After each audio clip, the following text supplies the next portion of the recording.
Our forefathers that fought long and hard before we were alive to ensure that we could enjoy the weekend, to feel a sense of autonomy, a sense of purpose, and maybe feel like a human again, have a sense of dignity in our lives. Ladies and gentlemen, boys, girls, and MBs, you might not have a Valentine on this beautiful Valentine's Day, but guess what?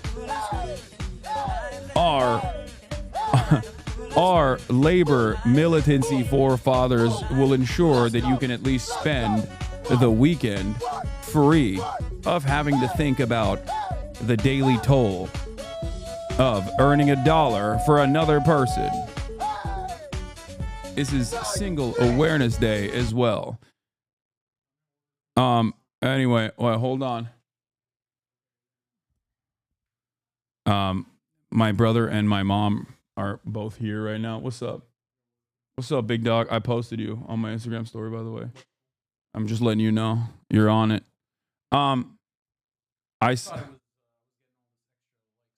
Yeah. Oh, yeah. Hold on. Where's Kaya? She's just chilling with my mom right now. She's outside. I signed up for one of those international yums packages where you get snacks from each country, and this month I got turkey. Hell yeah. What did you get from Turkey, Chatter? Show me. But hold on one second. My brother wants to order food, and I also was putting up a risque Instagram post right as I started. A risque IG post.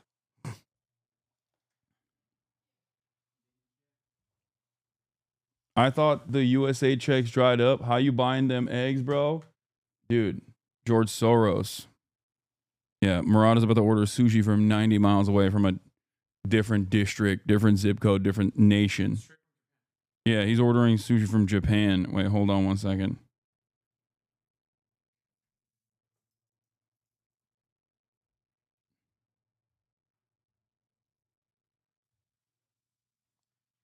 Anyway, hold on. Bro, my mom follows you on IG. Well, she's about to see a completely naked photo of me. This is true. I'm literally going full naked this time.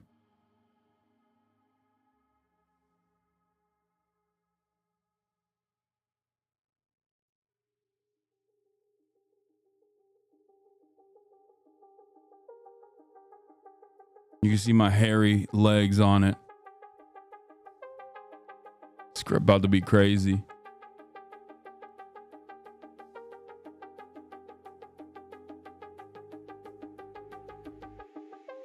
Boom. Posted. Did you see this Jon Stewart versus Jen Psaki? He almost sounds like a leftist. No, I haven't. I don't really listen to a lot of the Jon Stewart stuff. I don't know. It just like frustrates me. Fuck the 14th. The 15th is where you find your true love. Is your butt hairy? Yes.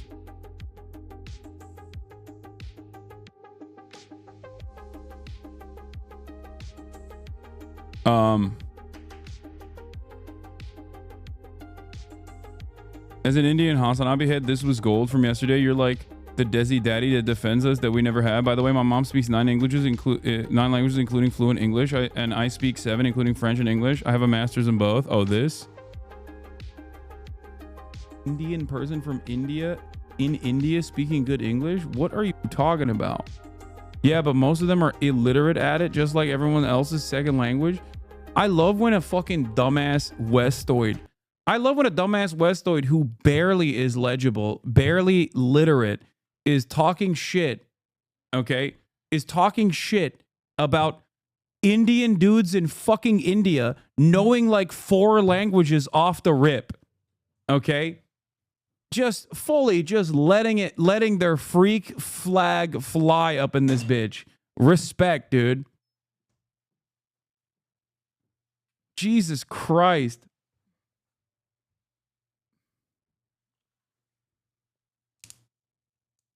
Oh, do they have an accent? I guess they're not literate then. That's what he means, by the way. It's that the dudes have an accent. So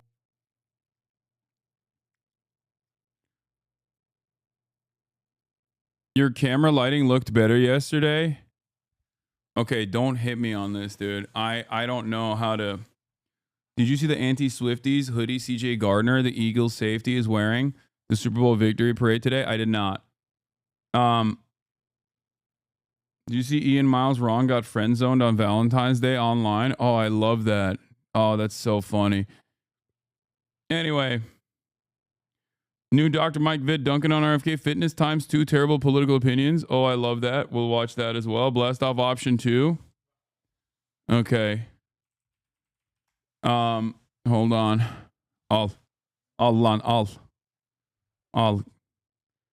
Your camera lighting was best in your Japanese hotel? Not really. It was best when it was like when my background was blown out though.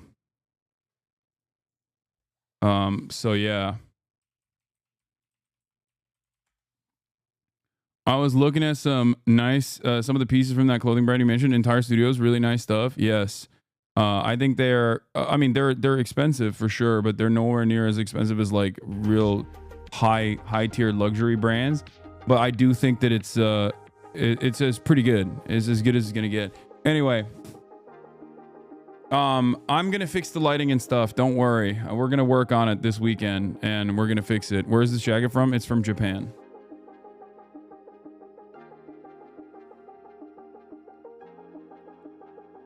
The brands that I really like right now are Our Legacy and Entire Studios. I like. Those are two brands that I like.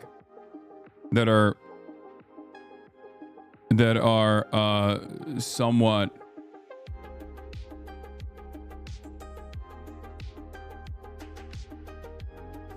good priced. They're expensive though, for sure. La Mer is fucking fire too. La Mer is all right. I mean, there's really cool stuff on La Mer. It's just that they're not for my size. You know what I mean? They're just not great for my size. Thoughts on vintage clothes? I love vintage clothes. Carhartt WIP is another good one that's like durable, functional wear that also looks sick. Anyway, I got... How big is your size? Like, wow, buddy. Yeah, it's annoying. Anyway, Our Legacy $300 button-ups. Yeah, if you buy full price, you're a silly fool. I mean, there's just stuff there that you can get that's... Oh! See? That's it. It's hit the timeline. I posted a pic on the timeline. Anyway, but this is the part of the broadcast where I tell you about my personal news about what's going on in the world of HasanAbi Piker in between the time period where I press the stop streaming button and press the start streaming button. Oh my God, we got a rate from the majority report. Hope you had a good stream. Sam, Emma, all the majority report people. Hope y'all had a great stream. And you know, we're trying to pull it together here. I am not having the best day today, I will admit, but I'll tell you why in a second. Before I do that, of course, personal news wise, not to flex on you haters, but that's right. Caught me some eggs last night. Not a big deal. Caught me some eggs last night. Yes, I'm freaking balling. I know. Just wanted to flex on you. Okay. Just wanted to show you that it's still out there, you know? Caught me some eggies. Also, that I posted my favorite Deng Xiaoping quote. Poverty is not socialism. To be rich is glorious.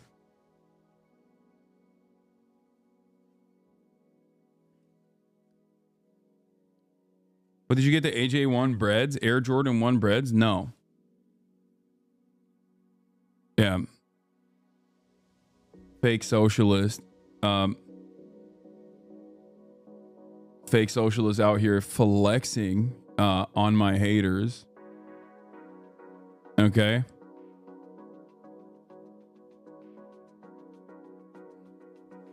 Anyway, did you poop today? Yes, multiple times. I'll get to that in a second too.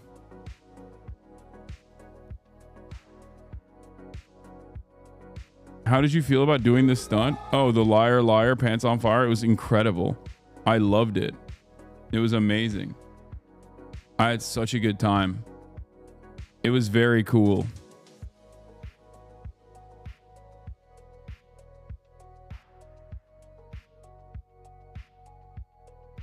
Found some appreciation for your dancing skills. Yeah. Anyway, where was I? Oh yeah. I am really invested in Orb. Really invested in Orb. I love it. It's incredible. It's spectacular. It's fantastic. And I think it's, you know, I really recommend it. I can't recommend it enough. I would, dare I say, it's peak. Orb, the anime. It's so good. Yeah, the Saudi Orb. No, Orb is an anime about...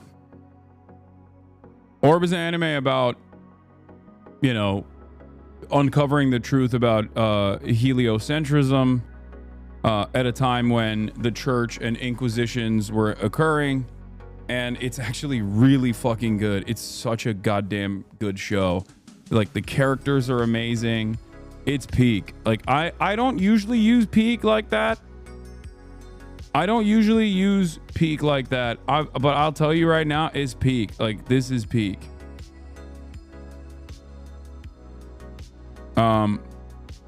Also did some self-care last night, but let me tell you, okay, I brought back some face masks from Japan, and I did some self-care on those bad boys. But having said that, this morning I woke up and I went to work out, and I literally was deadlifting, and I had to stop working out mid deadlift. I don't know what the fuck's happening, and I shouldn't even explain this to you guys because you guys get really parasocial sometimes when I tell you like issues that pertain to health or whatever, and you lose your minds and you start behaving in an irrational fashion. Remember, I already went to get a physical like this week. Okay, as an old man, it's good to get a physical. Okay. So I don't want to hear from you right now about like what my ailments are. Okay, what my issues are. But while I was deadlifting, I literally had such a massive headache that I had to stop. And I think it's like, I think it's like, I don't know. It's just probably blood pressure related, I suspect. I don't know. But, and I had another interview that I was doing with an outlet. So I just, I don't know what it was, but it just like, it fucking killed me a little bit. But then I did the interview. That's why I'm late though.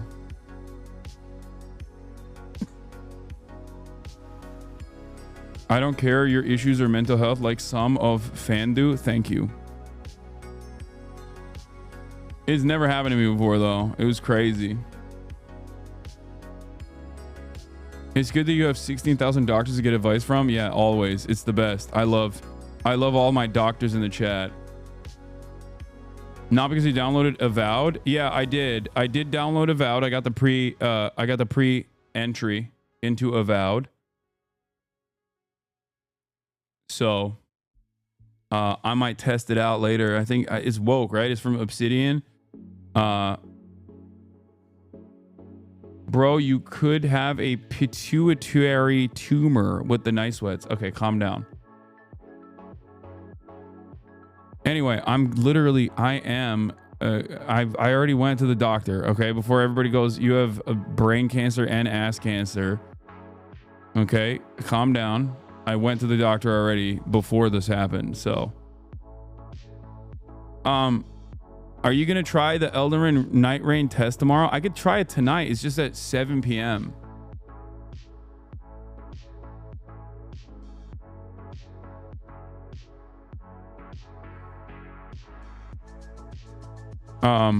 So it's late. It's late at night, and I might be doing some Palentine's shit, you know, with the homies.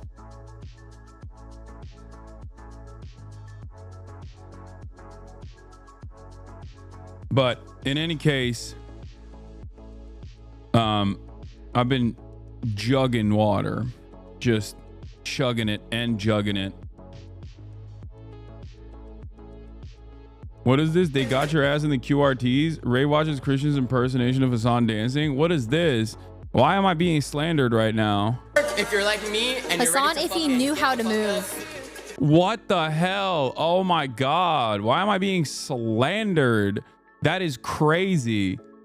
That is crazy. Why am I being compared to a person who is literally talented, gifted, younger, better looking, and also simultaneously like has a degree in this? Okay, that's crazy. That's crazy. That's crazy. That's crazy. That's crazy. Efendim, ne var? Niye orada duruyorsun? Okay, peki.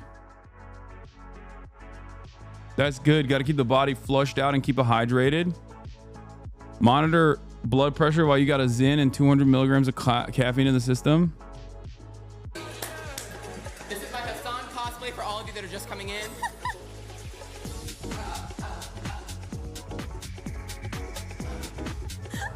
I wish I could dance like that. Oh my God, that's crazy.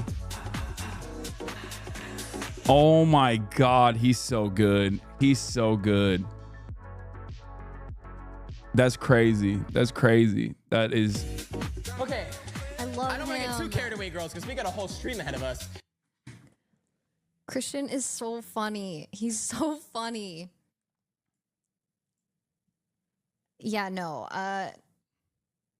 What I learned about Hasan while we were in Japan is that he definitely, I mean, I mentioned it the other day, but he definitely lacks a little rhythm. It's true.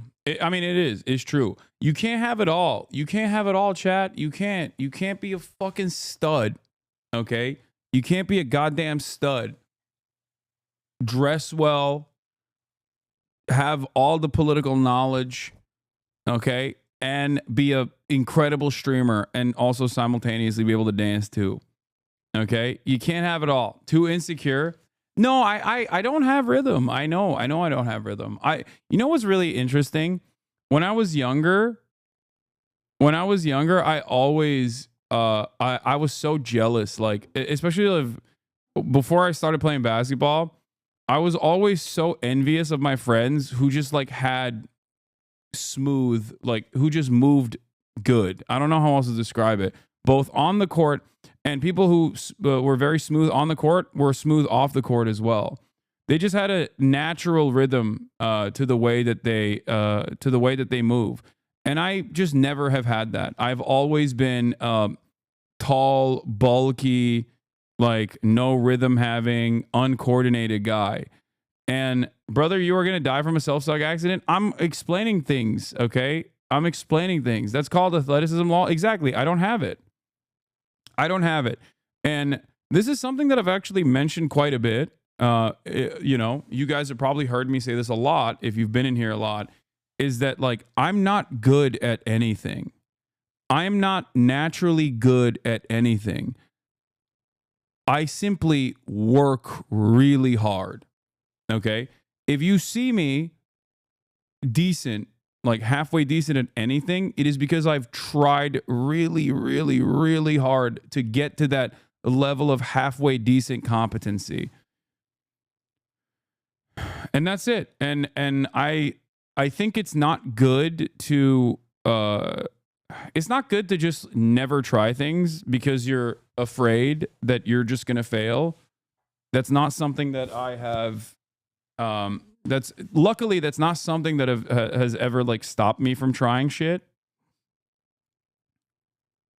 you know. But one other thing that I will mention, of course, is that not only am I not very good at things, but like I think being able to accomplish certain goals that I've set out for myself throughout my life has allowed me, has given me the confidence to know full well that if I set my mind to anything at all, no matter the age, no matter what it is, I will be able to achieve it. I just have to work really fucking hard on it. That's it. I just have to work nonstop. And I think that is a very valuable skill that I have. Bro has no ninjutsu at all. Yeah, I'm just a genius of hard work. That's it. I think for a lot of people, they just, for some people, I think they just, things come easy to them, right? Things come easy to them, and their starting point is that they're like above average from the jump. Like Will is naturally charismatic. Will is naturally smooth. He has it all, right? And I don't. We're in the diametrical opposite on those things. Like he'll just pick something and he'll be good at it. My thing is usually, like in video games, for example, I've noticed that like a new game comes out, I'm decent, I'm above average at first, but then everybody passes me. Like everybody passes me. By like the second and third week, they've played so much more and they're just like naturally a lot better that they have a higher ceiling than I do, right? And that's it. And it's not something that should stop anybody from pursuing their dreams, though. That's what I mean.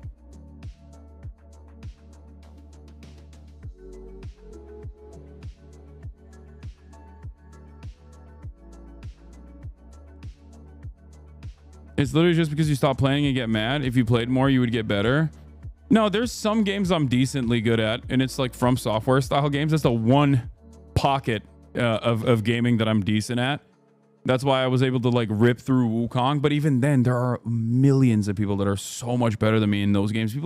People play those games with like saxophones and shit. You know what I mean? It's still a relatively hard task for me. I'm just above average on that. That's it.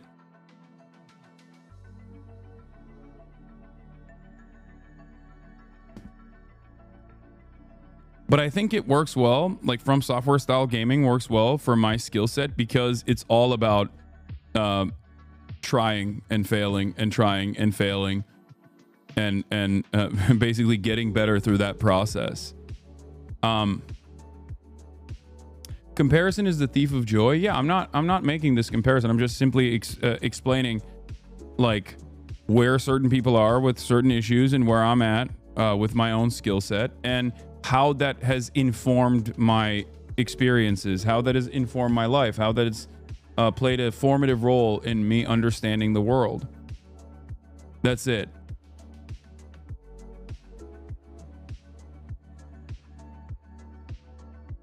Almost like you're always doing politics. I would say you're a master tier commentator. I'd like to see more gaming and fun reactions to politics. I remember you would do 4 hours of politics, 4 hours of fun. Then I started watching. I really missed that. Yeah. I don't let comparison hold me back. I'm just simply telling you how it is.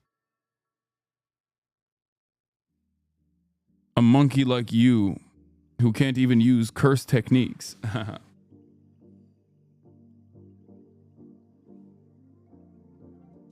Bro is talking to himself on a Valentine's date. I'm talking to 20,000 people that I'm on a Valentine's date with. Bro is his own Valentine. Yeah. How about you be your own, okay?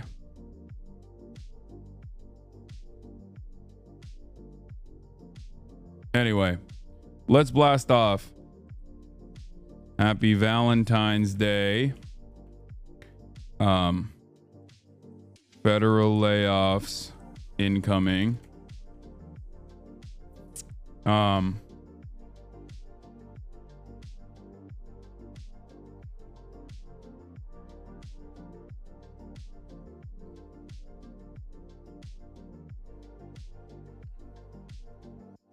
JD Vance, pro-Russia arc, and more. It's Freaky Friday. Get in now. I like how you don't require chatters to be verified before chatting. Yeah. Mass Fed layoffs of probationary employees already started yesterday. I know, we're going to be talking about that, of course. And more.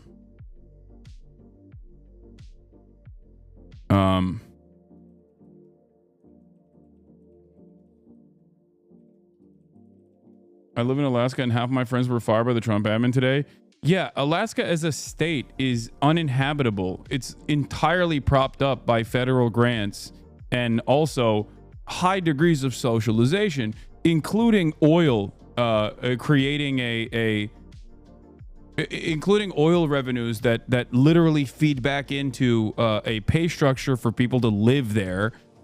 It's ridiculous. These guys are, I mean, it's one of the many different ways in which the federal government keeps people alive, and nobody really recognizes it until, you know, all of a sudden those dividends get taken away, or all of a sudden those grants get taken away. It's the same reason why I'm always actively yelling about the U.S. Postal Service, telling people, like, don't fuck around with that. You know what I mean? Because if it goes away, you're cooked. Like, people don't understand it. They have no capacity to comprehend that they are completely cooked without the U.S. Postal Service. Oh, it's not profitable. It's like, it's not supposed to be, dumbass. I don't think people understand how much the federal government plays an active role in their lives, in making sure that, again, they purchase meat without fear that they might be poisoned by it, right?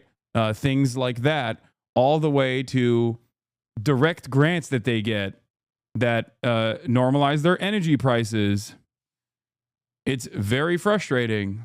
The libertarian paradise that people wanted is closer than ever before. Okay, what is this? I'll buy your bath water. Okay, guys, I need to start doing shit like this. What the heck? I'll buy your bath water is the first comment I read. I work for a congressional committee, and all my friends and family have been texting me asking if my job is safe, and I have to explain to them that when they say federal employees, they really mean executive branch employees. The USPS has been self-funding for a long time. It isn't easy to turn profits when you're self-reliant and operate 7 days a week to make more money.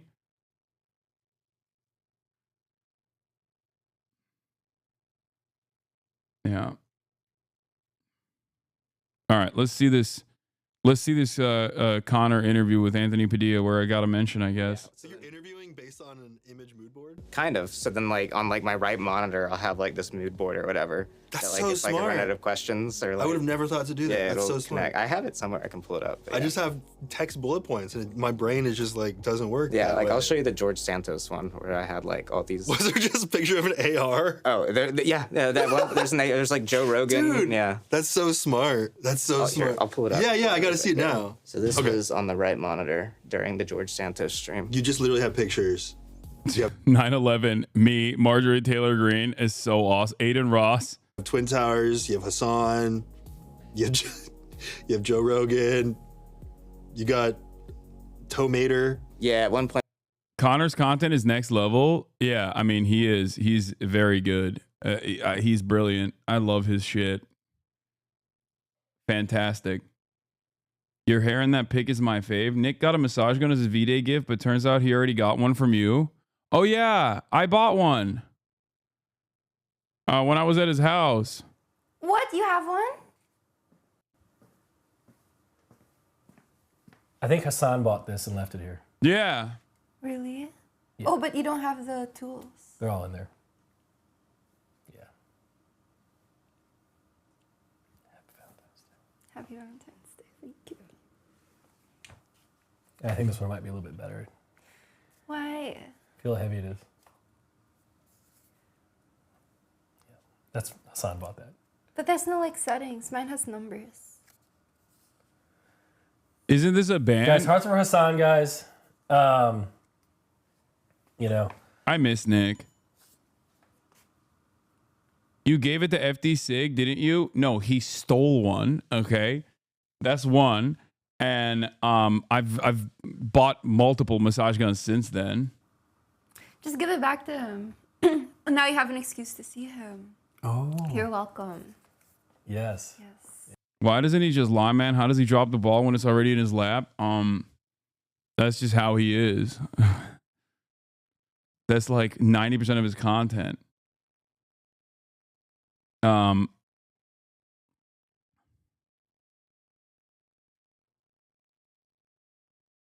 It's Black History Month. You can't say he stole it.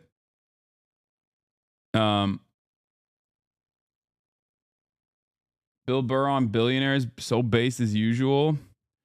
I've heard he said Bill Burr is awesome. He's on the exact opposite tip of whatever the fuck these like wealthy out of touch asshole comedians are on.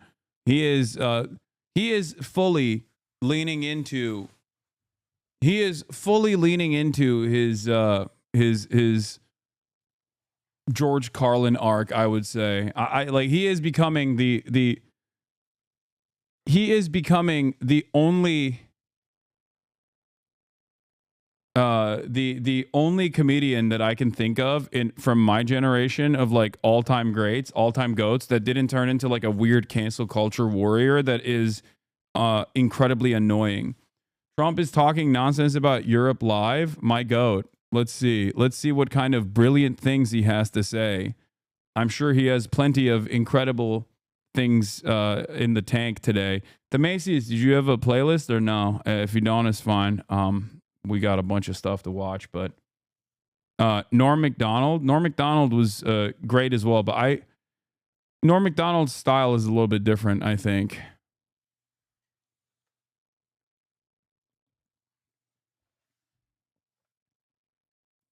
Sometime maybe around April 2nd. He is. My goat is I would have live. done them on April 1st.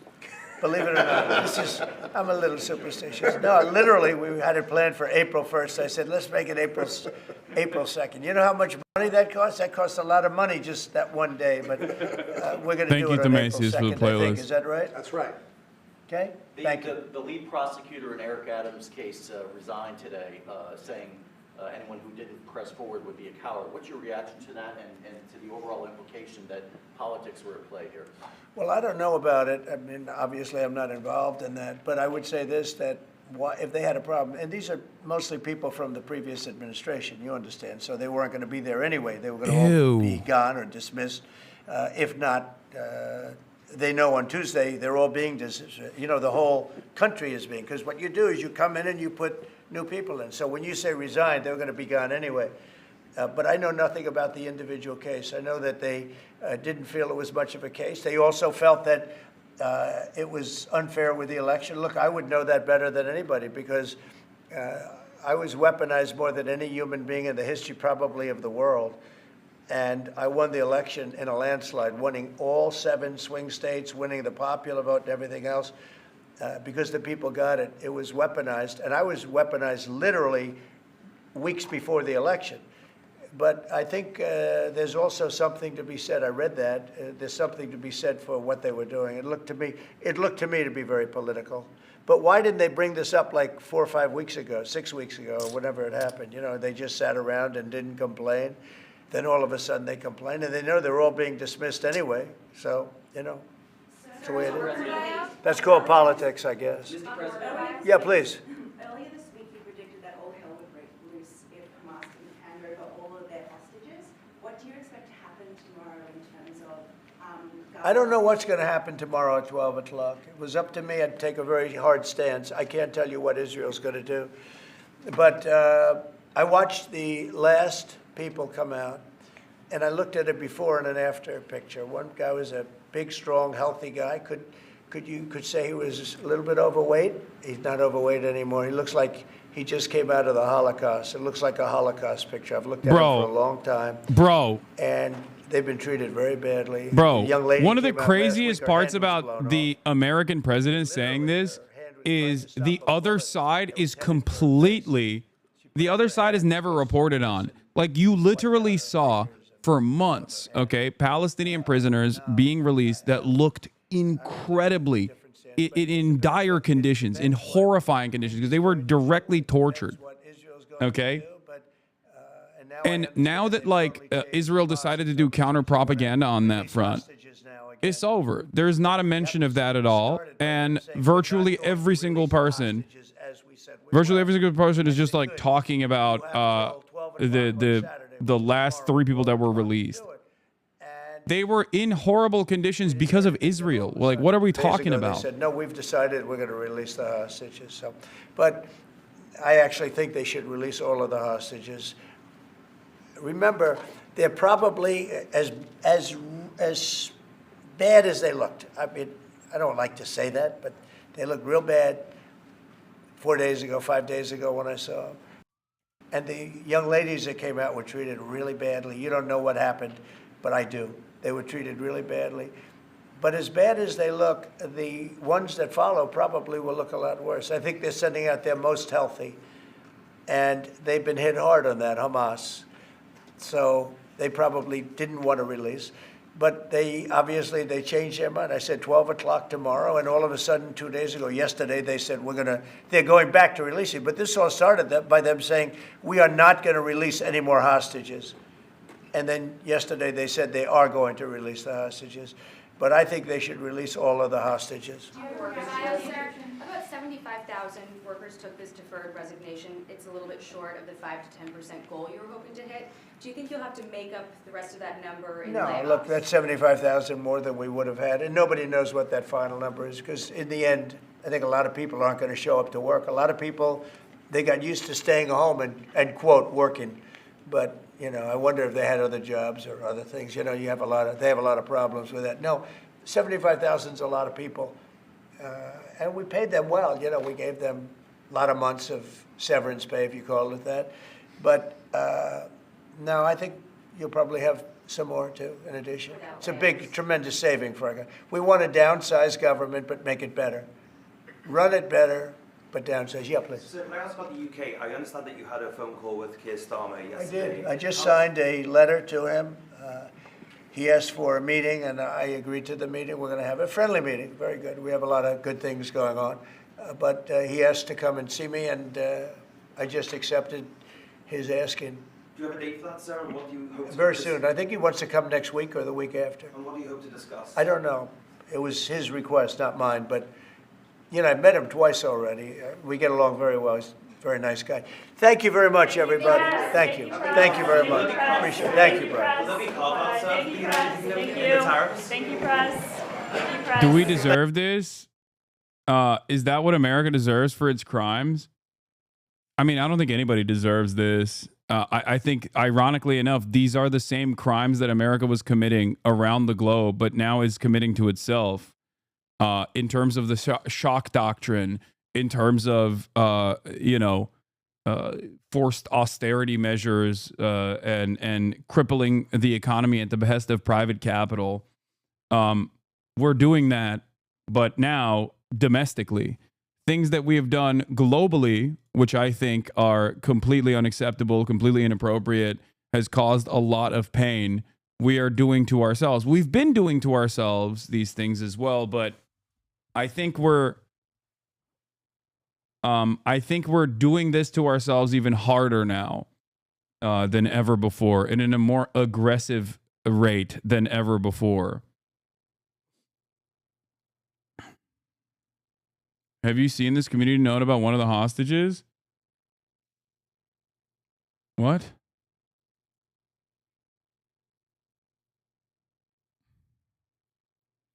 Okay, I don't want to look at that. That seems insane. Okay. That seems like a crazy community note. All right. I work for the federal government. Everyone is scared. We all about to be shit canned. We took government jobs for less pay, for job security and pensions. Now none of that matters. Yeah. This was the executive order that Trump signed before the. Oh yeah, this is the new incredible executive order from Donald Trump. You know, saving the American population. President Trump signs an executive order halting federal funding for schools that mandate the COVID vaccine. It's his COVID vaccine. He took credit for it.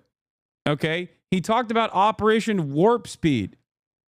And now he's like, oh, if you take it, if you make it mandatory, yeah, you don't get federal funding. What an insane set of circumstances, dude. I mean, what is happening, dude? Incredible stuff.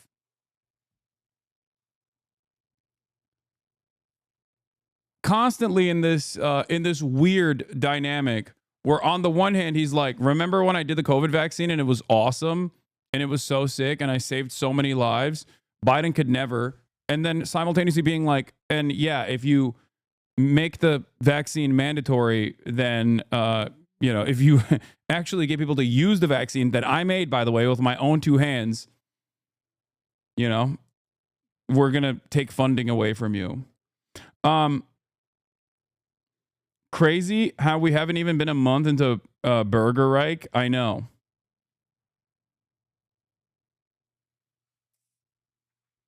They're intentionally tanking the economy. I think they are just following through on the libertarian dreams that many wealthy people have fantasized about, purposely dismantling the federal regulatory state piece by piece at the behest of tech giants and CEOs and the executive class so that they can make more profits off of all of these previously government-controlled sectors, and also simultaneously destroy the regulatory state.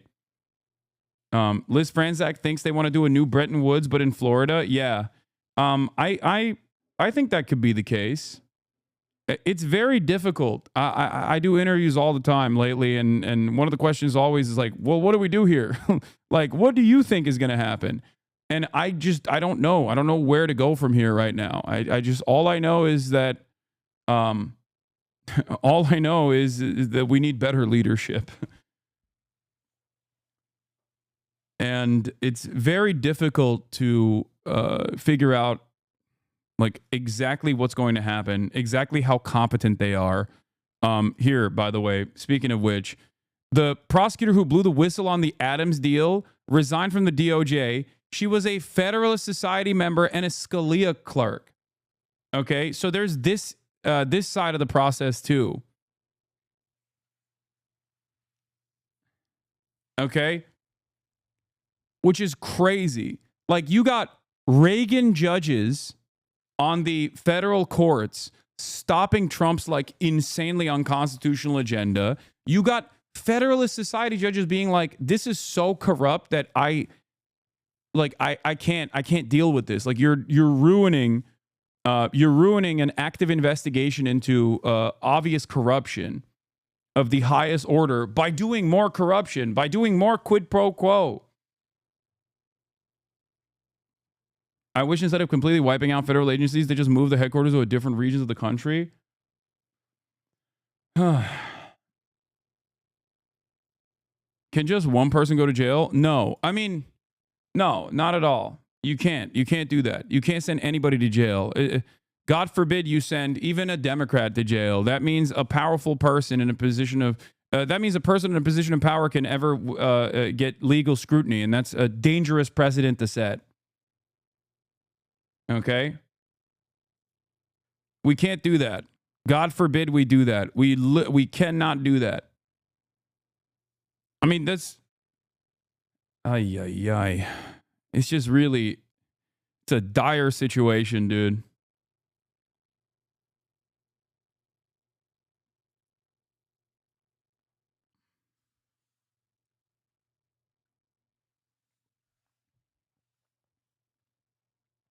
What is most demoralizing is that my normie friends are like, yeah, man, that's awful. Anyway, these are college-educated resistance libs.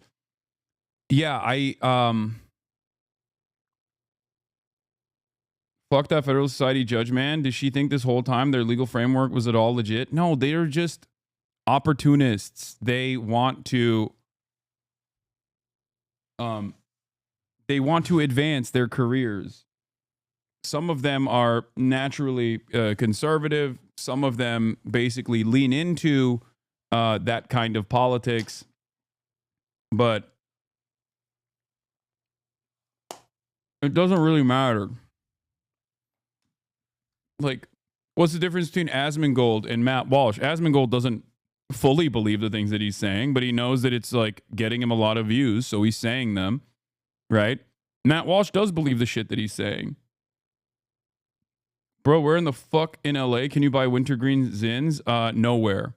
I'm still holding on to every time I'm like running out of flavored Zins, someone just sends me a care package. How long till riots? I doubt that riots will happen in this country. We are very sedated. We are a servile people. We fancy ourselves to be revolutionary people, but we are very docile people, I think. The revolutionary stint of America was purposely gutted, partially as a direct consequence of our neoliberal dominance, post-Cold War, post-World War II, so much prosperity, so much dominance. And Americans have designed a system that shelters them from all of the violence that keeps it together. I mean, literally look at Afghanistan. Look at America's war on terror. Americans still maintain the position that they're anti-war, not recognizing that war is a constant part of American existence. It's just that we've basically outsourced it.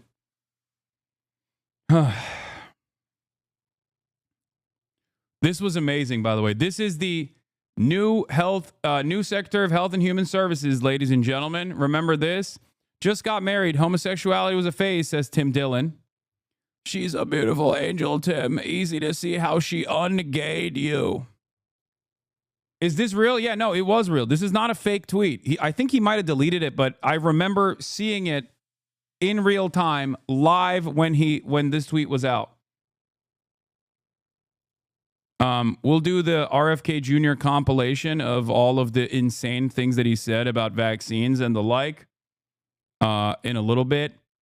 But, you know, awesome stuff overall. Brilliant minds in charge of all of these departments.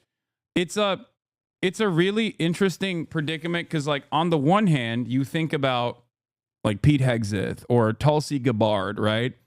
But their positions in government are already like positions that require you to be very violent. And also, if you're incompetent, that's not necessarily the worst thing, right? Like if the American war machine and the person most responsible for the American war machine is an incompetent, drunk asshole, maybe that's not the worst thing. But the Department of Health and Human Services requires competent leadership because it actually does touch the lives of many Americans in a very meaningful way.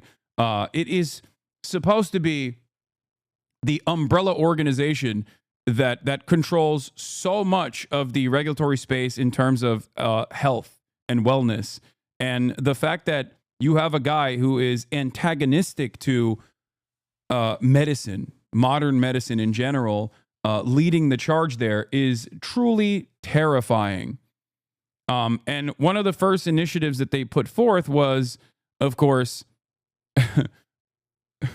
taking out mood stabilizers and antipsychotics. Assess the prevalence of and threat posed by the prescription of selective serotonin reuptake inhibitors, antipsychotics, and mood stabilizers, stimulants, and weight loss drugs. Incredible stuff for them to come out and just be like, you know what we need to do at a time when seemingly week after week there is another dude with a lithium prescription that is off the medication or just never really got the medication necessary to combat whatever is going on up there, has ease of access to an arsenal of weapons and just goes into a fucking school and lights it up. What we should do is make sure that there are less mood stabilizers. Okay? It's great. A perfect combination. Readily available weapons everywhere, okay?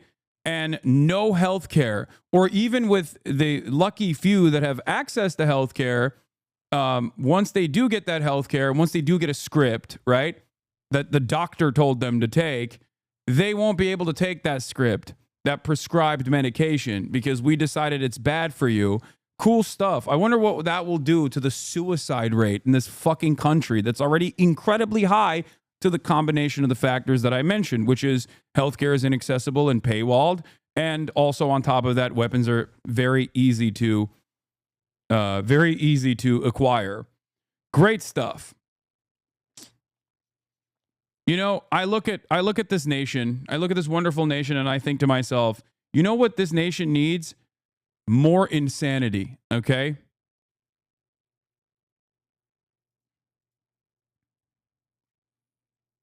Yeah, Republicans love talking about how gun violence is a mental health problem, and then also turn around and go, we are not doing anything about mental health. As a matter of fact, we are not going to improve mental health in this country. We're going to make it worse.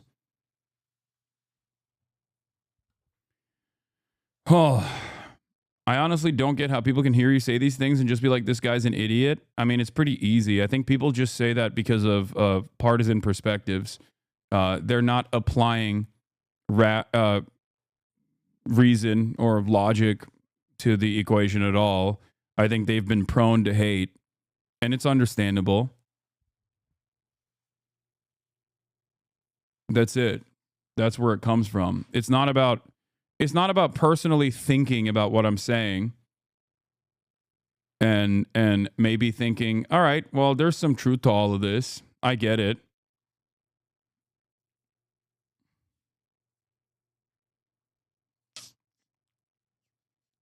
Yeah.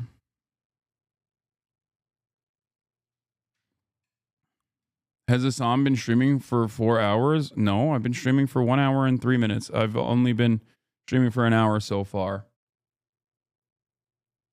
A lot of suicide talk happening now on the CPTSD forums because of that from the White House. Yeah, that's the other side. Like, there's CPTSD, but then there's also PTSD for veterans. There's also that too. Like, what do you think will happen to the veterans when they don't have access to the SSRIs? Great stuff. Definitely. Like, Americans medicate not because they, I don't know, are predisposed to insane levels of consumption and everything is burger. Every solution is just like consume more product, consume more commodities. There's kind of a reason for why a lot of Americans require this medication. You know? I like that there are a lot of things that require a multi-pronged approach. There are a lot of issues in this country. Virtually every issue in this country requires a multi-pronged approach. But instead of trying to address all of those problems individually and then fix virtually every aspect of society that is that is designed in a way to make sure that you're maximizing profits for shareholders, instead of undermining that structure and fixing it at the behest of the citizenry, we've decided to make things worse, okay? And take away all of the remaining remaining SSRIs is not the end, you fucking ape. Zero, everything is about you. Zero. Yes. I think this existence, like your existence this way, is certainly proving that medication is bad to take.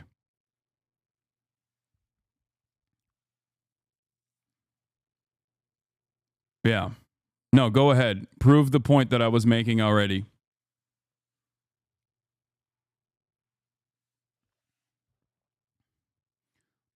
I also never said SSRIs is the end all be all. I said that for a lot of the problems that Americans face, the solutions are complex. It's multifaceted. Okay, I'm drunk right now, but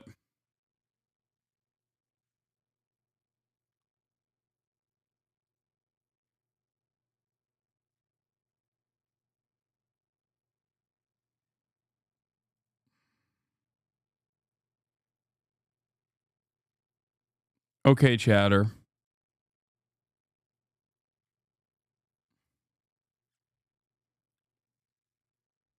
I mean, it's 12:44 here in California, so I don't know where you're at, but goddamn. Okay. Don't check logs on stream, but the last day they logged in here says a lot. Oh, Jesus Christ. Okay. Virtually everyone's lives would be better if they had ease of access to mental health treatment. Okay. That's all I'm going to say. All right. I love you, chatter. You are loved, regardless of your disagreement with me right now in your drunken state. Okay. Anyway, let's continue. Mass layoffs are beginning on federal workers. Here we are. Now to Washington, and the Trump administration's beginning mass layoffs of federal workers impacting multiple agencies. Tens of thousands of employees are expected to lose their jobs. Our senior political correspondent, Rachel Scott, is tracking the latest from the White House. Good morning, Rachel. Rebecca, good morning to you. And federal workers who did not resign as part of that buyout offer were warned that they could possibly be laid off or fired. And this morning, we are learning that mass layoffs have started across multiple federal agencies. This morning, the Trump administration taking its sweeping efforts to shrink the size of the federal workforce one step further, ordering agencies to lay off nearly all probationary employees, meaning those hired within the last 1 or 2 years.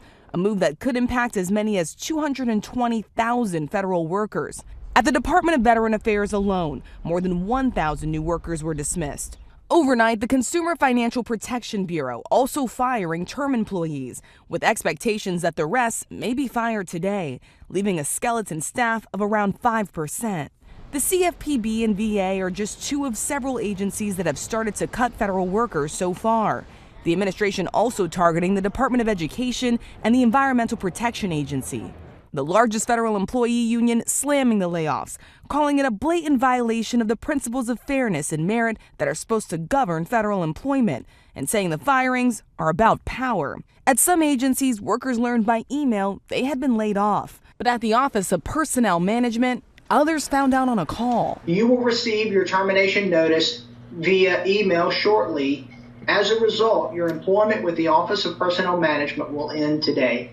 Elon Musk, who has billions of dollars in federal contracts and is spearheading the efforts to slash government spending, also calling for the elimination of whole agencies. Musk sitting down with Indian Prime Minister Modi Thursday before he met with President Trump. The president unsure the capacity of Musk's meeting and whether Musk was acting as a private citizen wanting to do business in India or a member of the administration. I would imagine he met possibly because, he's running a company. Trump pushed on how a foreign leader may know the difference. Well, he's meeting with me in a little while, so I'm going to ask him that question. He's like, I'm the head of state and I'm here to do business too.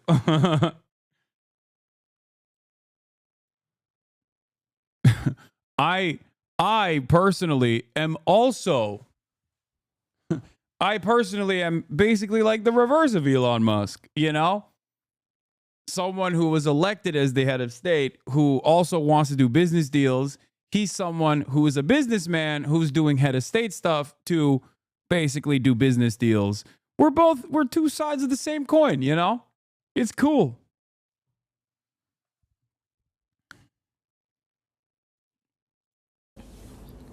So the Indian Prime Minister was also asked if they discussed any business. He would only say that he has known Elon Musk for a very long time, guys. All right, Rachel, thank you so much for your reporting. The Department of Education canceled more than $350 million.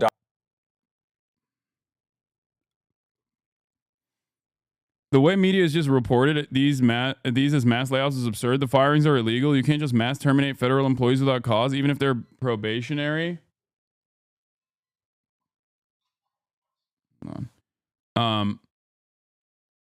Even if they're probationary, people are losing their health care and lives are being torn apart. It's so fucking upsetting. Yeah, remember the 23% underemployment statistic that we looked at yesterday? 23% of the current existing workforce is either doing part-time jobs or basically makes less than $25,000, which is a poverty wage. Okay. Now, remember, the reminder here is that obviously, the people that are currently being fired are not exactly caked up, but they at least have like decent jobs in comparison to the people making $25,000 a year. And we're firing them by the tens of thousands as well.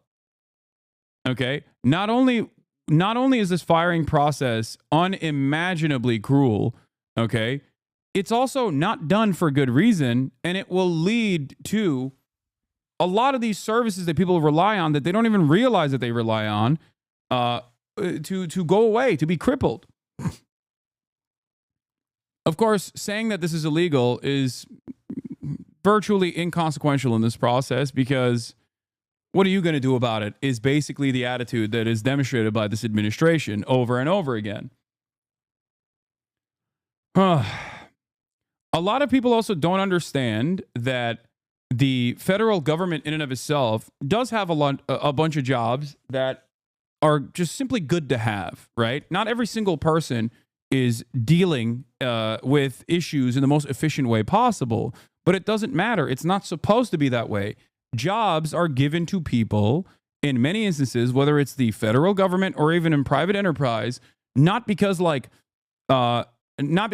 you have to have this many people working on this job, but sometimes jobs are given to people because it's good to have jobs, okay? It's good to keep people busy. It's good to keep people, it's good to make sure that they have a way of purchasing more commodities, to have disposable income. It's an important facet of the federal government, okay? And in many circumstances, considering, especially on the private sector, how much these guys engage in layoffs, most of the jobs that were previously done by 5 people, 6 people are now being done by 1 person or 2 people as a consequence of technological improvements that make the workforce more productive. But that also means that there are less people making an honest living in that process. And that's a bad thing for the economy. Okay? Saying that helps the conservatives' points that these people don't do shit and should be fired. Yes, because conservatives are stupid. Conservatives are stupid and live in a fantasy world where they think every single person on the job site is maximizing their efficiency at every point, not recognizing that they themselves in their own immediate workplaces are probably playing that very same role. Okay, whether it's a blue collar job or a white collar job, whether you're on the assembly line of some sort, you are not maxing out your efficiency at every given point. And it's understandable that you're not doing that. You're not supposed to do that. It's ridiculous to do that, especially if you're working for somebody else. Okay? The question I have for people is, and I guess like if you want to have this conversation with conservatives, you can have it on the basis of AI, because they were genuinely fearful of artificial intelligence and self-driving cars taking away key parts of the trucking sector, right? They were truly worried about that. And the question remains, okay, if AI and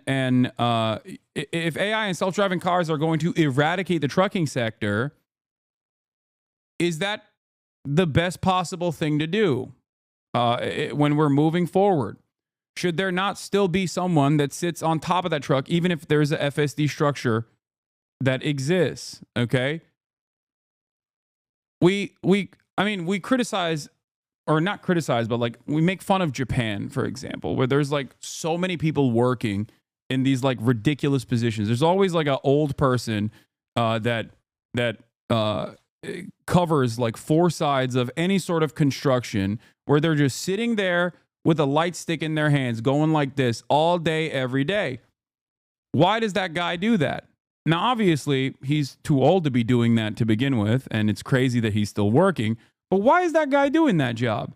Does he have to do that job? Could that job be relegated to I don't know, a automated light stick? Probably. Definitely, as a matter of fact. It's not necessarily just because of safety, chatters. A big part of why these jobs exist is so that there is money to be given to these people so they can make a fucking honest living. People don't understand that. I agree that maximizing efficiency is bad for working conditions, but framing these jobs the only way to give people money isn't the right rhetoric when talking to conservatives about this. No, I'm not simply talking about this from the perspective of these are jobs that need to exist so that people get paid. I'm simply tackling the concept of why jobs exist to begin with in certain sectors.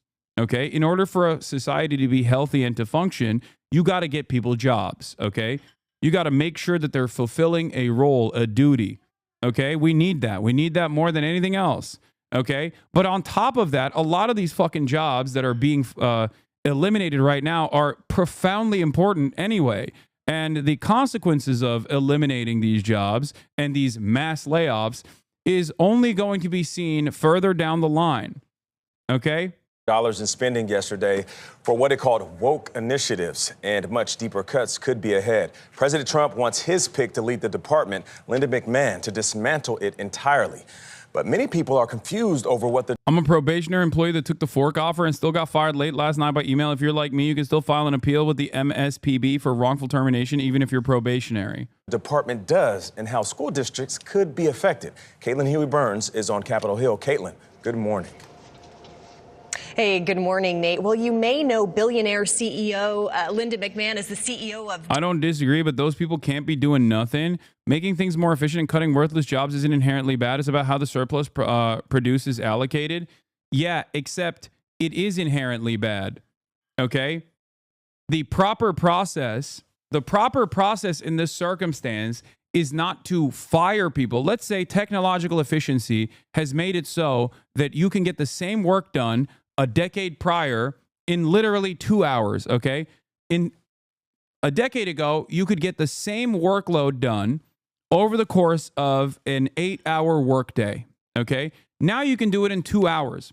What is supposed to happen in a normal society, in an evolved society, is that you still get paid the same amount of money, okay, and you work 2 hours instead of the 8. But what obviously capital owners want to do in that process is fire all of the additional employees and make sure that 1 or 2 people are now tasked with this because they can do the entire workday's workload in 2 hours. That's efficiency. That's productivity. That's what this means when people say, oh, productivity's increased, whereas wages have remained stagnant. Okay? To your point, China has automated seaports. They still have longshoremen, but they work in a chair and use joysticks to... Exactly. You have to have people still working. Technology is supposed to be a benefit to take away the burden of day-to-day work, okay? It's not supposed to be utilized in a way to offset the existing labor force. It's not supposed to be utilized in a way where you're engaging in mass layoffs, okay? That is what's so silly about this conversation. And many Americans who are primed to believe that capitalism is good, unironically write away their own death warrants, okay? They don't realize it's like, no, we have to be super invested in efficiency. It's like, it's okay. It's okay to have efficiency at the job site. Okay. But what you fail to comprehend is that efficiency is not supposed to displace you. That efficiency is supposed to reduce your burden. It's supposed to reduce your workload, not actually keep your workload the exact same, but now your output is 10x because of technological advancements. Okay? That's the major problem. That is, I think, in this day and age, with AI becoming a conversation at the forefront of what will happen in the next step with labor, which is, I guess, if you want to consider it like the next industrial revolution, okay? A lot of people who are so brain broken by capitalism being the only game in town, so fearful of the alternatives, have refused to reckon with what will happen once so much of the labor force is displaced. What do? Do you become a Wall-E style a person stuck to a chair that's like constantly consuming stuff? Is that your only purpose in life, is to become a part of the consumption engine? And then those who are not a part of that consumption engine are working the assembly lines and working for meager wages and dire conditions and worse conditions as we supercharge the exploitation? Is that what we're supposed to be doing? Is that the perfect future? Is that the utopian future that technology and all of its endless bounty was supposed to offer us? It's crazy. It's crazy that so many people do unironically feel like, well, I guess that's just the way things are.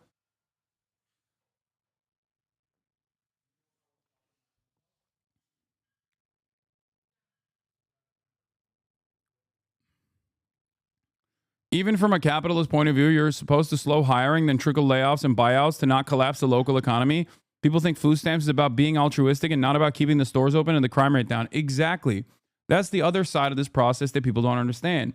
Wealthy libertarians used to call welfare the riot tax because they understood that without any social safety nets, there would be too much chaos and too much instability. But these guys forgot that aspect, okay? Or at the very least, they're stress testing how much they can destroy the working poor without ever having to deal with the violent consequences that are inevitable, okay? I thought food stamps were subsidizing farmers. It subsidizes everything. Food stamps are there to subsidize Walmart paying very little to its workforce.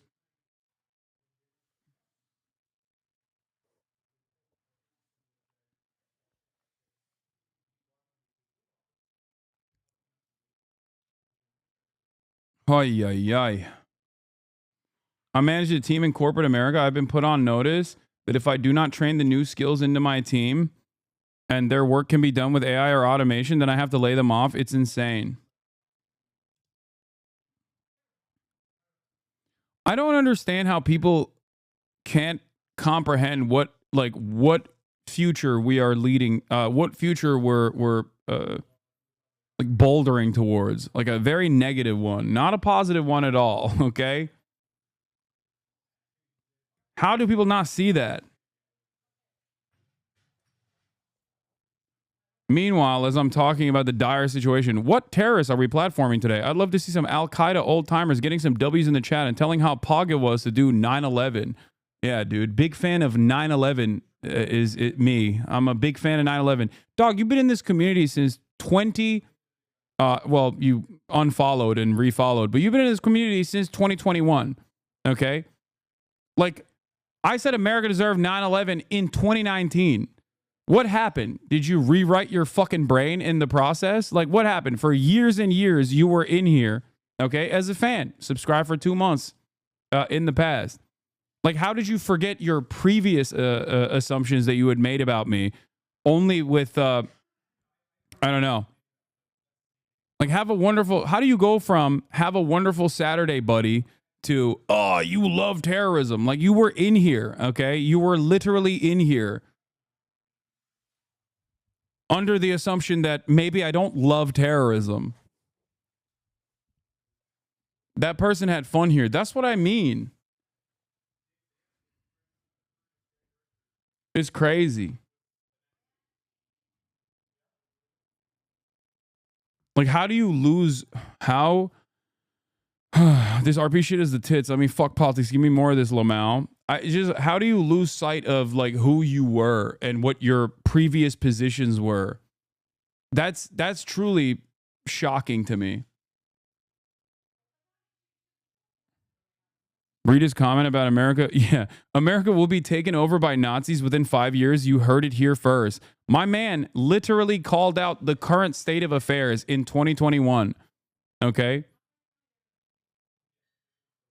Like, he was right.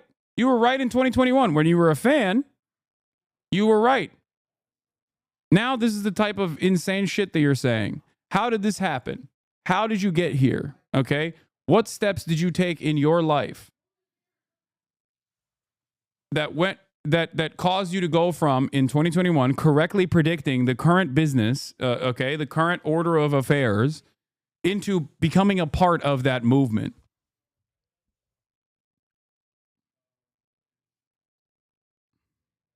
Think about that.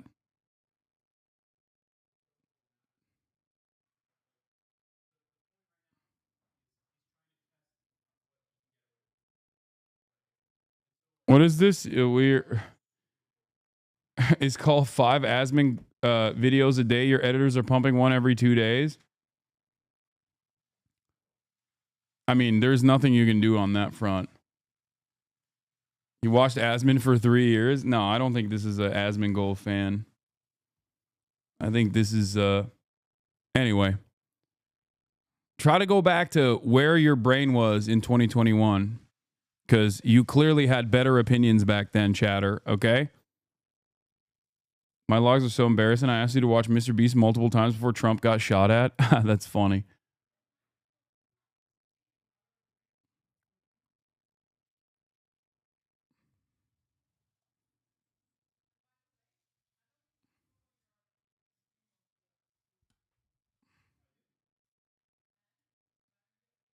Maybe it's because I didn't game. No, he unfollowed in like somewhere along 2022, it seems, and then came back just now to say, what terrorism are we watching today?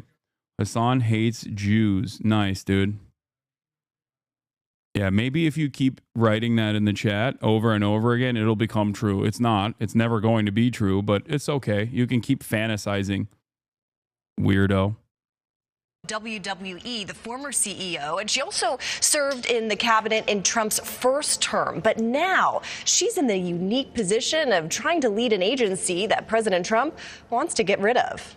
I mean, there's a certain group right now that's going insane over your chair and the cost it has. Yeah, ironically enough, I got it for free. Logitech sent it to me for free. But of course I would pay for it. And I am really all for All right. the president's. Now let's talk about what actually matters, okay? the fucking Department of Education being abolished, okay?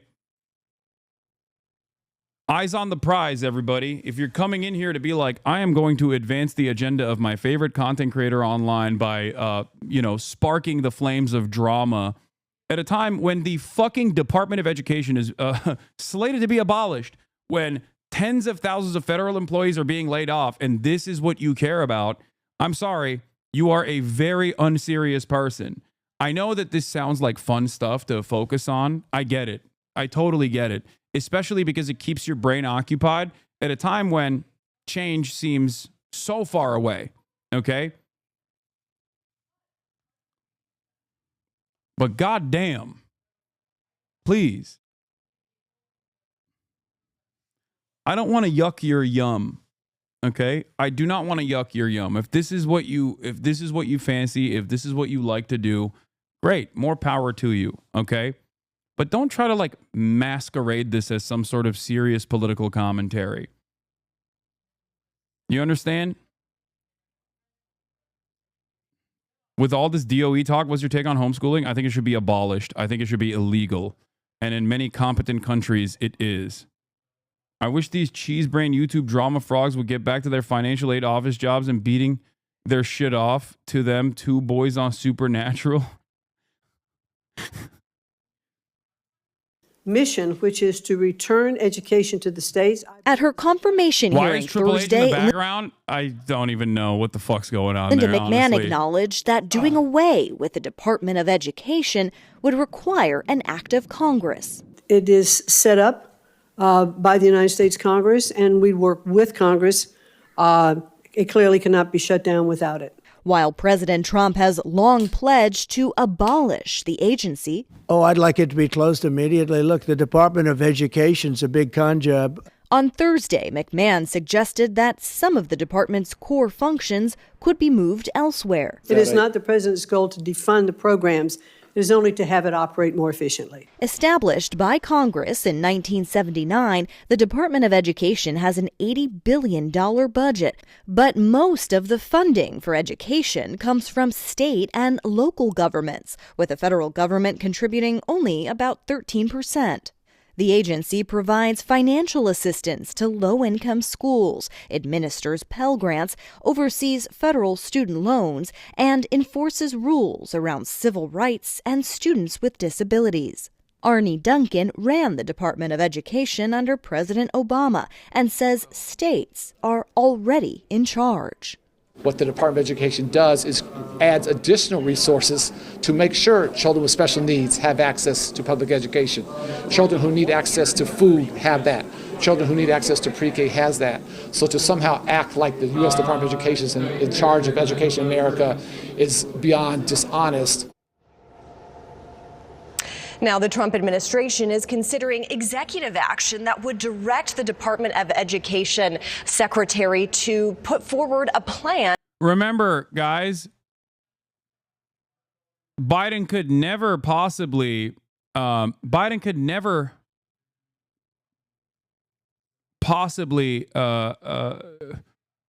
what the fuck? Hold on one second. Why does this, what is happening with my alerts? God damn it, dude. My alerts have been busted for some time now. I don't know why. I got to fix them at some point. But, okay, that's neither here nor there. All right, so my layout is like...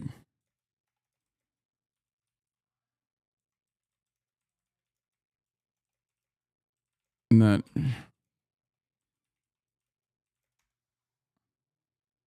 Yeah, Biden could not abolish student loan debt, which was in his legal purview, okay? Which it, like, regardless of whatever the Supreme Court says, like, he absolutely had to the right to do that. Okay.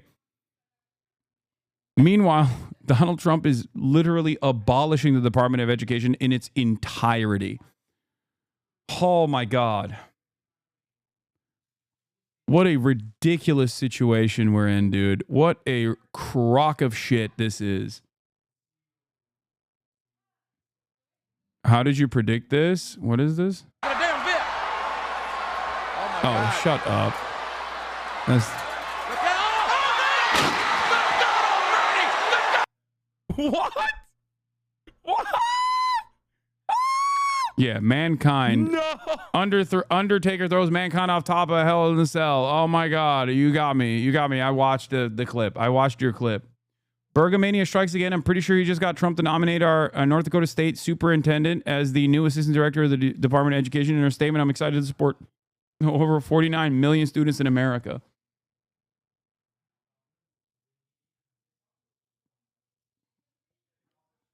I think it's really funny to think that Donald Trump consistently states that countries like Norway, Sweden, Finland, and even China are so good at education, right? Their education is so much better than the United States of America. Okay? And it's really interesting because on the one hand, he recognizes that.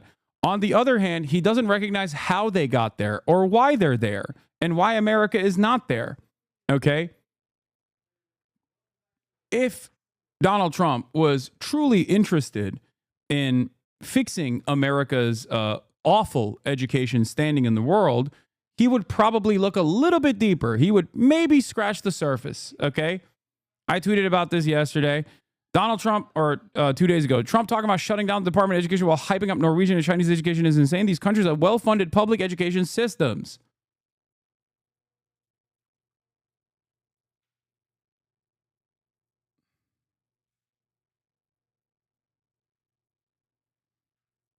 I know you're covering important stuff right now, but how are people making videos that get 160,000 views about you going to jail? Why is this a thing? Some guy named Nuxanor got in my feed. It's so weird. Happy Valentine's.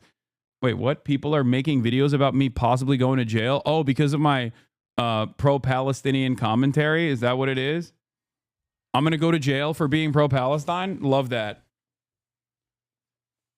Isn't that the lolly pedo guy? Yeah, I think so. Yeah. I mean, it could happen. I think it's wild to fantasize about that and act like that is a good thing. But, you know.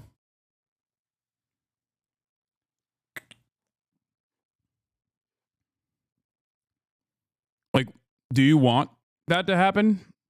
That's the question you should be asking, I guess.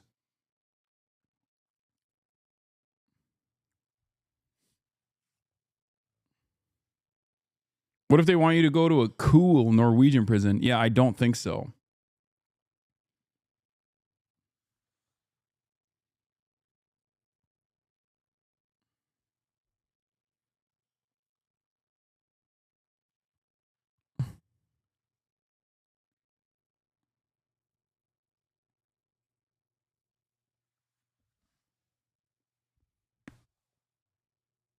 Anyway. Some anime YouTuber is mad at you. It's not just an anime YouTuber, because I have a lot of friends in the anime YouTube community. It's a lolicon pedo enjoyer who has a VTuber avatar.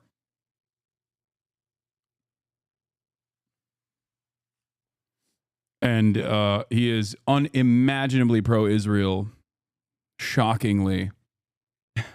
Shockingly, he is incredibly pro-Israel and has lost his fucking mind.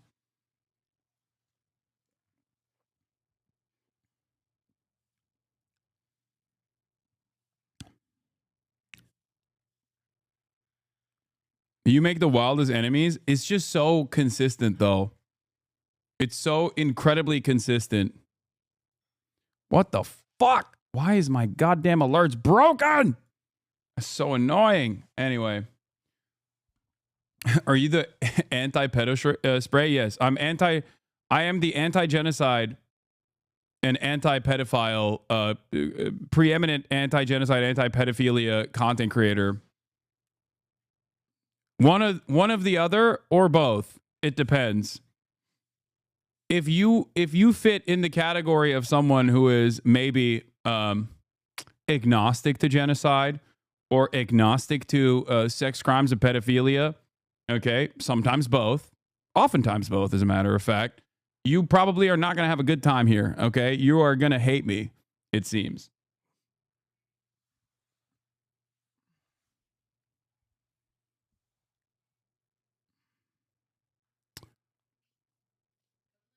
Anyway.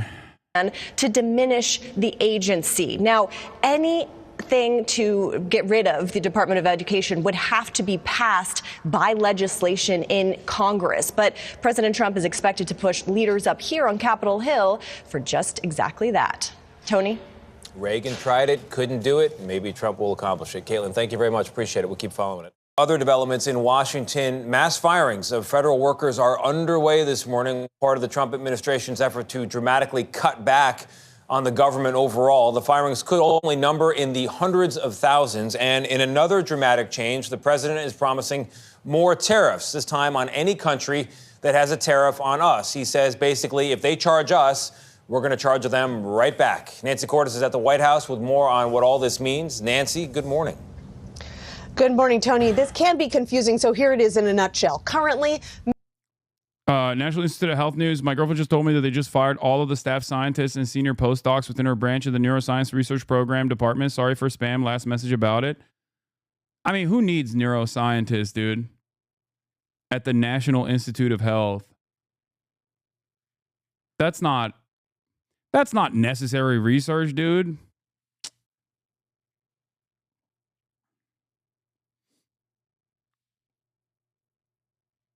I don't understand. Why would you ever need that? The neuroscientist is the natural. Also, yes, I'll have you know, a neuroscientist is the natural enemy of a brainworm. Okay. And considering that the HHS is now run by the worm in the brain, I suspect that many actions will be taken against those who want to eviscerate brainworms. Rand 940, thank you for the 10 community gifted subs. Are neuroscientists woke now? Yes. My lab lost R&D running last week and fired a couple hundred scientists working on a revolutionary new STD test system. It's, I mean, we already learned that with COVID. It's better if you don't test it, you know? If you don't test it, then it doesn't exist. Our dean keeps emailing students to contact congressmen saying our school is cooked without research funding.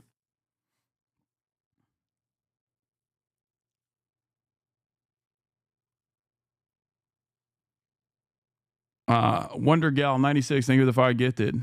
many countries place higher tariffs or taxes on U.S. goods than the U.S. imposes on theirs. President Trump is directing his advisors to now even think. Guys, neuroscientists are bad because, one, they're anti-brainworm, okay, and that's an untenable position. And two, okay, and perhaps more importantly, they say stuff like, you know, blue chemical dye is probably not healthy to consume. Or gay and woke things like, we don't have enough research on whether or not blue chemical dye could actually help with any of your medical complications. When you hear stuff like that from a gay and woke neuroscientist, obviously, immediately, if you're a blue chemical dye kind of guy, you're going to go, okay, well, you're fired. Okay?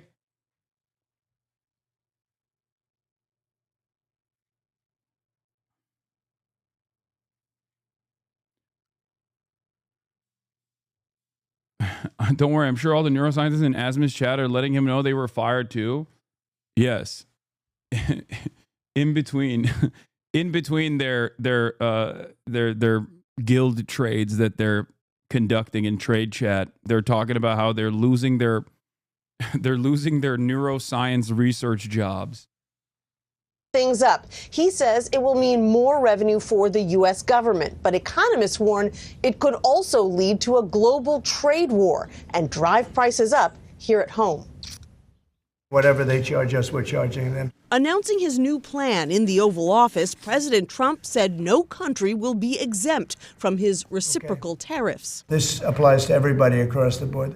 The term reciprocal tariffs may sound dry, but they could affect the price of almost everything. For example, the European Union currently imposes a 10% tariff on imported cars. But the U.S. only levies a 2.5% tariff on their cars. That would change under Trump's plan. Though he says world leaders like India's Narendra Modi, who met with Trump yesterday, would be welcome to negotiate. It's very hard. There is something very funny about Trump doing reciprocal tariff policies. And like for cars, I kind of get it because it's like a part of our manufacturing capabilities right now, even though it is limited. Okay. And also part of the reason why other countries, other marketplaces simply don't buy our cars is, of course, to improve their own domestic manufacturing, to make sure that people are still buying local, but also because our fucking cars literally don't work on their roads, okay? Some of our cars are illegal to drive on European roads. Most of our cars, like the F-150, which is the most popular vehicle every single year, with the exception of last year, where Toyota RAV4 actually outflanked the Ford F-150 pickup truck for the first time in, I believe, like multiple decades, okay? The Ford F-150 cannot be driven on European roads without a commercial driving license. What are they supposed to do? What are they supposed to do? Our cars have gotten increasingly larger and larger, okay? Its engine size is too large. It's too heavy. It does not abide by European safety standards, like woke and gay safety standards, such as pedestrian safety, okay? If your car is far too high, it makes it creates additional problems for pedestrians in walkable cities. Now, if you're an American, you're probably looking at me and going, the fuck do you mean? What's a walkable city? What the hell is a walkable city? Do you mean when you walk from the double wide parking lot spot that I parked my F-350 King Rancher into to walk over to the Walmart? Is that what you mean, walkable cities?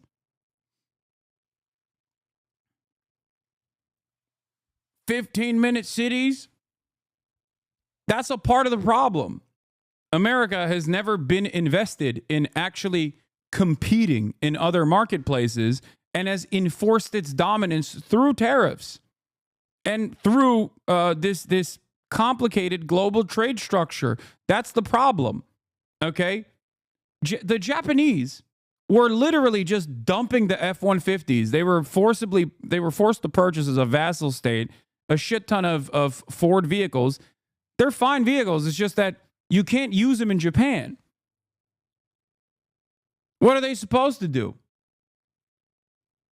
Now we're treating every country like we did Japan in the 90s when they were popping off too hard.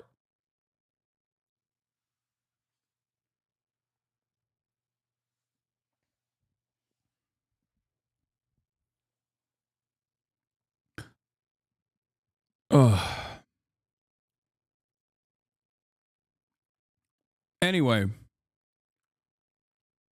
the issue is if America was actually invested in real trade, they would try to universalize our safety standards and our regulations so that they could make a competitive product for other marketplaces.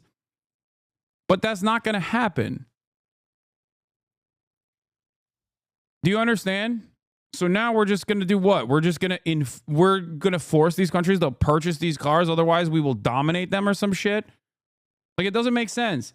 And I say this as someone who obviously, one, loves the UAW. Okay. Shouts out to the UAW.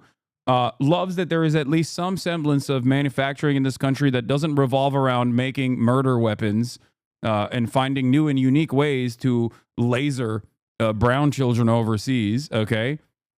But the reality of the matter is those guys are just making whatever car that their bosses tell them to make. Okay? It's not like they're designing the fucking cars. And even the designers are not designing the cars because this is this is a passion project or whatever. They're designing the cars in a way to make the highest level of profit.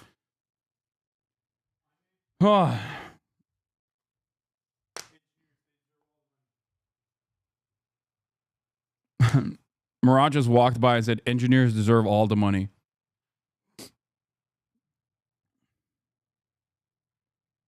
It's kind of like how over here in Europe, most American cars that were on sale 20 to 30 years ago were retired earlier than usual because they were so crap compared to local manufacturers / Japanese / Korean ones. What are they going to do now? If they come again, they'll be thrown into the scrapyard within 15 years. That Ford F-150 didn't lose to no dadgum Toyota, brother. You're lying? Yeah. One must ask. Ran 940. Thank you for the 35 community gifted subs. And Ave Satana. Thank you for the 10 gifted subs. Okay. Peace. All right, we'll do. Anyway, it just doesn't make any sense in terms of trade. It doesn't make any sense. It's so stupid. It's so ridiculous. We're just like being bullies. In a way, it's no different than the NATO situation. Well, I guess it's even worse than the NATO situation. Demanding that other countries put more into their own defense, like a higher percentage of their GDP into their defense, and fingers crossed, purchase more American weapons, is a way to demand more in your extraction, is a way to extract more resources from your protection racket. Okay. Is reciprocal tariffs also include regulation a country has that restricts American companies? For example, banking regulations in Canada. Oh, fantastic. I think in order for countries to maintain some semblance of sovereignty and some semblance of autonomy, they are going to have to probably restrict trading with this wonderful nation and maybe find themselves in the hands of the global monster of manufacturing, China. Now, I don't know. I don't know if they'll do that. They probably won't. But it's crazy. If the World Bank and the IMF and their incredibly restrictive austerity implementations for the loans, the incredibly restrictive conditions they had on their loans, their lending structure, was awful for a lot of developing nations, and they found themselves in the hands of the One Belt, One Road initiative coming out of China because they were just offering a better alternative out there. There's a better way. There's a better pathway for European partners in trade as well. To sell into India because they have trade barriers, very strong tariffs. We are right now a reciprocal nation. Deutsche Bank warned this week that reciprocal tariffs pose additional upside risks to the inflation outlook. Trump claims the pain would be temporary. Well, I think what's going to go up is jobs are going to go up, and prices could go up somewhat short term, but prices will also go down. Billionaire Elon Musk and his children also met with Modi yesterday. In a virtual appearance at an international summit, Musk, who heads the Department of Government Efficiency, said he's working to eliminate not just jobs, but entire cabinet-level departments. We do need to delete entire agencies as opposed to leave part of them behind. As for a timeline for when reciprocal tariffs could take effect, the president's Commerce Secretary says that the research should be done by April 1st, and then it's up to Trump when exactly to enact any of the new recommendations. Nate? All right, Nancy, thank you. Right now, we have CBS News Money Watch correspondent Kelly O'Grady here right now to break down what these tariffs actually mean for your bank book. Good morning. Good to see you. So let's jump right into it. So how will this impact, us in the U.S. and when will it take effect? Unfortunately, us pushing EU towards China narrative does not work. Both EU and China want to grow through exports. Both need an import economy as their partner. It simply does not work. That's also fair. But who knows, man? Who knows? China's got a lot of money. Maybe they'll unleash the treats. Access to the Chinese marketplace is safeguarded by the government.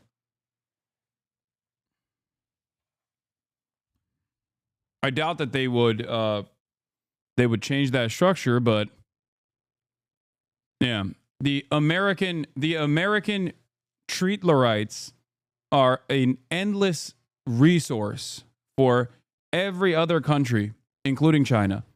Okay?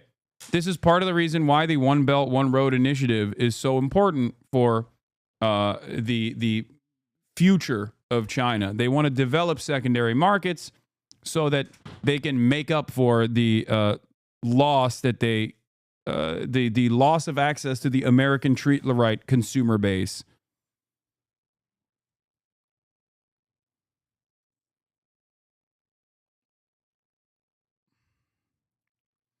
We've we've constructed the world economy by weaponizing our trade deficits through abusing exorbitant privilege. But what happens if everyone joins BRICS? I mean, that's not I don't think BRICS is like a real alternative. Okay.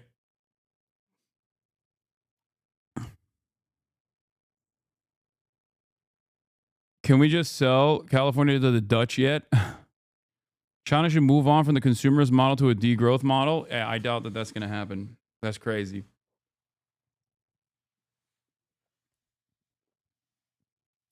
Chinese people don't spend like someone from the EU or NA, so opening up foreign goods more, that's also not true. They do. But this second part of what you're explaining is correct.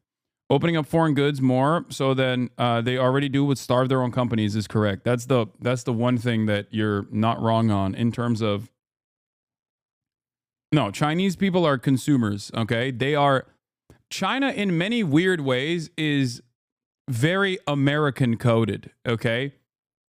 They have affordable public transit, okay, that is readily available, but they also have mega cities with massive highways and a lot of fucking cars. I try to explain this to people and they don't understand. China is not like Japan at all in terms of like people constantly being heavily regulated and presenting themselves in a certain way in public, for example. They are chaotic in a very similar way to how Americans are, okay? They love their treats just like Americans do.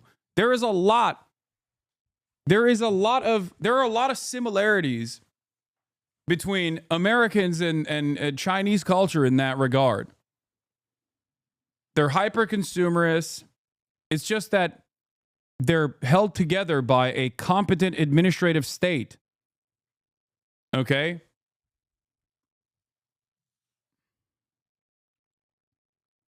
Your chat has never met a Chinese person or visited China, I swear. Yeah, I mean, yes, they probably never visited China. I've never visited China either, but, you know. Aren't they also way less individualistic? I mean, yes, I think like there's obviously a lot of cultural remnants that play a role here, but I think what's more important is the actual government, is the way that the government operates.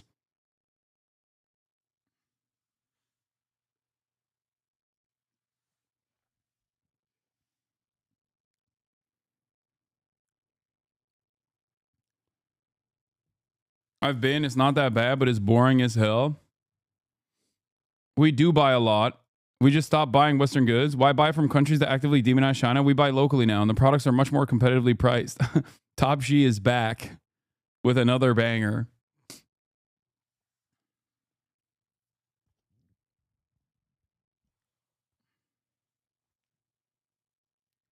Do you think the Chinese will need to start thinking about financializing their economy? I hope not. I mean, it's already led to a bunch of issues, a bunch of bubbles that they had to deal with recently. I think financialization of the economy is suicide. Look at the United States of America. You know what financializing your economy does? First of all, it's the exact opposite. Even if there is any degree of financialization, it is done with a broader vision from the government. Okay. But as far as financialization in the United States of America goes, virtually every single company that was tasked with manufacturing, even those within the defense sector, even, incredibly important companies like Boeing, have turned into banks. Okay. That's what happens when you financialize every sector. Every single company turns into a fucking bank. They don't make moves. They don't actually manufacture new goods. They don't actually invest enough in R&D in terms of like actual new competitive products or things that actually improve people's lives. Okay. Faster planes or whatever. They use all of their resources, all of the existing additional resources that they have to make financial manipulation, to engage in financial manipulation so that they can keep increasing their stock prices. That's it. That's what happens when you turn into a bank.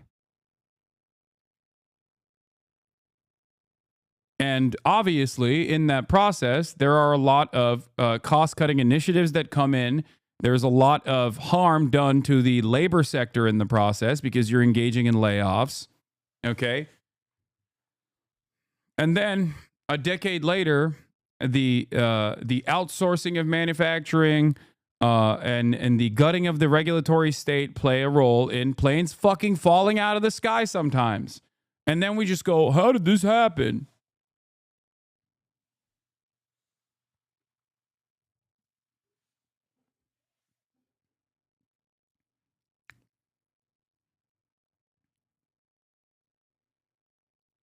Anyway. That's the clarity that we all want, right? So let's think about some of the countries that could be impacted. India, Brazil, EU. What products do we get from them? So India, agriculture, textiles, medical devices. Brazil, petroleum, beef, coffee. And then the EU, wine, a key ingredient in weight loss drugs, cars like Audi and Mercedes. If the U.S. puts a tariff on these countries that already tax us, you will see prices potentially go up on those items. Go ahead. Well, I was going to say, people will finish your thought, and then I have a follow-up. So in terms of when this could take effect, as Nancy said, right, potentially April 2nd, these could go into place. It takes about 6 to 9 months for you to see that happen at the stores. Depends on the industry. It depends on the inventory. But we have a very delicate inflationary environment. This could escalate into a trade war. Could also be a negotiation tactic. Yeah, I was jumping the gun on the counterpoint here because people care about rising prices, but they don't feel them as much if their wages are going up. So I think a question is, how does this affect businesses, and could it lead to more jobs somehow? Potentially. So the idea is that we buy more goods from these countries than they buy from us. The president is hoping that these tariffs could encourage these countries to buy more from American companies. That means more demand. That means more need for American jobs. So I like that there is no way to be actually competitive in the global marketplace with China, for example. So on the one hand, both the EU and the United States of America are desperately trying to push out Chinese goods from their marketplaces. And then the United States also simultaneously is turning around and saying, you got to buy our shit instead. It is the same principle in every facet of the foreign policy that we push for, okay? No more natural gas from Russia. You got to get it from us. Oh, do you need to build new plants to take on American LNG? Sucks to suck. You got to fucking do it, bitch, okay? You can't buy affordable Chinese electric vehicles. It's going to destroy your own domestic manufacturing, okay? Which is true. It will, right?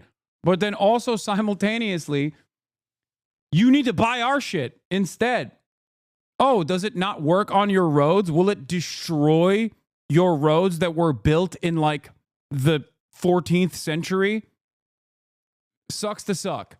Oh, does an F-150 not fit on your narrow Italian streets? Sucks to suck. You have to buy it. I don't care where you put it. You can dump it in the ocean for all I give a shit. You have to buy it. By force.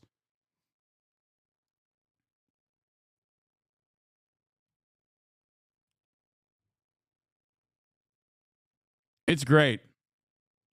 It's wonderful. It's fantastic. Seems great.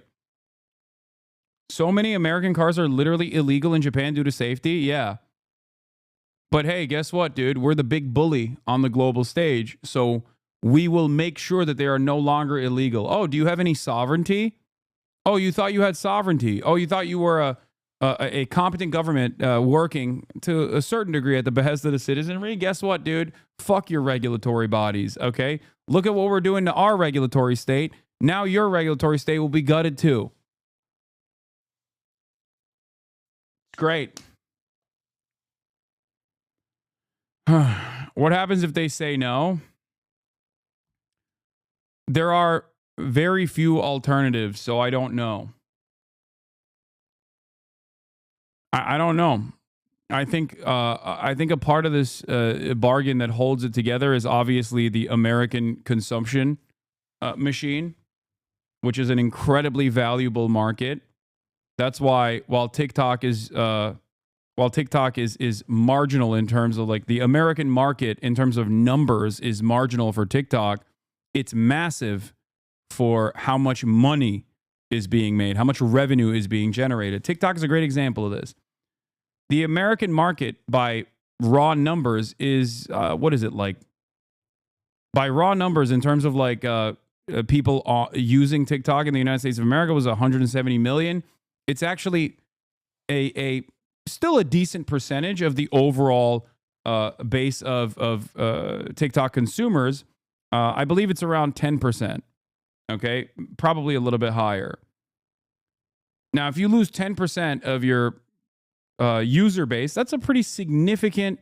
That's a pretty significant number of people, but it's not like dire. But what you're actually losing is the revenue.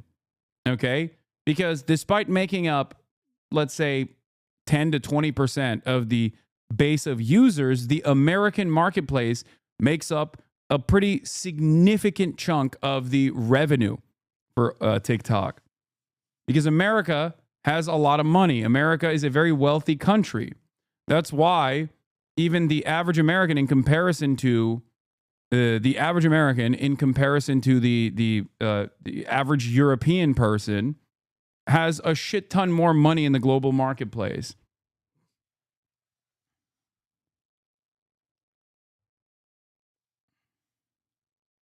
You could see something like that happen. Unfortunately, these companies, they don't know when this is going to happen. It takes investment. It takes clarity to make that investment. And I will note, the last time we did see industries lose some jobs because of these higher prices. All right, interesting. All right, Kelly, thank you very much. Really appreciate it. Now to a number of sudden resignations of the top federal prosecutors who allege the Trump administration is playing politics with the Justice Department. It's not that we have less money. We are much less likely to spend. No, that's not true. I don't think Europeans just are much less likely to spend. I think Europeans also have much less money. Like when you look at the entirety of the when you look at like the English economy, right? Like their living standards are fairly decent, I would say. Having said that, however, if you were to put like the average Euro poor living in England, okay, next to the average Ameripoor living in fucking Alabama, the average Ameripoor living in Alabama has infinitely more wealth in the eyes of the global marketplace. Like, not even a comparison. The living standards for the average Europoor is still better than the living standards for the Ameripoor, for sure. because there's like at least some semblance of safety nets, healthcare. You know what I mean? There's a lot of stuff that the government takes care of. Yeah, the average wage in England outside of London is lower than Mississippi. Yeah, for sure. For sure.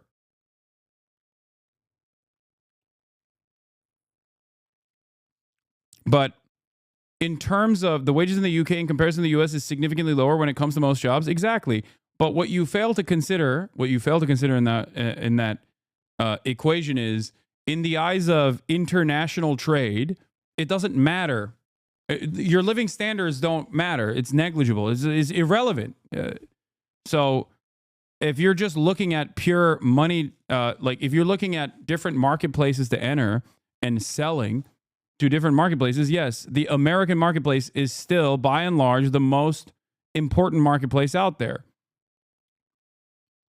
Americans have a lot more buying power, regardless of the dire economic situation, regardless of the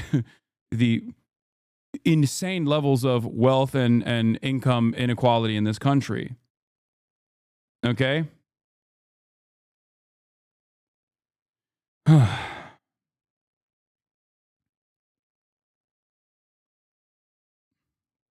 It all happened after the interim U.S. attorney in Manhattan was ordered to drop the corruption case against New York Mayor Eric Adams.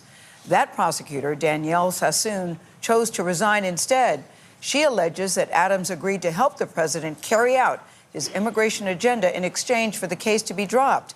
Adams' attorney denies that. Scott McFarland has more on this story. Scott, good morning to you. So this is raising a lot of big questions about Donald Trump and the DOJ. You frog seething? Okay, before we get to this unlimited corruption, let's watch the Caspian Report. How the UK is becoming a third world country. One of the wealthiest urban areas in the world.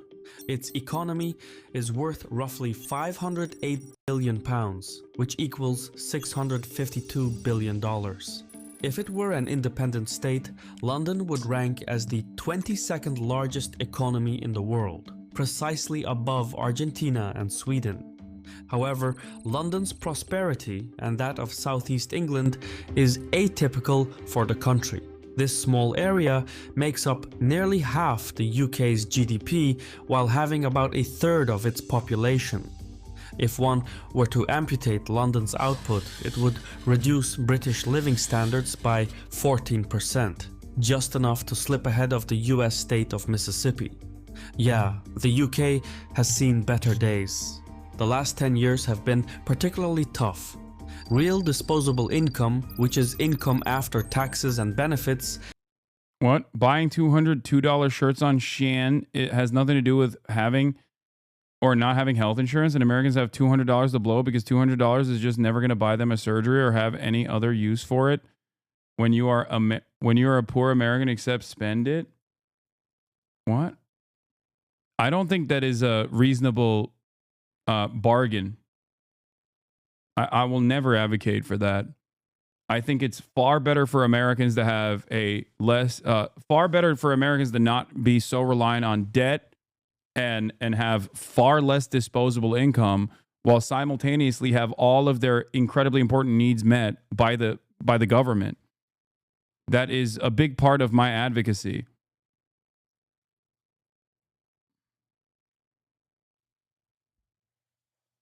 Yeah.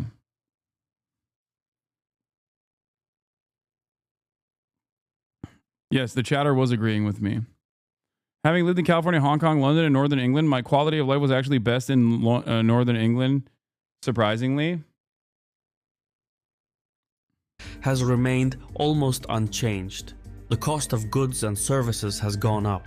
Compared to a decade ago, people can buy less with their income.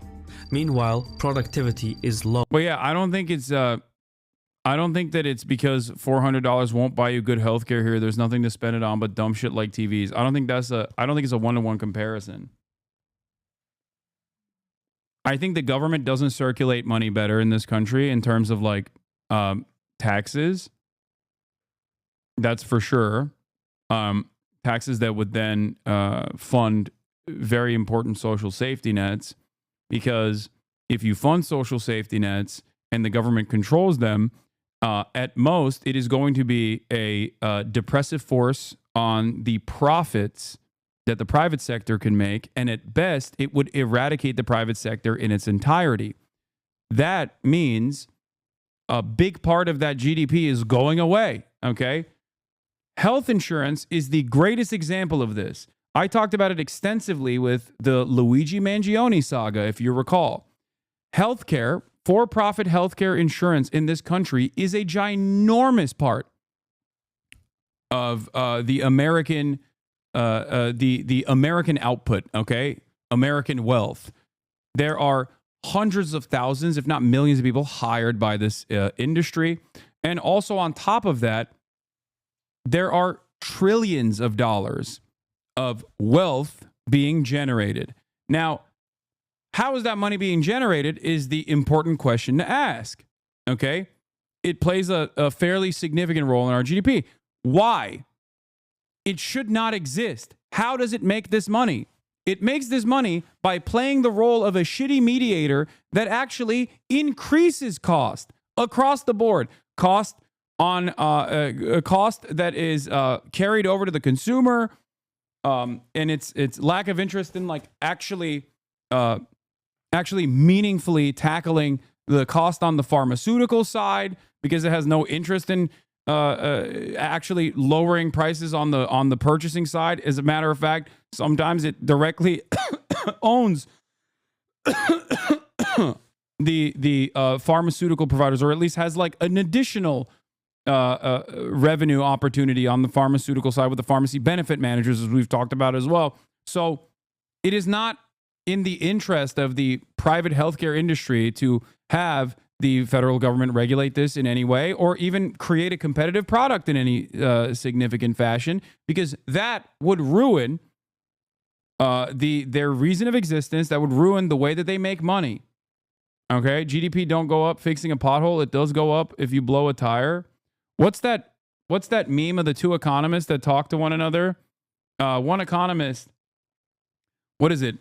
One economist takes a shit in a bag, okay, and then sells it to the other economist. And the other economist, it's like a classic meme. Hold on, let me see if I can find it.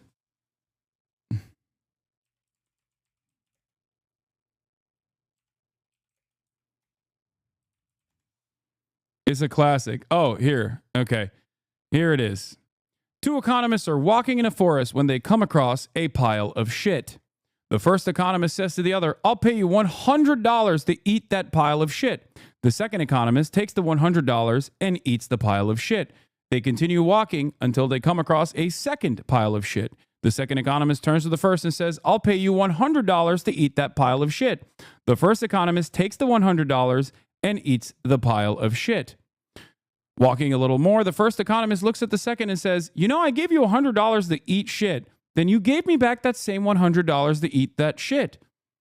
I can't help but feel like we just both ate shit for nothing." "That's not true," responds the second economist. "We increased the GDP by $200.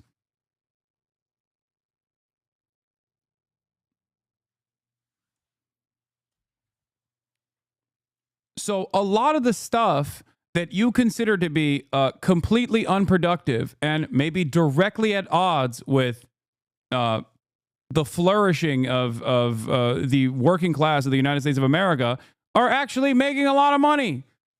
A number is going up somewhere.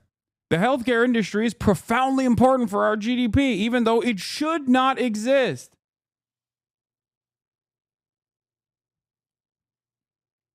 Think about that. So much of the American economy is geared towards creating unnecessary middlemen.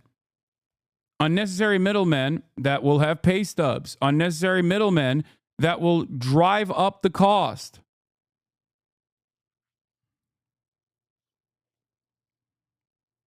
This hypothetical excludes the existence of coprophile economists. This is erasure? Okay.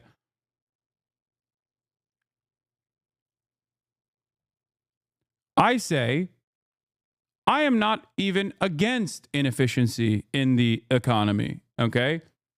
As long as it is at the behest of the overall public good, okay? inefficiencies such as maintaining the same labor force while improving the work conditions to maximize their efficiency and make them do less work so they have more free time. Okay? This is inherently anti-capitalist. This concept is inherently anti-capitalist. What do you mean? You're going to work 2 hours instead of 8 and get the same output and get paid the same? This makes no sense.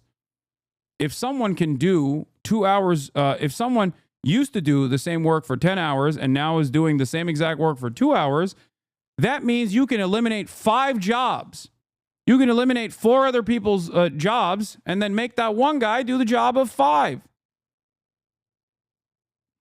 Inefficiency is universally bad and automation is essential to human development.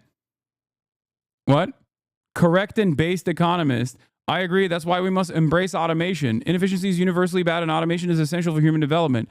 I do not have a problem. Okay, bro, you are on the consumption leaderboard. You definitely chase it. Okay, once again, people I don't think understand what my personal worldview is. So they mistake it for what they think it is, and then they think it is at odds with what I'm with what I'm advocating for or the way I live my life. Okay, I do not have an issue with consumption. I am not anti-consumption. There has never been a point in my career where you can point to me saying consumption is bad. Okay, as a matter of fact, I've often talked about the most successful mechanism of invisible control that neoliberalism has applied to its completely servile domestic population. It is consumption that keeps people occupied. It is consumption that makes people feel like their lives are better. If you want to understand why Americans are so servile, it's because they have burger. It's because they have gun. It's because they have burger gun. It's because they have cheap TV. Okay? And if you understand that any government has to, at a base level, after giving their citizens basic material needs for them to thrive, that they also have to keep them preoccupied and to a certain degree sedated, then you understand that consumption is a very successful way of doing that. If you don't actually offer these goods for people to purchase and to keep them preoccupied, you end up having riots over not being able to get fucking coffee beans, okay? It's not because I'm a selfish hedonist that I advocate for this, okay?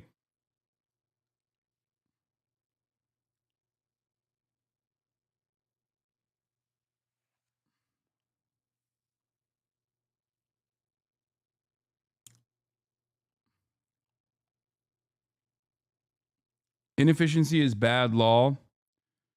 Inefficiency is bad. Inefficiency, the chatter isn't wrong. Inefficiency isn't bad, but it has to be defined. Output input means nothing without context. Output shouldn't be profit. It should be good. That's the difference between the capitalists and the leftists. Yes, inefficiency of that sort, if you set the standard of what it means for inefficiency, then yes. Because one can also make the argument that hyper-efficient economics from a capitalist perspective it requires the gutting of the existing labor force, which then means that the purchasing power goes down, which then means that the existing labor force does not have an opportunity to make meaningful wages. And yes, if you compare it to like a Sudanese person, the American purchasing power is significantly fucking higher, but year over year, their purchasing power goes down as well, and their quality of life goes down as well. That is inherently inefficient. Unless you are hyper-focusing on short-term profits. That's it. Short-term profits for a select few. Inefficiency is bad, said the middle manager whose boss, another middle manager, was telling him to cut costs by laying off 4 more workers and dividing the work between the rest at no extra pay. Exactly.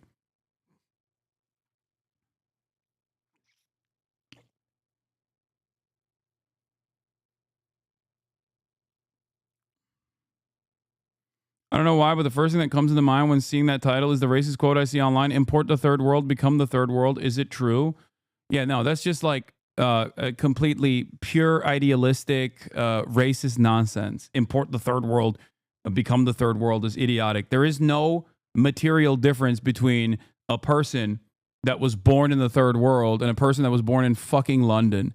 Okay? The only difference is one has access to more goods and a better education system and more amenities than the other. There is nothing that makes people different than one another aside from their, spawn point. Your spawn point dictates your future in pretty significant ways. And you can recognize this by looking at your own neighborhoods. Okay? I'll use not the example of the South Side of Chicago, but instead a white example so that racists can understand this as well. Do you think that if you are born into a relatively wealthy or maybe an upper middle class family in a Connecticut neighborhood and have access to the best education and also don't have to fucking work while you're going to school and don't ever have to worry about your finances, do you think that spawn point is going to offer more opportunities to you than the white child born into a fucking family that was already crippled by fentanyl after losing their goddamn jobs in the mine in West Virginia? Do you think that there is something fundamentally different about the white child born in a West Virginia suburb than the white child born in Connecticut?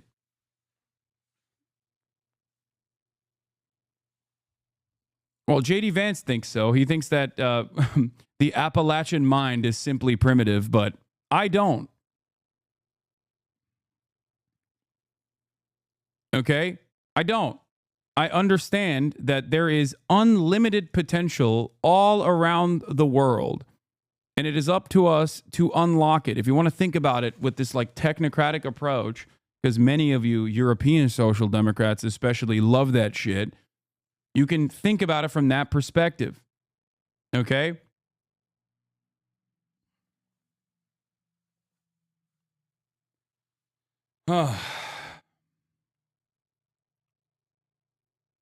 Hot take here, don't ban me, dude, but I think if jobs are automated, wouldn't that cause some sort of Darwinist selection of the population? I might be wrong. It's a new thought. What? I mean, Darwinist theories don't work under capitalism. You're not actually creating a structure where the fittest survive. You're actually creating a structure where the poor die at a higher clip than the rich. That's it.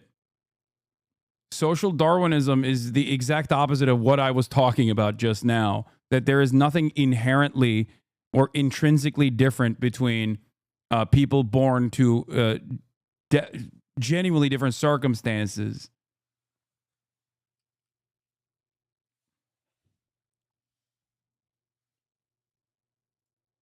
One of the lowest of any major economy, and housing has become nearly unaffordable, with the UK holding the record for the highest number of homeless people in the developed world. Yeah, I wonder why that...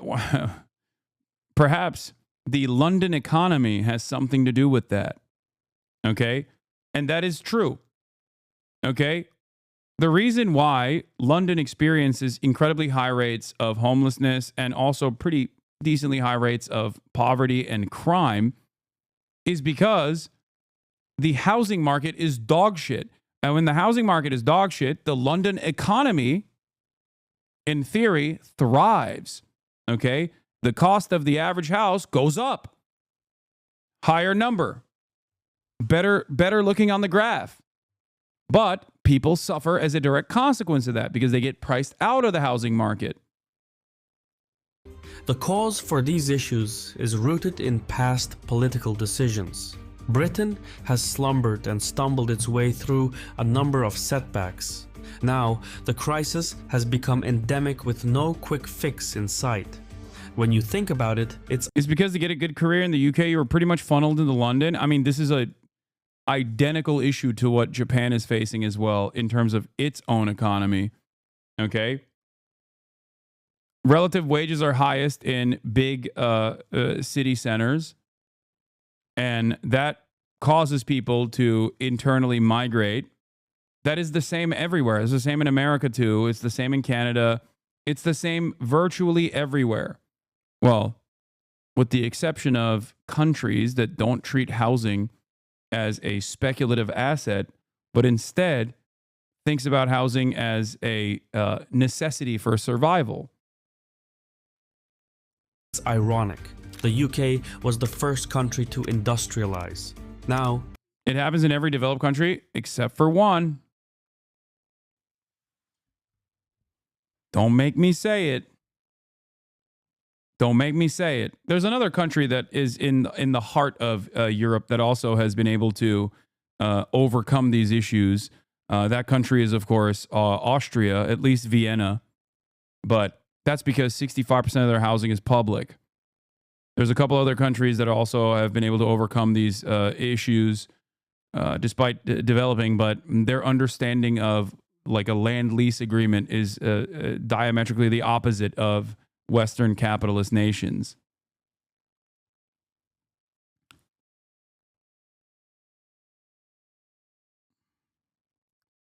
But in terms of developed nations, in terms of developing nations that resemble developed nations in many of their big cities like China, you know,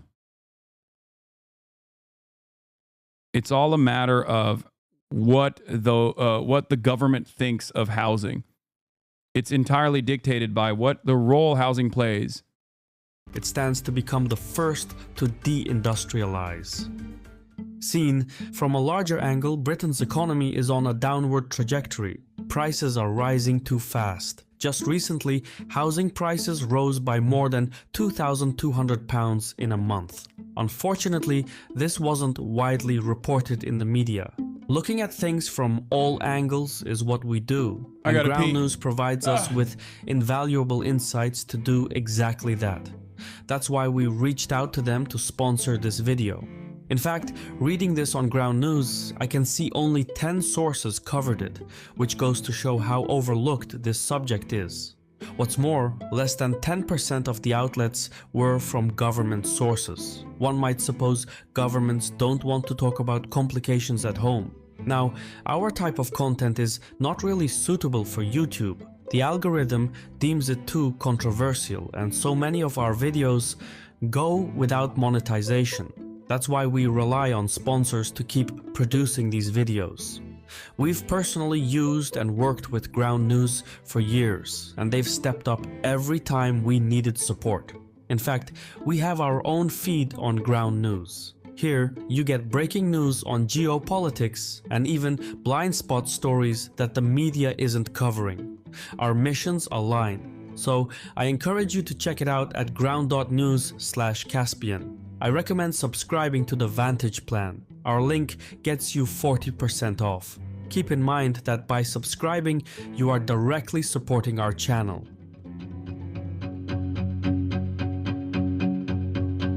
Not long ago, Britain was considered one of the world's most prosperous nations and a prime destination for skilled professionals seeking to advance their careers.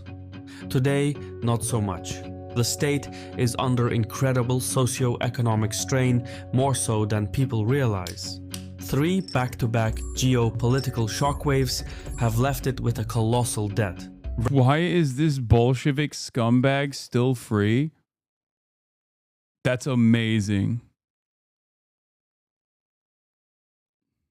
Dude, Euro chatters are so funny. I don't think I've ever been called a Bolshevik as a pejorative. I'm going to give you points for an old way of, an old terminology. Czarist chatter, yeah.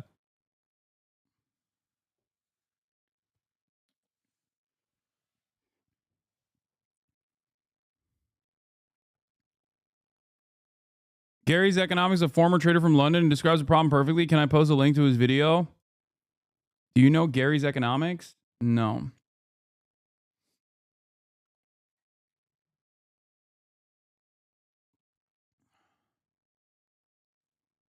Here. And then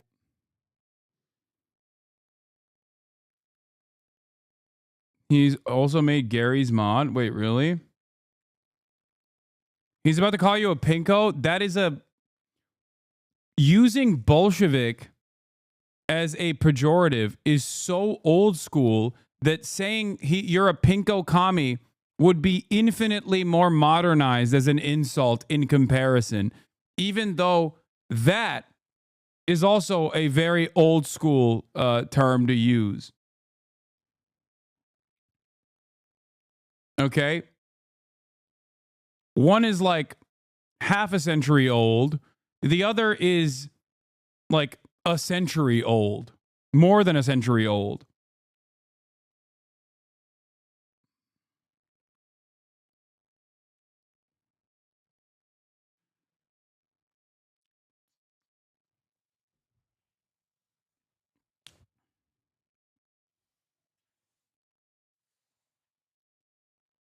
Anyway, what about the hukou system in China? Doesn't that exacerbate generational poverty and class division, or is it good because everyone is in a home? Curious on your take here. I've talked about the hukou system in China before. I think they're looking to modernize and reform it at this point as well. But I'm not, it is certainly very restrictive. What is this? Why are you adding Little Bear and me?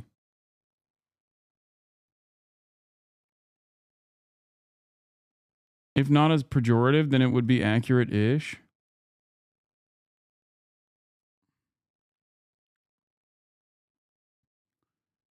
Series, Understanding Wealth Inequality and the Economy, and we're going to explain why economists don't talk about wealth inequality. Okay, so in the first two videos in this series, we explained firstly, what is wealth? Secondly, what is wealth inequality and why it is destroying our living standards and making people poorer. Today's video, we're going to explain if wealth inequality is so important, why is it that other economists don't talk about it? Okay, so the first reason economists don't talk about inequality is because of the way economics is taught at universities. So for those who don't know, I studied maths and economics at the London School of Economics for 3 years for my undergrad. And then I did a 2-year master's in economics at Oxford. So I've spent 5 years at elite economics departments learning economics. And I think it's important to understand the way that economics is taught at universities nowadays. So the first thing to say is, and I think this will surprise a lot of people, in economics departments, we don't talk about the housing crisis. We don't talk about why housing is unaffordable. We don't talk about falling living standards. We don't talk about why wages are falling, why it's hard to get a good job, why big cities are expensive, why... Yeah, that's woke pussy shit. That's why. You got to think of lines and graphs, okay? You have to make sure that in the field, the entire study of economics, you can never actually think of human beings as human beings. You have to think of them as widget makers at the widget factory. Okay? Because if you realize that, I don't know, like productive output and economic efficiency implies mass layoffs, for example, at the widget factory, if you start thinking about the people and their disposable income, their lives, their dreams, their children's futures, all of a sudden you're going to start arriving at a very gay and very woke conclusion that perhaps is not the best possible thing to do. Okay, they're economists, not sociologists. Okay, I'm just saying that it's a silly way to approach the problem. China says U.S. should lead Trump's proposed arms control effort. President Trump said China and Russia should have their military spending and limit nuclear weapons. You first, China said. Great. It's never going to happen. Things like energy and food are increasingly expensive. These kind of big economic problems of our time are basically not discussed at university. So what do we do at university? The main thing is Yeah, but the point of the graphs is so you can think objectively and make rational decisions. Yeah, the problem is those are not rational decisions. Okay? Is the point of a government or a social contract to improve everyone's lives, to improve the collective good, okay? Or is it to make sure that lines are constantly going up on a fucking graph? Yes, if you think that lines should constantly go up on a fucking graph and you believe in permanent growth of that sort, okay, then you arrive at this problem. And it's so funny because economists are wrong all the goddamn time. And then we never regard it in the same vein as like zodiac signs. We just like go, oh, well, I guess there was some issue. There was some fundamental problem that we didn't see, but it's okay. We'll just keep applying it over and over again. You know what it reminds me of? Okay. You know what it reminds me of? I've been watching Orb, right? And I think the way that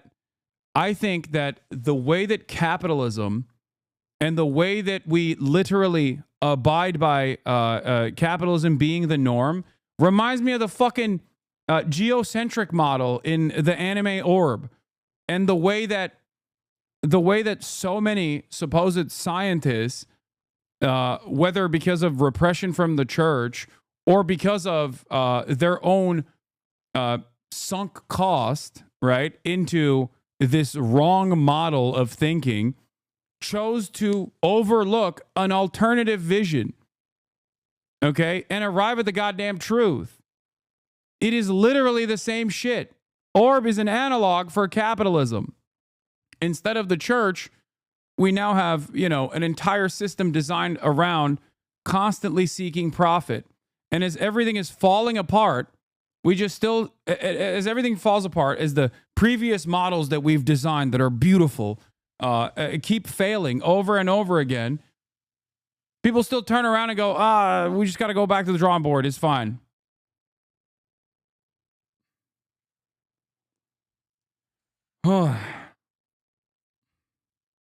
Let's not evolve our thinking at all. Let's not look outside of the pre-existing confines. It's just too scary.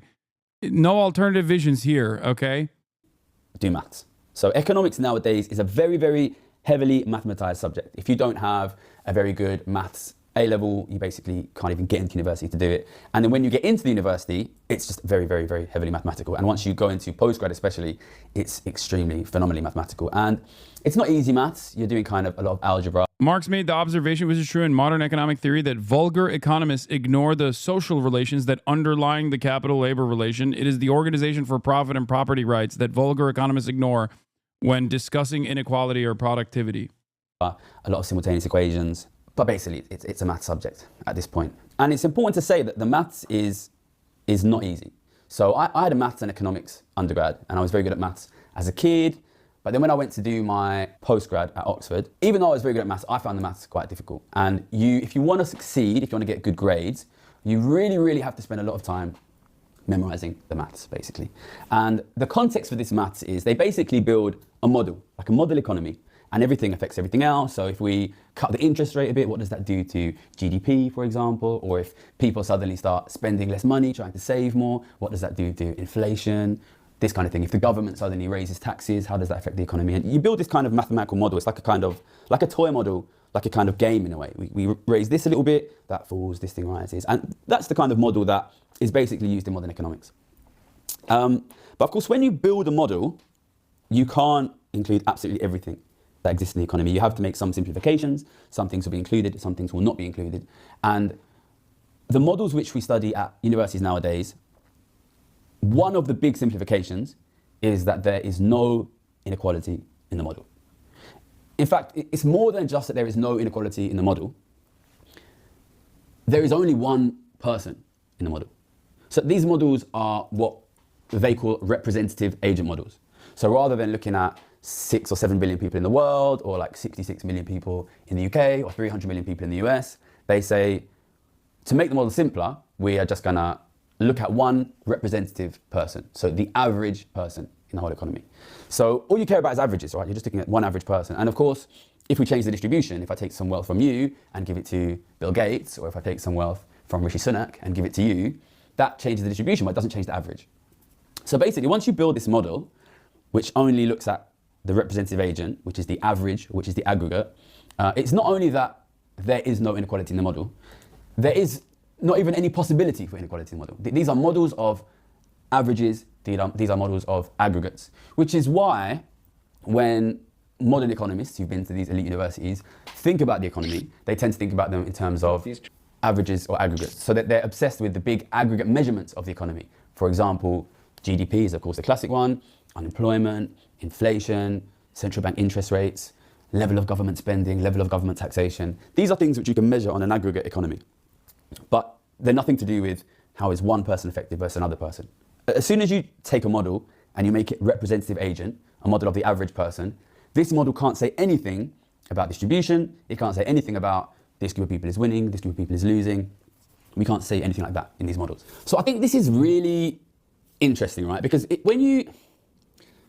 you want to be like an influential economist in the world of policy or academia, you are going to have a PhD, right? So you're going to have 3 years undergrad, 1 year, I did 2 years master.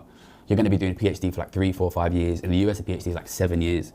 You're going to have to do like some postdoc work, and then you're going to, if you're you are indoctrinated into the structure, and you have an almost religious zealotry associated with defending capitalism in this process. You are indoctrinated into a pre-existing model, the one that dominates the planet, as the only way to continue. Okay? That's it. That's what it is. And I'm not like abolish college, it's bad for you, don't learn, don't read type of person. But yes, there is not a lot of diversity in terms of the readily available economic models out there beyond capitalism.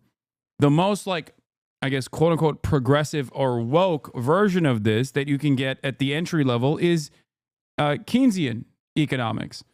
That's it. And that is still firmly within the confines of capitalism. It's crazy. No alternative vision unless you go beyond, unless you go beyond the introductory courses and specifically focus on that.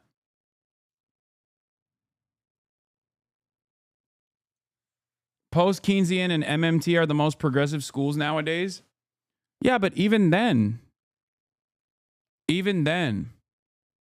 Well, first of all, I don't think that modern monetary theory works for countries outside of countries like the United States of America. And secondly, it still doesn't matter because it doesn't address the root cause of the inconsistency or the contradiction baked into the current system.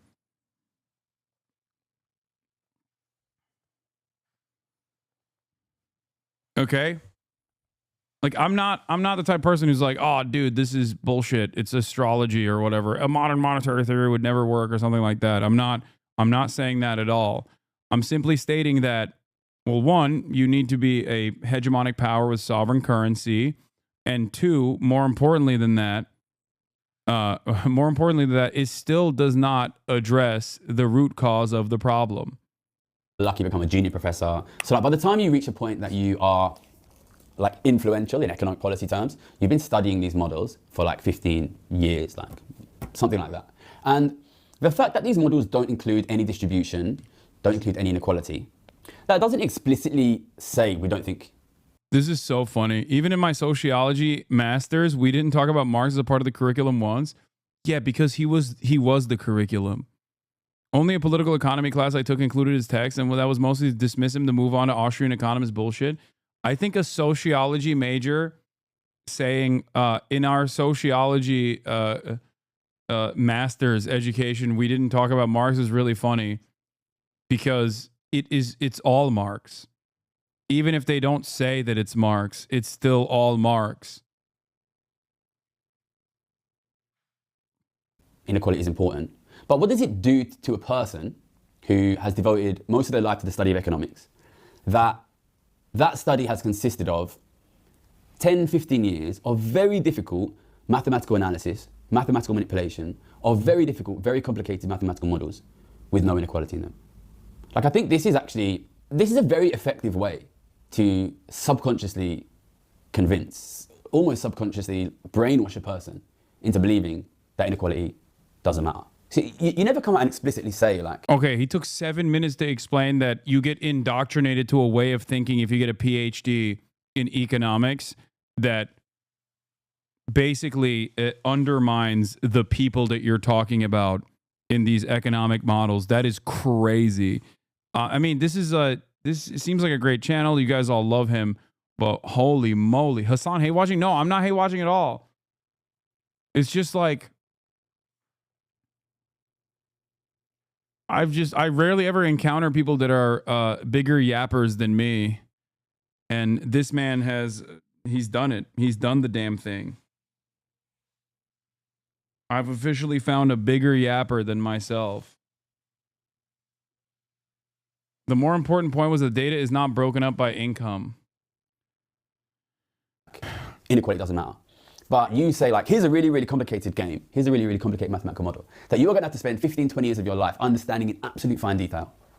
And you never even explicitly mention it, but the model doesn't have inequality in it. Doesn't have any distribution, doesn't have any space for that. So imagine you're that kid, you went in 18 years old, and then you spent 15 years of your life paying, you know, locked in libraries, doing really difficult maths with no inequality, no inequality, no inequality.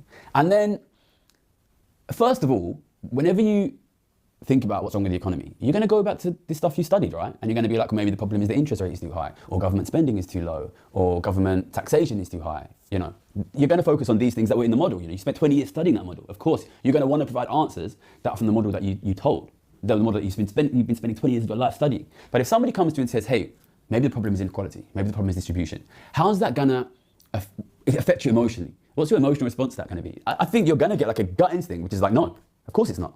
It's not that. Because if it was that, why the fuck have I spent 20 years studying something that's not even in the model?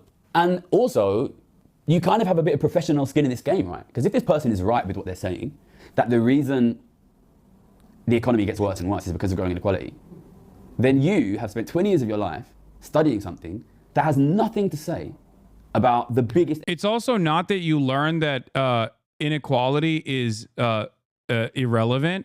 You learn that it's good. I don't think that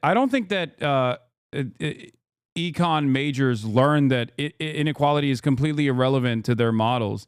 I think they learn that inequality is a necessary good. It's a necessary, not even evil, it's a necessary good.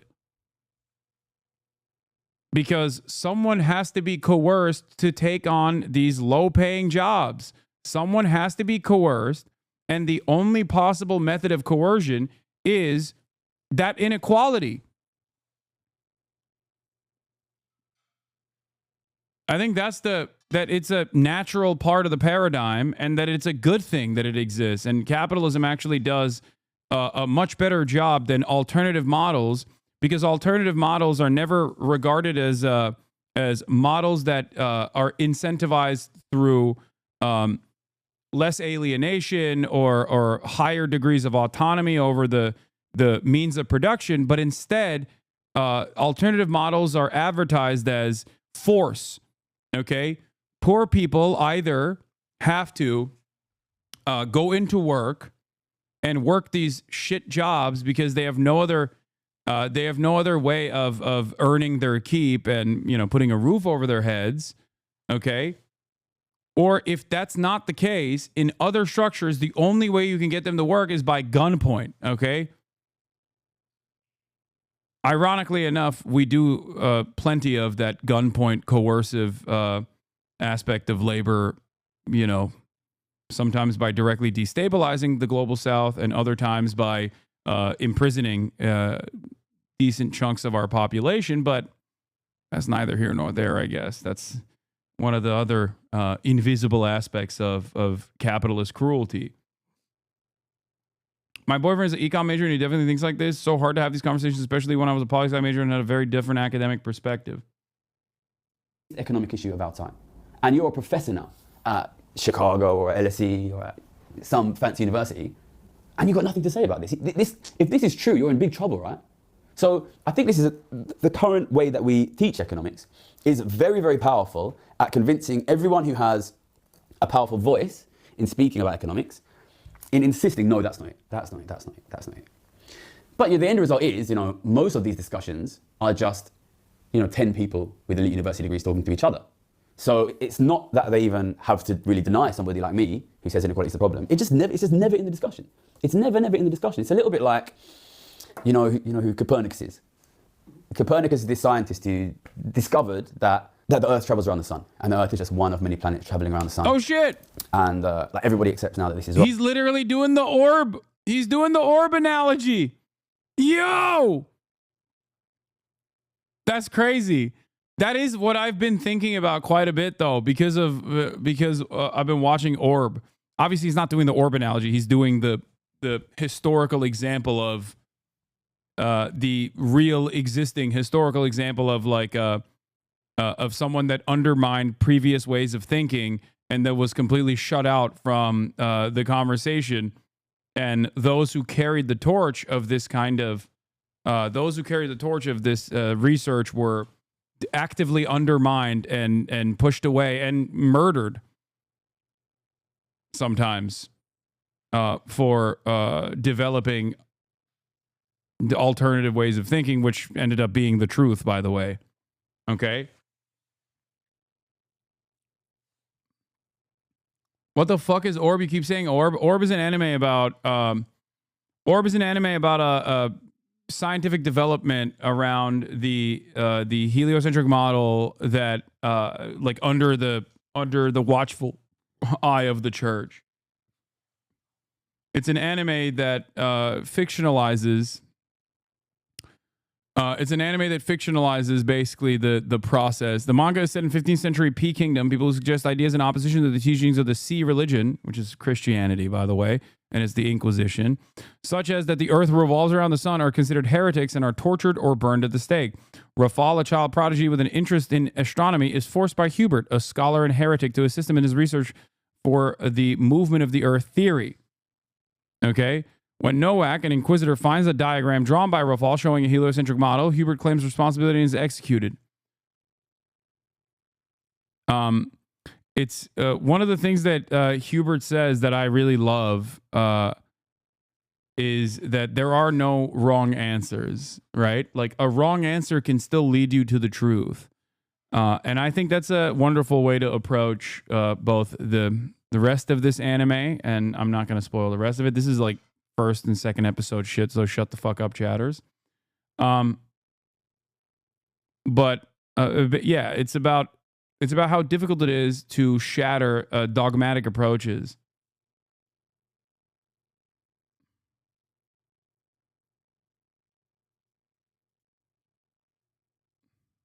Right. But before him, everybody thought that the Earth was the center of the solar system. I guess it probably wasn't called the solar system at that time, but and everything traveled around that, including the sun. And they had developed these really complicated mathematical systems of making that work. And the way that works is that all the other planets, they have to do like loop-the-loops and spinning around. It's the only way that it works to make sense. So all of these guys spent like their whole lives working out these complicated mathematical models of how everything goes around the Earth. And then a guy came and said, actually, things don't go on the Earth. And he was, he was massively, massively attacked. Nobody wanted to accept it because you have all of these prestigious academics who've spent their whole life developing models of how things travel around the Earth. I think that's kind of basically where we are now. And if I was right in saying that these guys are just missing the big thing, what would you expect? You would expect, basically, that their models wouldn't work in the sense that they would constantly generate.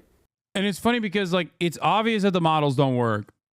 If the models fucking worked, then we would not have a boom-bust cycle. We would not have, like, great great periods of economic downturn. Like, that's the other part of this, which is that, like, when economic predictions fail, and they do quite frequently, it's not exactly invisible either. You immediately feel the long-lasting, tangible impact. But because we are so dogmatic in our approach to capitalism, and it's such a Wrong answers lead you to the truth. Is that how you cope with getting absolutely cooked by the debate master Jordan Lee Peterson? Jesse Lee Peterson, yes.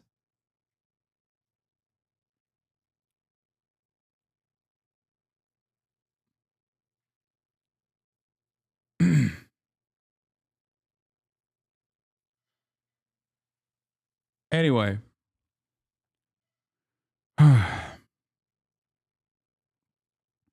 I fear that in times of instability, a lot of people operate in cultish ways and approach the subject by reaffirming their loyalty to the previous dogmatic ways of thinking. Dude, I love Richard Wolff. He's great, but I'm not going to listen to him talk about the dialectic of work for an hour, dude. What are we talking about? Calm down, okay? This is already long enough. Many chatters already left because they said they were fucking bored. And now you want me to listen to Richard Wolff for an hour? Like, come on. Lock in. Incorrect predictions. And that is exactly what happens. These guys consistently generate incorrect predictions. So, I've spoken about it many times on this channel, and I'll speak about it on the next video on the course. My job was to predict interest rates. And interest rates modern economists are basically obsessed with interest rates. Before 2008, they basically thought you could solve pretty much any modern economic problem by just making sure you get that interest rate right. And if you look at the way that our economists react to financial crises and economic crises, how do they... Guys, once again, I'm going to repeat this, but I know better than you do on what carries the attention of 30,000 individuals, okay? Please stop. Like, this already is close to the boundaries of what is allowed on this broadcast. We've probably passed that boundary from my own estimation, okay? They react to 2008, slash the interest rate. How did they react to COVID, slash the interest rate? How did they react to the inflationary spike after COVID? Rocket the interest rate up. This is basically where our economists sit at the moment, which is the way to deal with any economic crisis is to manipulate the interest rate. So the interest rate is like their key tool that they use, basically. And yet, what are their predictions for their own interest rate like? So I was a freshman interest rate trader from 2008 until 2014. In 2008, after the financial crisis, interest rates were slashed to zero in basically the whole of the rich world. Nobody predicted that. That was a surprise. And because they believe that low interest rates are very economically stimulative, they thought that rates would come up again the next year. They didn't. They then said in 2009, well, we were wrong this year, but rates will come up next year. They didn't. In 2010, they said rates go up in 2011. They didn't. And they continued to predict rates to go up every single year up until 2020, in the middle of COVID. Every single one of those predictions were incorrect. And then they finally said in the midst of COVID, now inflation is so low and will stay so low for so long, interest rates will never go up again. And interest rates immediately went up to 5-6%. So, I know when I come out and say inequality is the big thing, and you live in a world full of economists that say, the problem is things to do with the interest rate, things to do with levels of government spending, things to do with levels of taxation, I can sound like a bit of a quack, basically. Why is this guy saying the problem is one thing when all of these prestigious elite economists aren't mentioning it? Well, they're an educational system which never talked about it, and their predictions are constantly wrong. Whereas if you look at my predictions and, The same goes for foreign policy as well. If you're a constant naysayer of like American imperialism, the one time where your prediction might be incorrect, maybe let's say you're Noam Chomsky and you talked about the Khmer Rouge and said, hold on, let's wait for official data to come out. They'll constantly bring that up 60 years later, okay? Or let's say you're a dumbass Twitch streamer who said, Russia would never invade Ukraine. They'll constantly bring that up. You can be wrong all the time, on the other hand, as long as you are wrong alongside a pro-American imperialist position. The one time where you're wrong, on the other hand, against the American imperialist position, everyone will constantly look to that and constantly point to that to try and fucking undermine your very accurate assessment of the situation time and time again. Look no further than every single pro-Israel content creator, okay? Look no further than every single pro-Israel content creator. Every step of the way, pro-Israeli accounts that are in legacy publishers or that are in independent media have been wrong on every account. Their assessment was incorrect. Their analysis was totally wrong. And every single thing that they said about the potential, about the future of this conflict was incredibly wrong. I, on the other hand, was right every step of the way.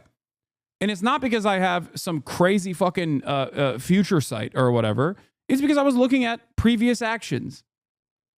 But it does not matter that they were wrong every step of the way, because they were wrong in the correct way. Okay? That's it. They were wrong in a way where it corresponded to the overall biases that a lot of other people are being socially conditioned into believing. Okay?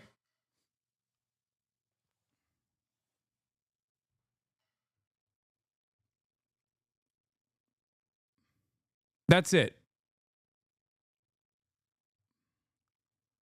The reason why I brought up this analogy, which is somewhat self-serving, is because the same thing happens in the field of economics.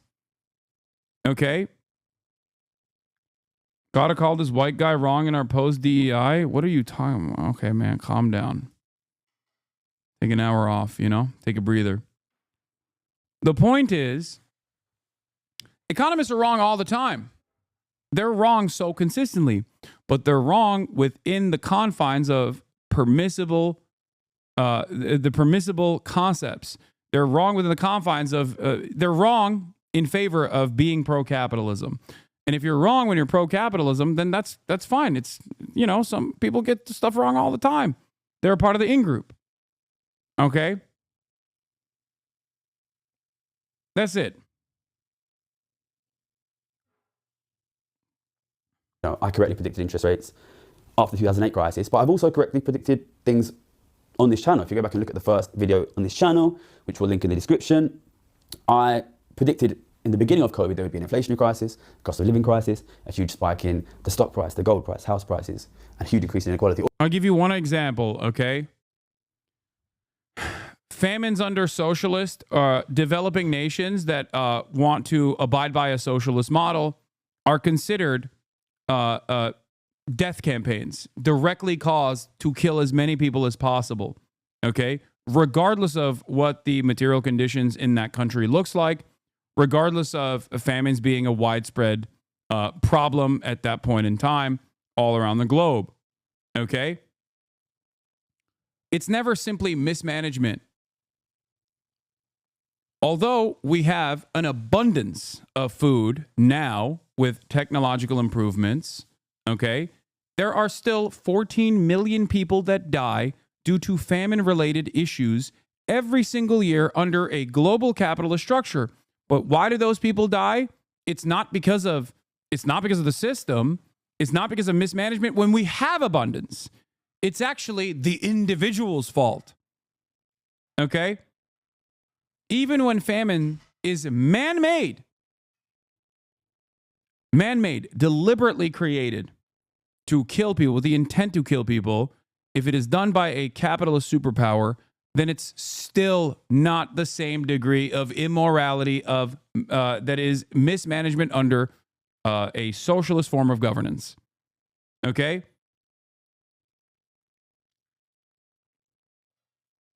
Okay, it's not 14 million, it's 9 million every year now. My apologies. Well, at least in 2021 it was. In World of Wealth, 9 million people die every year from hunger. Okay? So what else is wrong? Science, history, academic fields filled with the smartest people in the world who have dedicated millions of hours to studying it. You sound like a right-winger denying experts. Wait, what? Brother, this is one field, and I'm saying that we have a dogmatic approach. There are alternative models out there, and we purposefully refuse to look at it out of the fear that it would undermine the current order of business in a way that is not dissimilar to previous dogmatic approaches to ways of thinking that we now understand is wrong. There's someone who is there are a lot of powerful individuals who are slated to make money this way. They do not want to disrupt the existing hierarchy. The fastest growth in history of humanity were Soviet Union and China. Sorry, chatters, these are just facts. I mean, it's true.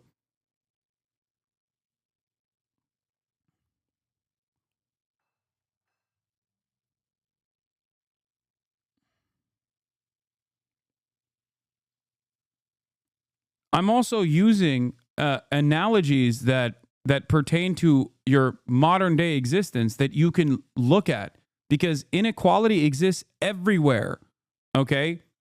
That's why I use the example of the neighborhood in West Virginia versus neighborhood in Connecticut.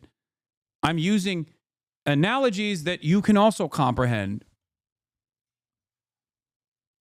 You can extrapolate from the existing inequality that you can see with your own two eyes, or inequality that you have experienced, okay, that you have lived through, and then look at a global paradigm, because it works in a similar capacity.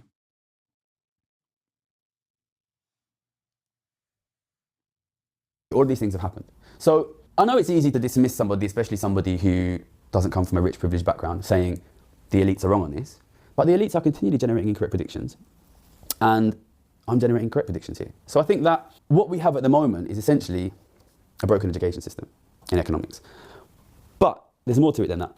And the second reason why we don't speak about inequality in economics enough is because we have a system which aggressively takes anybody who is good at predictions out of the conversation.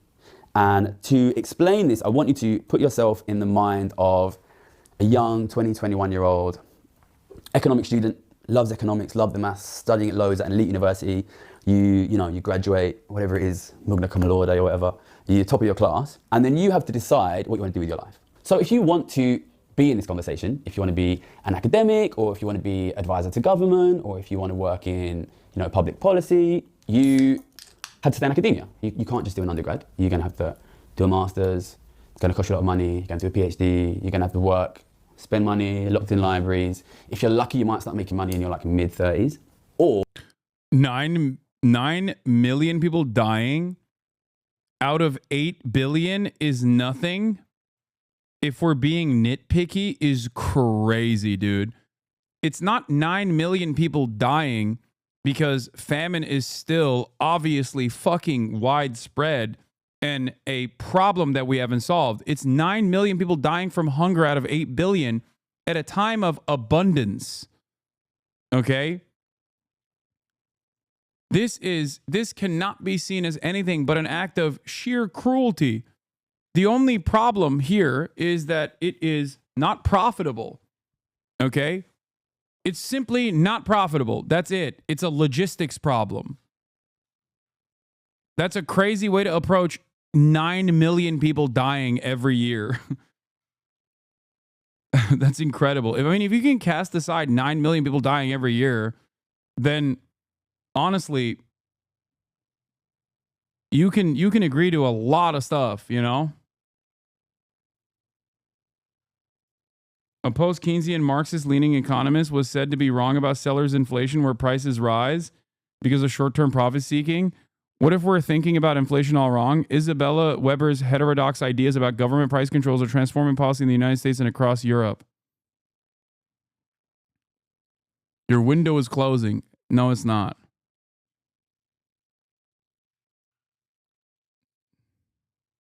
You've read your last free article, you freeloader.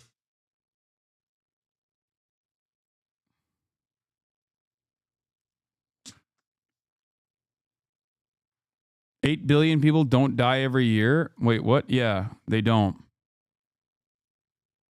I agree. The entire population of the planet don't die every year.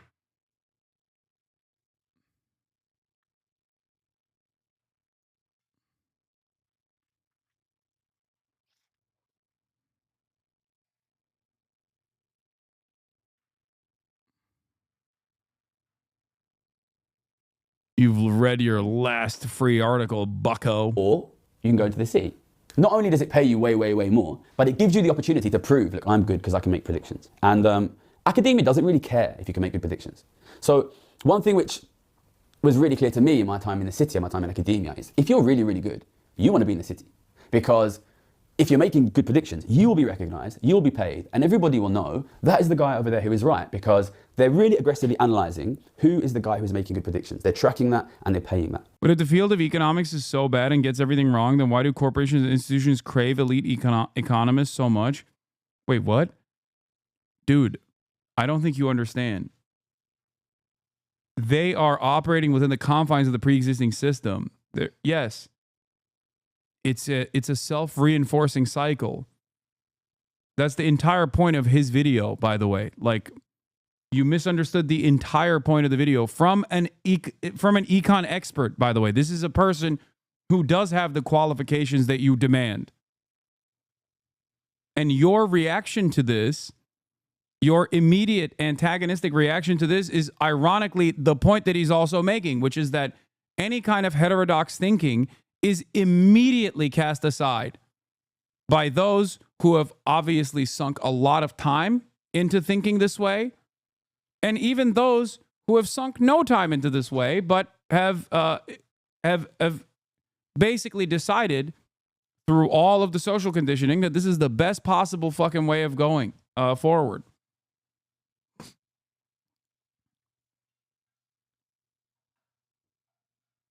That's it.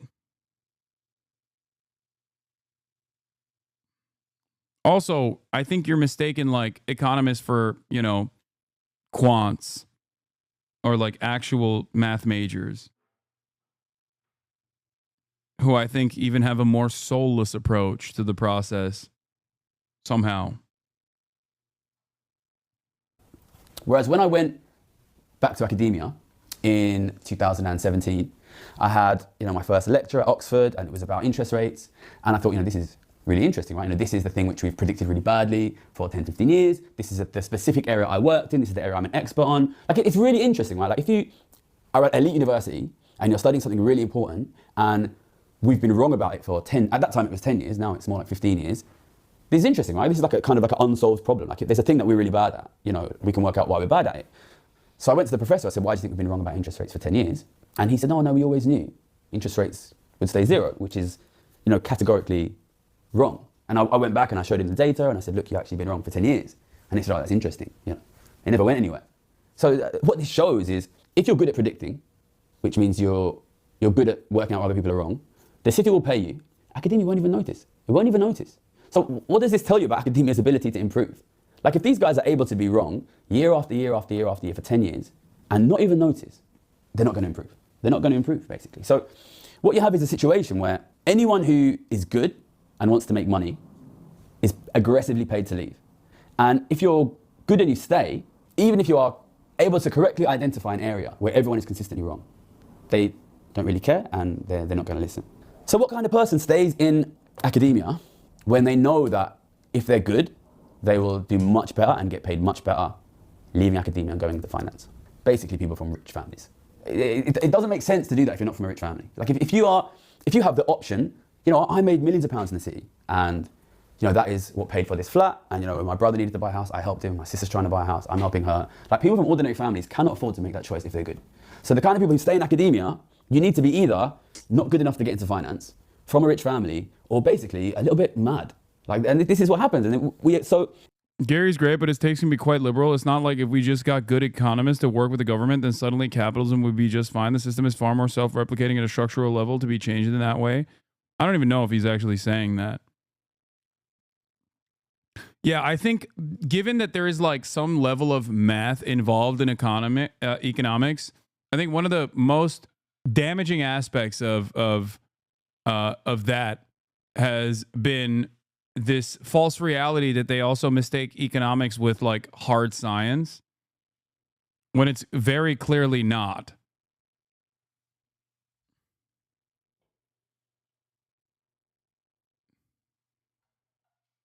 That's it. People are like, well, it's confusing and it has math, so it must be a hard science. I don't really understand.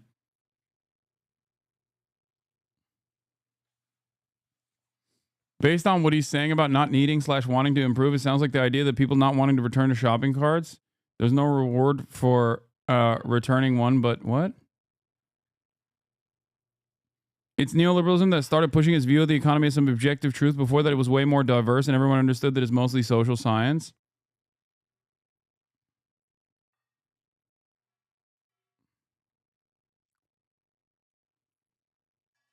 You have this system which kind of brainwashes people into saying inequality doesn't exist, it doesn't matter.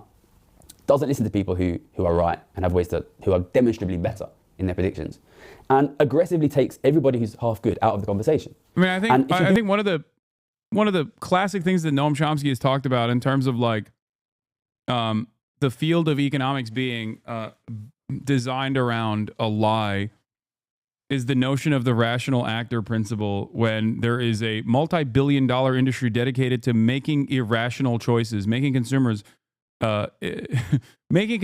engage in irrational choices to begin with. Like, that in and of itself is a fairly simple way to attack the argument. You go into finance. Obviously, then once you're in finance, you can make a lot of money making good predictions, but you're not allowed to speak publicly. So when I was a trader, I was making a lot of money betting that inequality would devastate living standards and keep interest rates low and push house prices up and push stock prices up and push inequality up further. But I wasn't allowed to say anything about these things. I had another point which I need to make on this. So the third reason economists don't talk about inequality is that pretty much all powerful, influential economists are quite rich. They're quite rich. They're generally from rich families. If they weren't from rich families, they probably wouldn't have stayed in academia. Economics has the worst social representation of like different social classes of any subject in the big American universities. So you have rich people who've gone in to study this subject. They probably don't need money, otherwise they would have gone into finance. And then they get paid to work for a think tank or work for a newspaper, and they themselves are quite rich and comfortable. The people who pay them are probably quite rich. They're heavily incentivized not to talk about inequality, right? It's in a quite obvious way, which is when somebody is rich and comfortable, they want to keep things the way they are. You know, when you talk about a crisis of inequality, it hurts most people quite badly because wealth tends to concentrate at the very top. But there's a sort of, the top 1%, especially top 0.1%, does really, really well. But there's like 5 or 6% of the top that benefit from that. And these guys include basically any economist with a voice. So economists are wealthy. They don't want to talk about inequality. They've got a massive amount of skin in the game saying that inequality doesn't matter.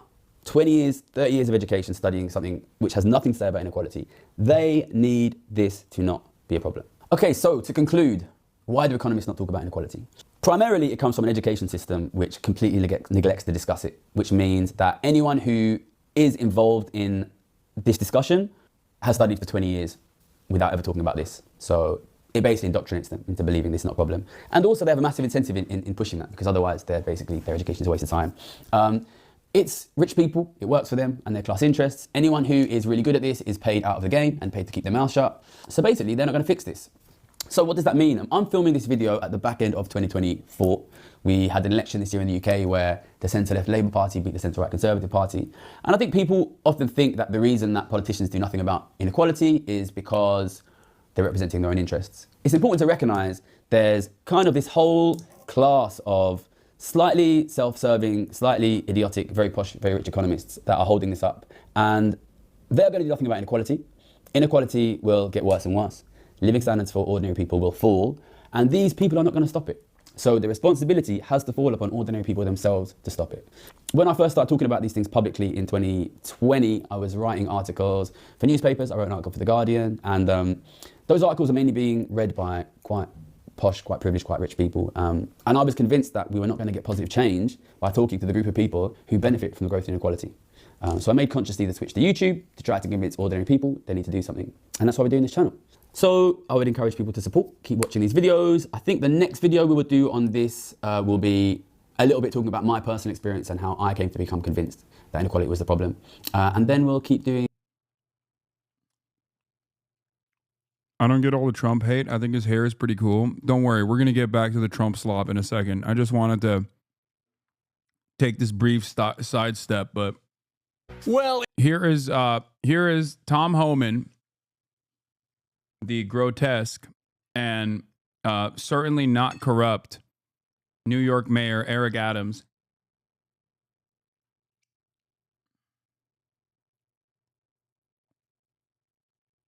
What's very funny is my first stream was a debate with a former mod of yours on the $15 minimum wage. He argued that it was economically illiterate. I responded by citing an economic study that won the Nobel Prize in economics 2 years later, showing increased minimum wages do not cause job loss as normal economics believed. Yeah. Yeah, inevitably those models also find a way. It's just that it's too late and most people just avoid looking at that even when it's too late. All right. Let's get to Tom Homan. As you guys know, Eric Adams, Erik Turanoğlu, okay? Erik Adamoğlu, a Turkish national, was popped by the Southern District of New York for doing a quid pro quo, pay-for-play scheme and offering benefits to the Turkish government by envoys for getting cheap or subsidized first-class tickets from Turkish Airlines and also hotels in Istanbul. The New York of America, Istanbul. Okay? Now, Eric Adams, being the corrupt cop that he is, was experiencing a little bit of scrutiny from the federal, or at least state law enforcement apparatus. But thank God for him, Donald Trump, the great white hope, came in. And that man knows the art of the deal. And forced the Department of Justice to drop the case on Eric Adams for his loyal cooperation with the administration's anti-immigrant agenda.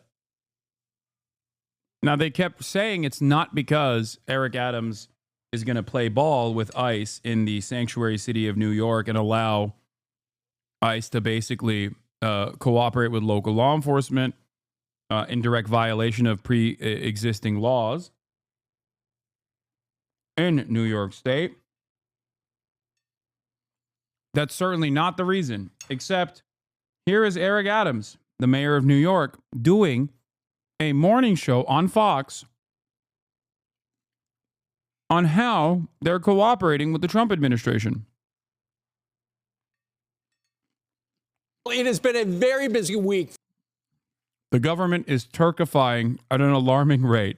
For New York City Mayor Eric Adams, the Department of Justice earlier this week dropped corruption charges against him. And yesterday, he met with border czar Tom Homan about the next steps in fighting New York City's migrant crisis. How'd it go? Well, Mayor Adams and Tom Homan join us right now. Guys, great to see you. Great Morning to see you. together. Thank you so much. Make some news.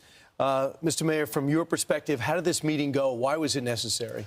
Good. I think that, and Tom could speak for himself, I think he had a real level of frustration, and he was trying to figure out, hey, what's going on, Eric, what is happening? And we were able to get in the room and really articulate what are my powers, what are my authorities, and what are some of the things that we need to legislatively address that is preventing us from doing what we want to do, and that is getting dangerous people off our streets. Right. And Tom Homan, as you know, Mayor, a couple days ago said he was angry at you in New York City because sounds like last time you guys got together over at Gracie Mansion, you probably said some stuff. Maybe we'd like to do this and that. And I think Mr. Homan, and Tom, you could start with this.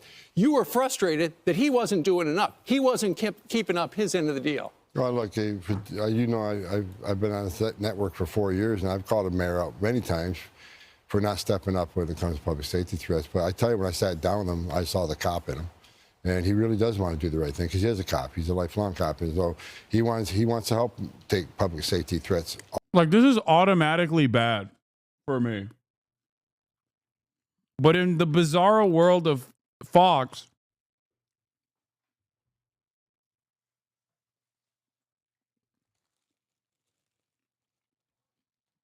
when this monstrous piece of shit refers to corrupt cop Mayor Eric Adams as he's got that cop in him, it's seen as a overall positive. Good stuff. Future of the Democratic Party, according to Matt Iglesias, boys. Off the street to New York, making New York safer. He also wants to help find these missing children. We got 300,000 missing children. That many of them are here in this city. We know that. We got to find them, and he's, we'll be working with his intelligence division, his officers, to save these children, because many of these children are in forced sex trafficking, many are in forced labor.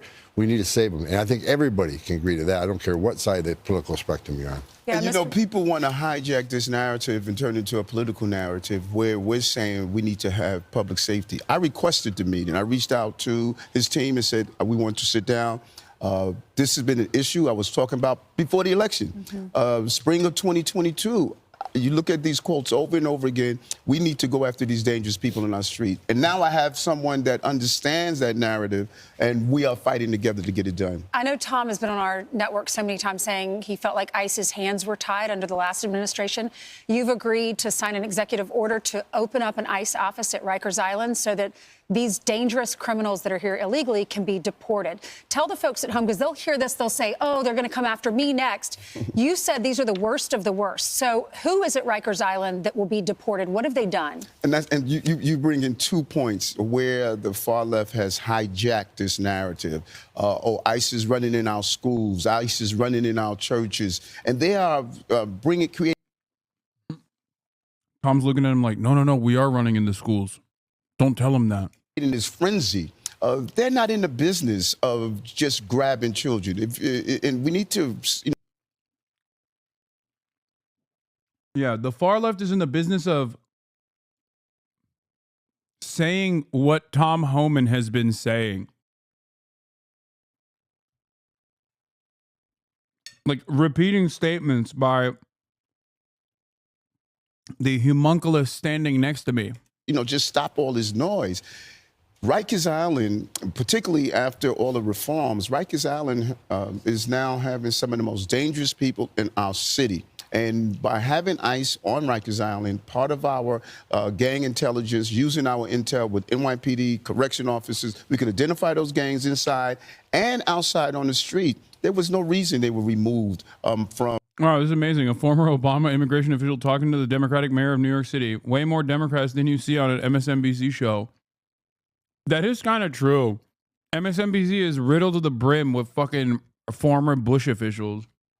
On Rikers Island. And as I sat down with Tom earlier, I said that we're going to look at all the legalese. I'm able to do an executive order to put them back on Rikers Island, what they should be with part of our criminal justice apparatus. You have a left-wing legislature. Everybody knows it. And for some reason, nobody votes in New York, so the same left-wingers get in every time. But if you had your druthers, would New York City be a sanctuary city? What we will always be. This has always been a city of immigrants. So you think it should be? No. Let me explain, because this is what's getting conflated all the time. Where the sanctuary city is stated that if you're in this city and you're paying taxes, you should have access to the services. What I asked the city council to do, change the bill that was already in place and modify it that if you are committing a crime, that we should be able to collaborate with ICE, even on civil enforcement. Dog, that's literally the opposite of a sanctuary city. That's the whole point.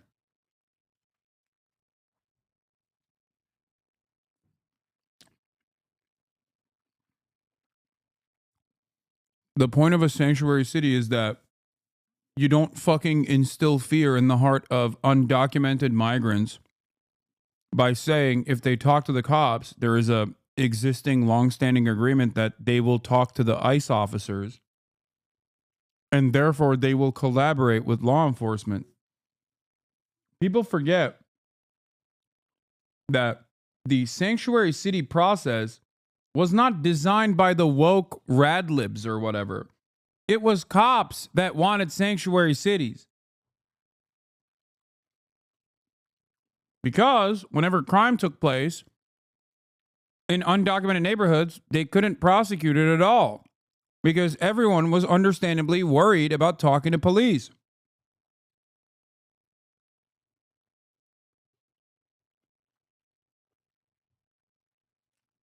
enforcement if you have committed a crime. That part of the bill is wrong. But everyday people who are here until they're moving to be documented, if they are going to school, working, paying taxes, then they should be able to provide police services, hospital services. Children should go to school. That is what we're saying. You don't agree with that, Tom? I don't agree. I think sanctuary is a sanctuary of criminals. But we walked out of the meeting yesterday, and getting back in Rikers Island is a game changer. We can get, not only we... He's just so horny. He's like, yeah, I don't care. I'll take anything I can get. Get the bad guys before they hit the street. The intelligence of how the TDA operates, where they're operating, all this intelligence they gather at Rikers Island, we'll have access to. But no, I'm strictly against sanctuary city status just because I think sanctuaries are for criminals. Right. And they're a magnet. But the beauty here is that we're allowed to disagree. Right. But we do agree on the fundamental that no matter who you are, it should be safe. So that's what people are missing. My life is sitting down with people I don't agree with 100% of the time. I don't agree with myself 100% of the time. I don't agree with myself 100% of the time. He's so awesome. God, I wish he wasn't such a piece of shit.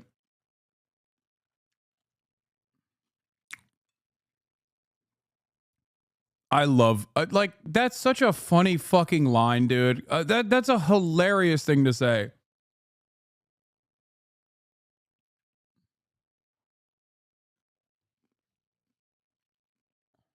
But when Tom and I are in a room, we're both saying one thing. No matter who you are, if you're hurting innocent people in this city and in this country, you don't have a right to be in our country. Well, here's the thing. You can disagree on things, but Tom has made it very clear that if a politician stands in the way of the federal government executing the law, they are going to bring charges against people like you. And in fact, we've seen the Attorney General, Pam Bondi, go after officials already. So was that part of the conversation yesterday? No, I didn't think it needed to be. I mean, we talked very frankly about, first of all, getting to Rikers Island, step one. That's the first step. We're working on some other things that we don't really want to talk about in open air just because the city council will be putting roadblocks up on us. But the mayor and me have committed to several other things to make the city safer. Further collaboration. Again, city council. He's such a cock. It's so funny that they can basically sit there and undermine him. Not that he fucking cares personally about like protecting otherwise law-abiding migrants. But it is pretty funny that they can just sit his ass down because he's a criminal, because of his corruption, and just basically make him say whatever he wants, and the cooperative aspects will remain the same. I don't like him. I think, and Mayor Adams, he's dealing with the sanctuary law, right? That an EO can't override. Right. So we're working on some things to work around some of these things. So we can You're get some being things careful done. the way you describe it. I've got to be very careful because the city council, they hate me, right? The city council, they don't want immigration enforcement in this city. So we got to make sure that we collaborate in a smart way so we can get more bad guys off the street. Yeah. That's the goal. And you said something that's very interesting. You said that elected officials who are standing in the way are like me. Let's be clear. I'm not standing in the way. I'm collaborating against so many others that don't want to collaborate. Well, now you're collaborating. Like I said, go back to spring of 2022. I was saying we need to get dangerous people off our streets. But it wasn't happening. Amazing. How likely he gets reelected? Oh, no shot. He really just said, let's be clear, I sold out. Yeah, I mean, it's so funny that they're bullying him. Like, they're not even... It's pretty funny that they're not even, like, maintaining the aesthetics of Eric Adams doing this from his own personal change of opinion or whatever. They're just straight up like, well, you're kind of forced to do this, huh? You bitch. They're humiliating him. Amazing. Is that true? We dropped crime in this city at remarkable levels. Did you help ICE? In the level of enforcement for criminal actions, yes. The law says, Eric, you cannot do it for civil enforcement. But for criminal actions, yes. The police department. So what's different then?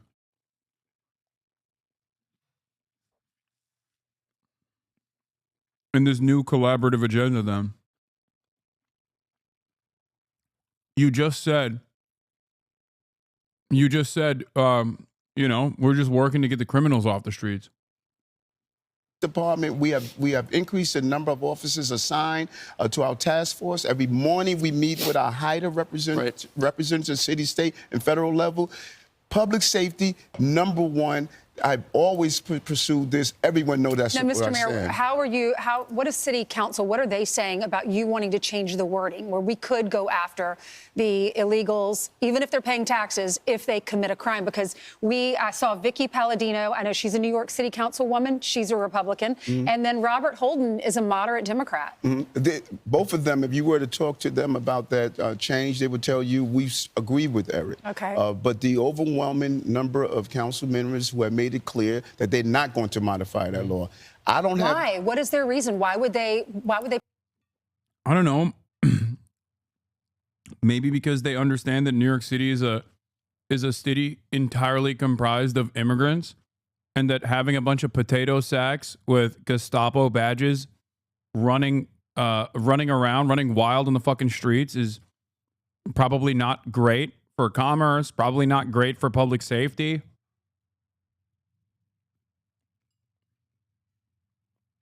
Why won't they let us hunt down these bad actors? They protect the criminal. Well, I think that you look at many of the policies that I put in place. Put in my anti-gun union, 20,000 guns removed off the street, put in 1,000 cops back. Oh, they hate that too. Well, don't you think New Yorkers need to defend themselves since you're not doing it, Eric? It's funny because they're not even saying like Mr. Adams or Mr. Mayor. They're just like Eric. They're hitting him with the Eric. The subway system to bring down crime. All of these initiatives that I do around public safety, it's a constant fight with them because I think many people are articulating their personal reasons and not the feeling that the city has. 78% of New Yorkers stand with me, stand with what Tom is doing about getting these dangerous individuals. But the problem is we don't know they're dangerous till they kill. Like that guy that put this woman on fire because she fell asleep on the. The problem is we don't know if they're dangerous until they kill, which is why we have to deport all migrants, is an insane thing to say. But that is now the official line. Like that is... The problem is we don't know if all white men, white boys, white teenagers going to school are going to become school shooters. So what we have to do is eliminate white boys in school would be a ridiculous thing to say. Overwhelming majority of violent crimes are done by men. We don't know if the next man you encounter is going to be a violent one, so we have to pre-fire and kill all men would be a ridiculous fucking argument. So why would you make that argument about undocumented migrants that come from literally, and just not undocumented. I'm not even going to say undocumented migrants anymore, because it's also documented migrants too. They come from all different walks of life, from every other part of the fucking planet. And these guys think that they are a monolithic force of evil, despite the fact that data shows the exact opposite.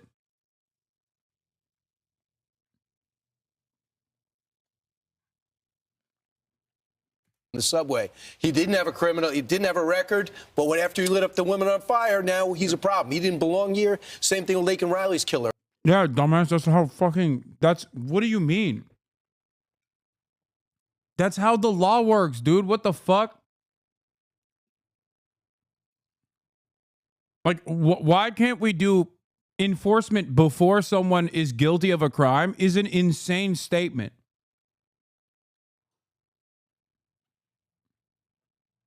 Like, he's just literally saying, why can't we be fucking racist and deport everyone guilty without trial so that we can lower the crime rate Even though if they did that, that wouldn't actually lower the crime rate. Because they're not responsible for a larger share of crimes.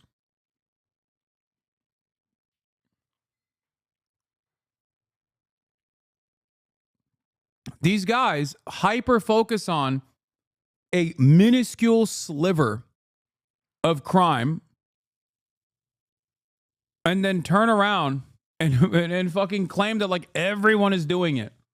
My entire family's first-gen immigrants. Not everyone was able to come legally right away, but they've always been hardworking people. To have that idea imposed onto an entire group is just dangerous. It is so dangerous.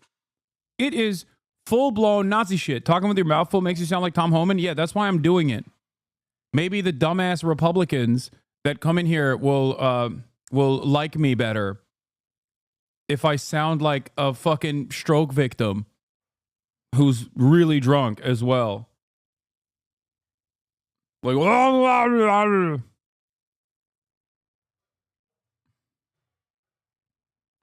who was housed here, went to Georgia and killed. So even though you say, well, we want to be open to people, we don't know these guys are criminals until they act, and then it's too late. Then they become a problem. Well, but if they never got here, they wouldn't be a problem. And that's what's good about what we're doing right now, what Tom, the border czar, has done. I've said it over and over again. We need to control our borders and not allow people to come into the country, gang members coming into the country, people who are here to commit crime. I think what we've witnessed the border czar has done, we have seen a substantial decrease in that flow. Tom, you know the NYPD. How frustrated are they that they can't fully have your back, be able to tell them exactly where these guys are, be able to go into these raids with you? Oh, they're frustrated. I mean, the NYPD wants to protect their streets too, and they want to enforce the law, and they want to collaborate with us. I mean, I don't think I met a single uniform in the 4 years I've been coming to the studio that sit out front. I shake everyone their hands. We had dinner with officers last night, not only from NYPD. We had dinner with officers from Newark and from Philadelphia. We had a whole table full of officers that want to do the right thing. They want to collaborate with us. But they're so horny for violence. They're like, come on, we're fantasizing about it. They're fucking fire. Wow, they really want to do enforcement. They really want to do Gestapo stuff, but it's just crazy because, like, the woke police don't let them do it. I think yesterday's meeting, I came to New York City, I wasn't going to leave out nothing. Right. I did the last time, and I told them I'm not leaving until I got something. And we're back into Rikers, that's huge, but we got other things we're working on, so I'm hoping, and now I got him on the couch in front of me. He's like, yeah, I'm going to make this motherfucker also let me into the schools. That's what I'm going to do, because I want that. That's where the undocumented migrants are. It's the people he can back waving us now, right? So I think you're going to see things move in the right direction. I really, truly believe that. And we don't want to give the false impression that there's no collaboration around criminal justice. We collaborated with ICE to take down a very dangerous gang member who was trying to put grenades in our city, caught with a gun. So there's real collaboration with HIDA, our criminal justice apparatus on the city, state, and federal level. Wait a minute. So when someone actually is doing like what amounts to an act of terror,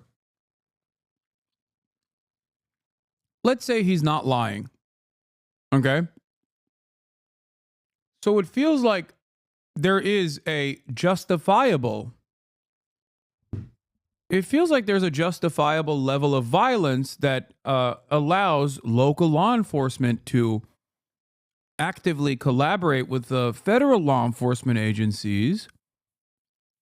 So what is Tom Homan looking for, really?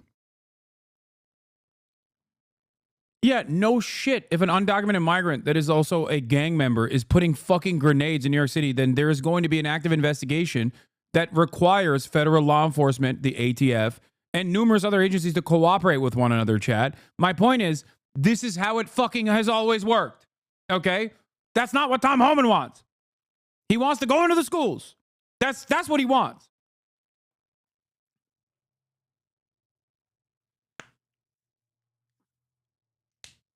People, I don't think, understand. They are talking about hyper-specific edge cases that certainly exist in every society where there is already active law enforcement collaboration within federal agencies. They're pointing to that as though there was no previous enforcement of such things and no previous collaboration, while simultaneously admitting that there was previous collaboration, okay, to justify doing dragnets. Assume a position that is defensible to do the indefensible. Lying. That's it. That's what they're doing. They're lying when they say, oh, well, there are really violent, unimaginably violent criminals out there that require enforcement. And then when they give an example, you're like, oh, yeah, of course that person needs to be fucking prosecuted. Like, what are we talking about? But in practice, what they're doing is greatly extending the protocols of deportation to people that aren't doing any of those things. People are just like living their daily, regular ass lives. We want ICE to come and be a part of that meeting as well. Well, Mayor, let's talk a little bit about, you've been in the news all week. Yes. The Department of Justice dropped the criminal corruption charges against you. The U.S. attorney here in New York City, the Southern District, she quit yesterday, the acting U.S. attorney. And so did 5 members of the Department of Justice because they felt like being forced by the Department of Justice to drop the corruption charges was inappropriate and they should not have asked. And what she said was, she said, you offered to help with the migration problem and the immigration agenda in exchange for the case being dropped. Think about that. Think about that. Think about my attorney, Alex Spira, one of the top trial attorneys in the country. Imagine him going inside saying that the only way Mayor Adams is going to assist in immigration, which I was calling for since 2022, is if you drop the charges. That's quid pro quo. That's a crime. Why is he walking us through the steps of what happened? We don't have to imagine it. Why are you making us imagine it again? That is literally what happened.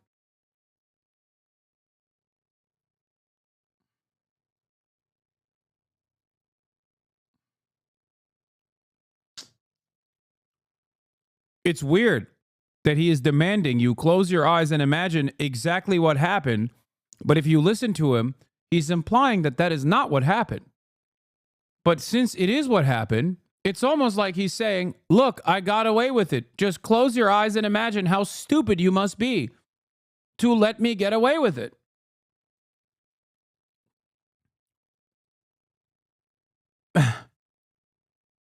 He's doing a literal if I did it style book release right here. Like he's fucking O.J. Simpson. You know? He's pulling an O.J. It's crazy.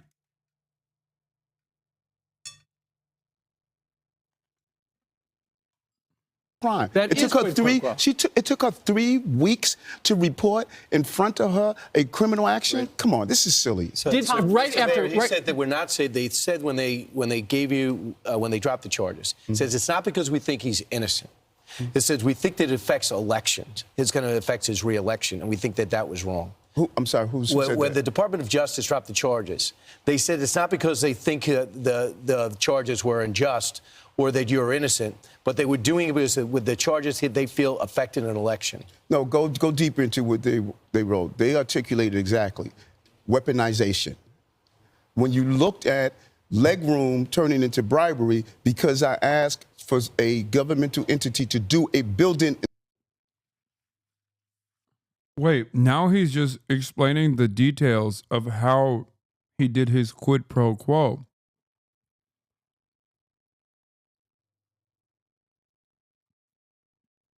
Wait, what the fuck? Why is he explaining? Okay, dude. What is happening right now? He's just basically describing why he was popped.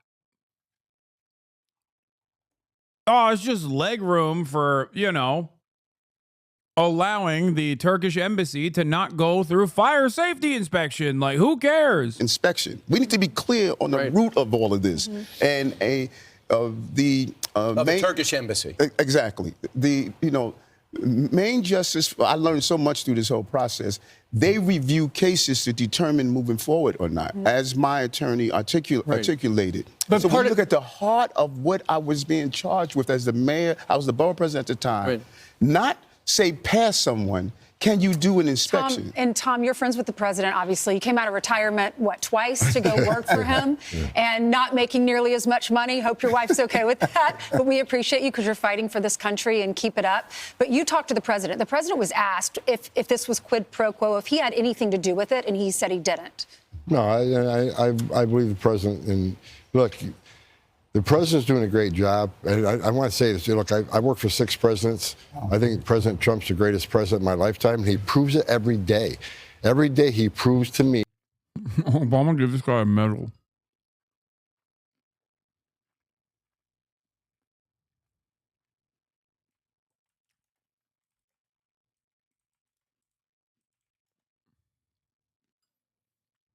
President Barack Obama, I repeat.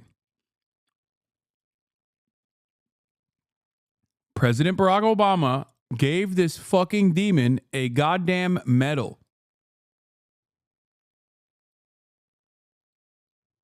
Open your mouth when you speak, you fat ogre fuck. I can't tell if you're talking to me or Tom Homan. But I will tell you that I'm trying to be more like him.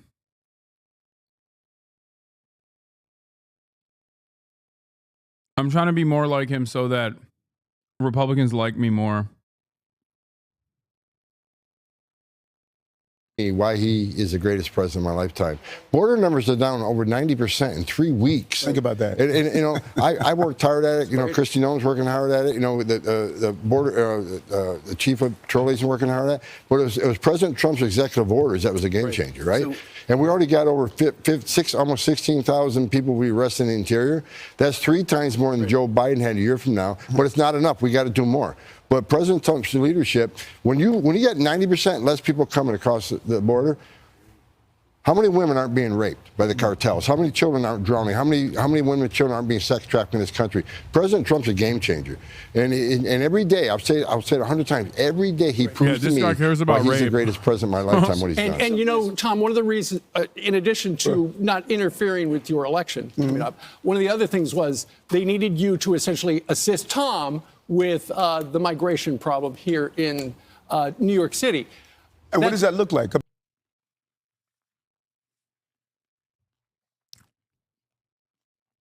When our beautiful ICE agents are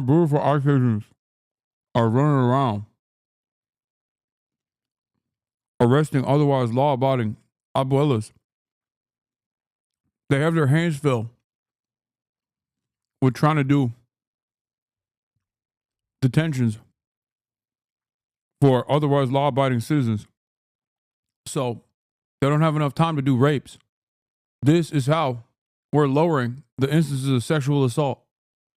For every ICE agent that arrests and detains and does paperwork for arresting a 15-year-old Guatemalan, that ICE agent is not doing a rape in the interior.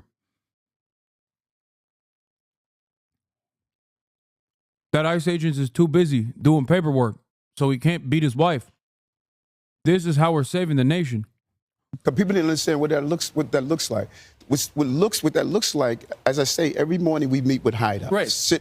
Federal, state, and city law enforcement agencies. Which we now have a seat at the table on. Exactly. Right. That was another thing we But that's good. And that's good because, as you know, Mayor, the way this particular case is being handled right now, they can refile the charges at any time. If you don't help them, they could refile the charges. And that's not what they said. That's not what they. They can refile the charges. No. Right. First of all, I don't get into the legalese. I have an attorney to do that, and I pay a lot for that. What we need to be clear on, if the mayor of the city of New York is unable to collaborate, deal with intelligence information, sit down with my state and federal agencies and sit down to coordinate for public safety, we're still under the terrorist threat. What are you talking about? Then fucking the normal process is you're supposed to resign in disgrace.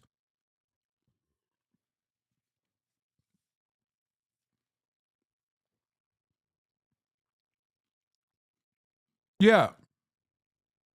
That's the point. Yes, if you are a criminal and you've done a crime and they caught you dead to rights, under normal circumstances, there should be some mechanism or at least like some kind of personal interest in self-preservation where you go, okay, I got in the interest of the greater public good. I am no longer going to do this job anymore. He's like, oh, well, I can't do my job if like I'm considered a criminal. Yeah, well, then don't do the fucking corruption. Like, what do you mean? Like, does New York fall apart without this man running the fucking city? Is that what it is? He's like, you don't understand. No one else can be mayor of this city.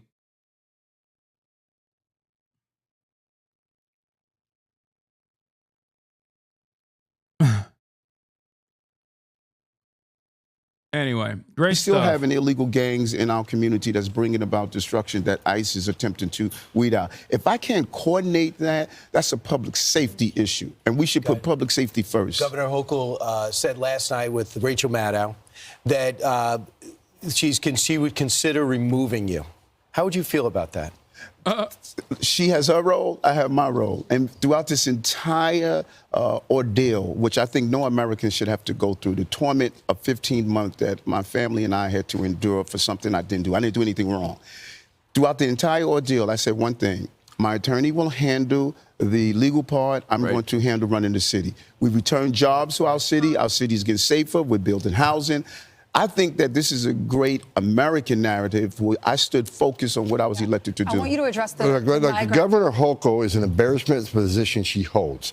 She stands on media after someone's burned alive on a subway. She stands in front of TV camera and says, I think criminal aliens should be removed too. But she's got the green light law. The men and women of ICE and Border Patrol, when they pull a vehicle over, law enforcement, you're in law enforcement your whole career. What's the first thing you would do? You run the license plate number. Are these wanted? Is there a warrant for these people? Who are they? Are they dangerous? Is that car stolen? All these things, right? Do you know ICE and CBP can't run DMV data on New York State license plate? So they're pulling over people not even know who the hell they are. Is that the green light law? The green light law. So she, on one point, she's saying, well, I think criminals should be removed too, but then she locks us out of DMV data. That'd be like us locking officers out of the NCIC, the Fed zone. Would we do that? Yeah, that's because they don't want you to. That is because they don't want you to fucking operate within New York State, you dumb fuck. That's the whole purpose. It is to ensure, to the best of their ability, that you cannot operate. Because, hey, guess what? New York has its own law enforcement agencies. Okay? It's not like New York is a lawless hellhole, no matter how hard Fox and Friends tries to claim it is. Why the fuck are you working in New York City? Why are you pulling anybody over in New York State? What is happening? Well, I guess they have Canada, the Canadian border, that also is apparently pervasive and porous with fentanyl and crime. Those goddamn Canadians.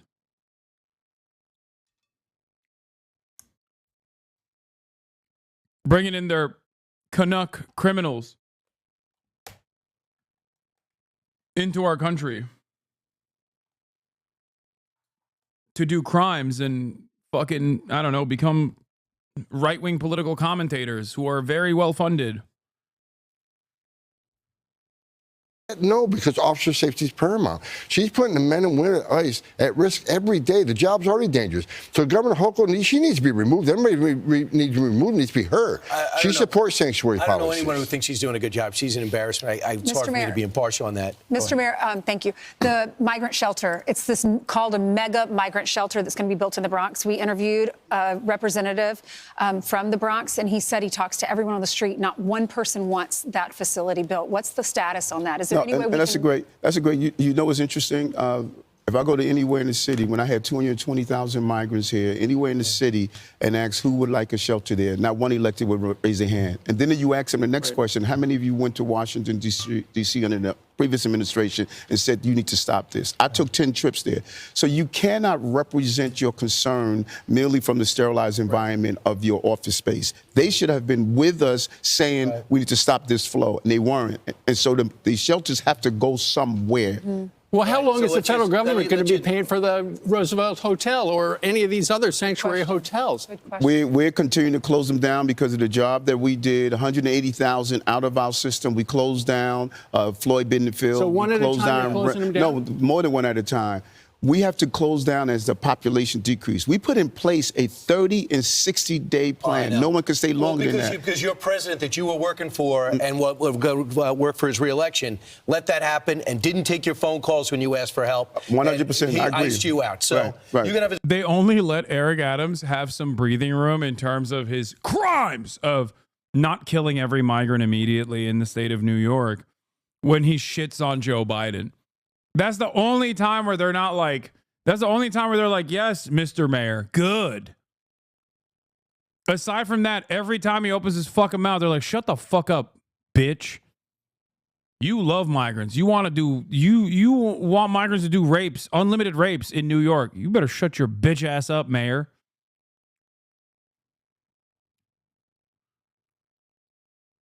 The U.S. Army is going dark woke. U.S. Army is elected to protect its trans troops over Donald Trump's bigoted orders to strip them of medical care.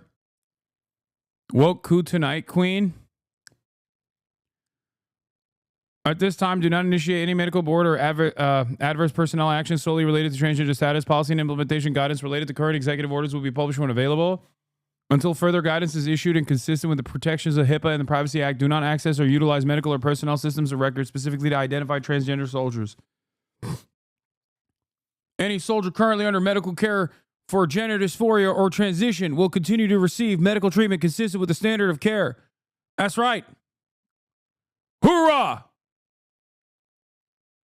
We're doing a goddamn woke transgender coup, ladies and gentlemen. Mark Milley is alive and well. I repeat, Marxist, Stalinist Mark Milley is alive and well. He is not going to stop until every military member, every goddamn soldier is transgender. Let's go. Hooah! Comrade Milley. I've tactically ascertained that you have a girl penis.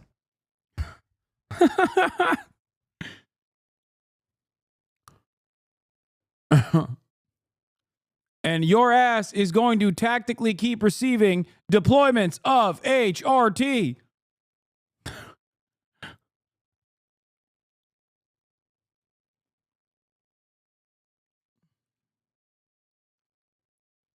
U.S. Army says it will bar transgender people from enlisting and stop giving gender-affirming care to troops. I don't know. I don't know why it says this. Oh, because the other thing that we just saw is secret.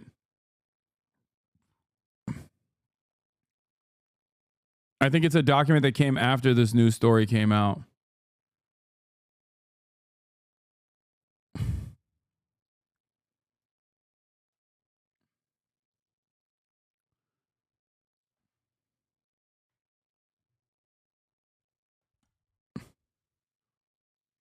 It's so funny to be like, hey, by the way, the military is experiencing a dire recruitment crisis, which is why we should just fire a chunk of the military.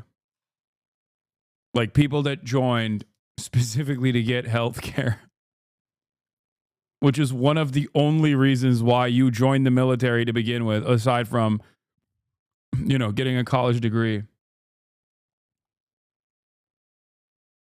It's like, dude, you have a significant hiring crisis in the absence of another 9/11, okay, you're not going to fix this problem.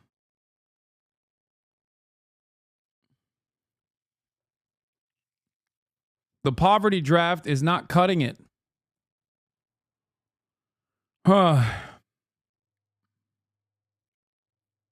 They obviously see trans people as far too valuable to be on the front lines. They love and protect them. Yeah. Foreign Minister Wang Yi at the MSC, the Munich Security Conference in 2025. China is committed to a multipolar world. It had only 51 member states. Today. Okay, when he says that, though, that's a threat. You understand that? Because America is committed to a unipolar world. Singular polarity. One pole. American pole. Okay?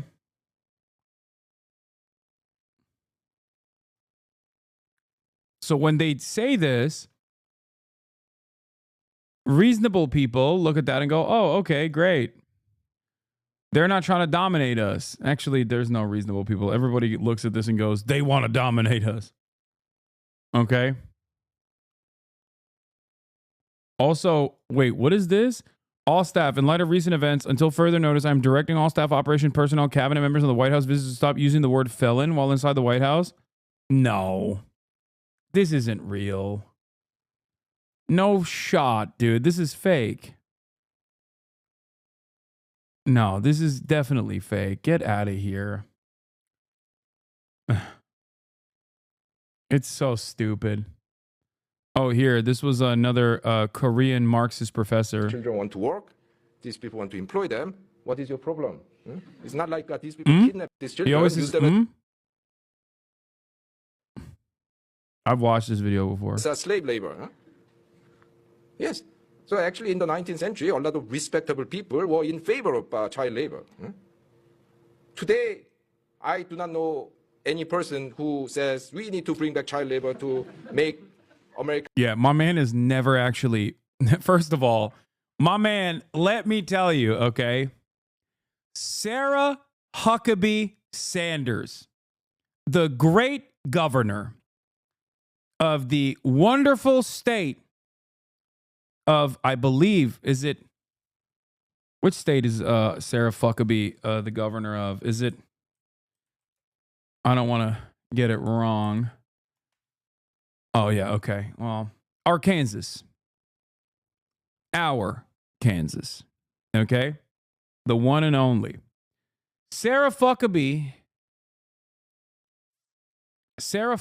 has made child labor legal again in the wonderful libertarian paradise of our Kansas, also known as AR Kansas, or the AR-15 automatic rifle 15 rifle.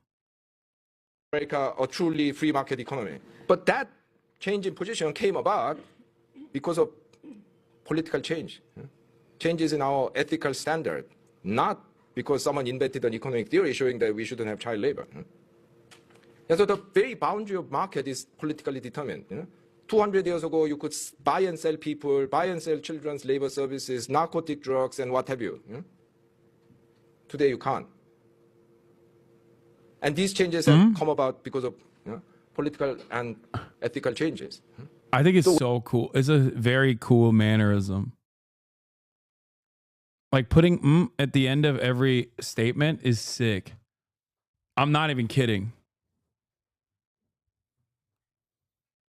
When the very boundary of the subject is politically determined, you cannot say that we can get rid of politics.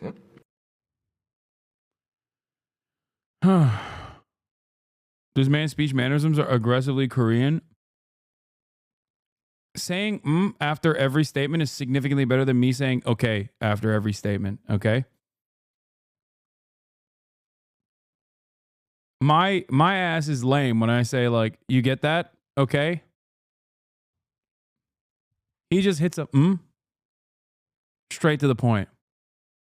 Anyways.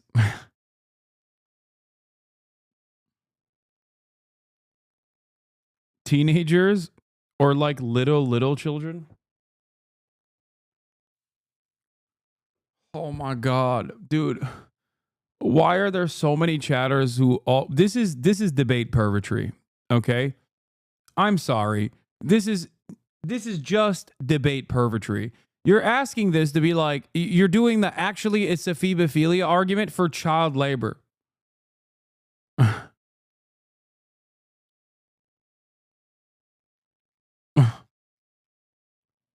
No, man, I swear.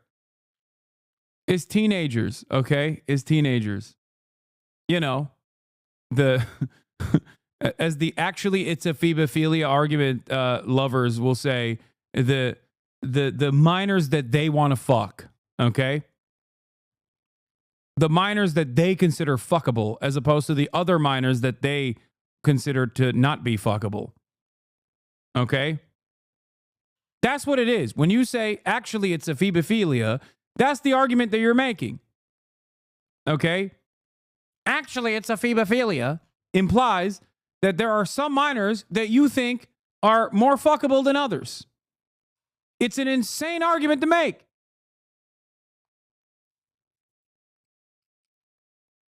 This would be the minors that are more productive. Some minors under the age of 18 that are more exploitable than others. You know, the baby minors that still don't have their regular hand-eye coordination. I'm not saying that false implication. I'm just a bit ND neurodivergent. No, I'm not. I'm not saying you're saying that. I initially assumed that that's what you were doing. That was the argument that you were doing. Okay, let's watch Chinese dominance instead of the foreign minister. Let's watch the guts video.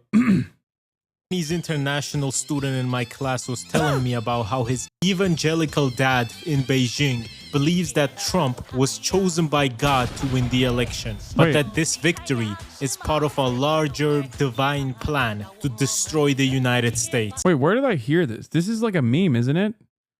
I've heard this before. Didn't someone in my community tell me this? Or was it a tweet? Oh, it's a tweet. I cannot afford eggs, therefore all immigrants must is a conclusion that some governments and people have reached throughout history, such as Germany in the 30s, America now, and Germany now as well. The reason why I like being Eastern European is because life in Eastern Europe, unironically, not even joking, fucking sucks. It is nearly impossible to live the life that a normal American or a German lives if you are from this cursed place. And on top of this, you are constantly under the threat of war from Russia or with one of your neighbors, minimum. People go to universities for 12 years to be a doctor or a dentist just to make what an American or German cashier makes in a month. And while the cost of living is cheaper, it's not like everything is $1 here and rent is $2. And normal jobs are within the range of $300 to $500 a month here. That much money isn't gonna get you far, even in fucking Dushanbe. So for me, who was raised in this bullshit place, ruined by corrupt banks and politicians, constantly looting money from people, to hear Americans complain that they can't buy eggs from their single family homes with a Ford F-150 parked out front, it was genuinely boiling me. Now, you know how it is. I made it out the hood, paid off my family's predatorish bank loans, and I'm good now. But that's because I was very lucky for the opportunity to do YouTube. The rest of my country, and around 15 or so more, are completely fucked. And most of the population lives with a dream of even making half the amount of money that an American Walmart guy made. Okay, the difference is your costs are still adjusted to your shitty ass wages.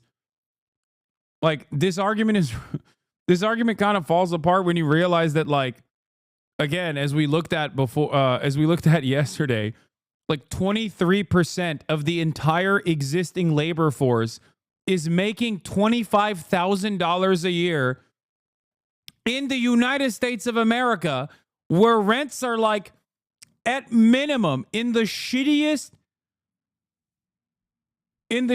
circumstances, you're living in the most broken down building You saw what the Venezuelan migrants were living in, okay? In Aurora, Colorado, we saw with our own two fucking eyes the dire conditions of the slums that they lived in. How much were they paying for said slums? $1,500 a month. $1,500 a month to live in a condition that is like barely elevated from being homeless and living under the fucking bridge.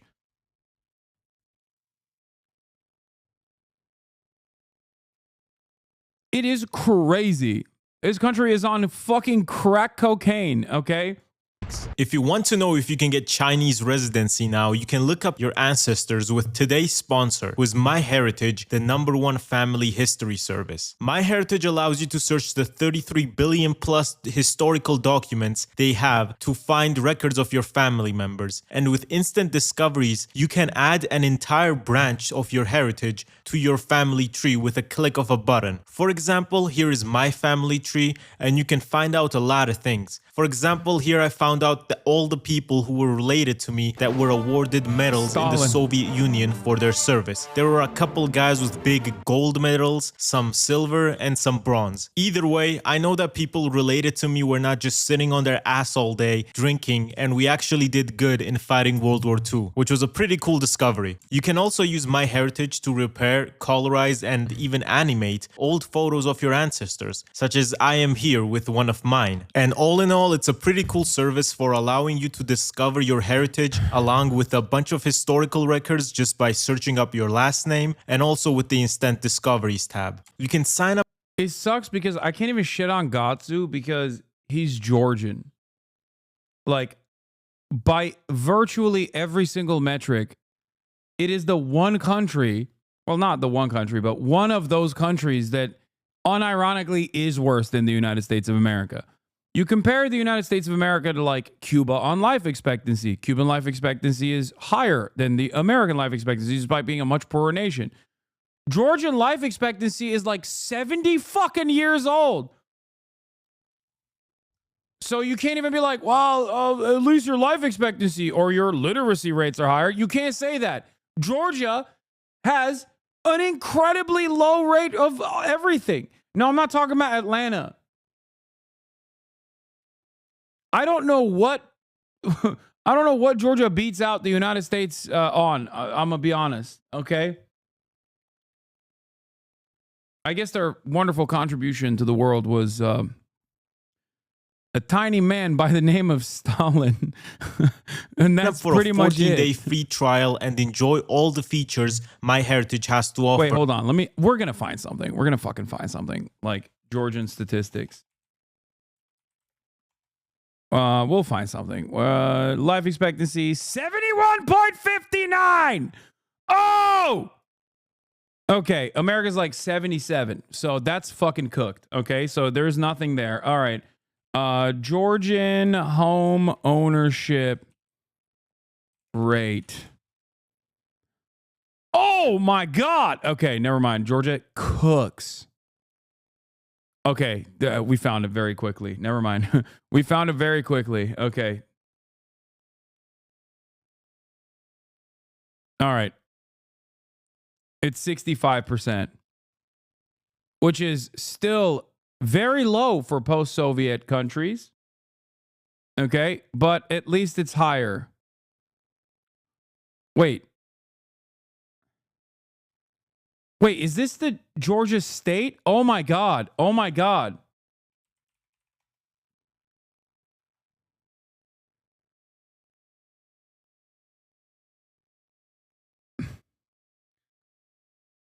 Bro, it says USA Facts. Hold on. Georgian country home ownership rates.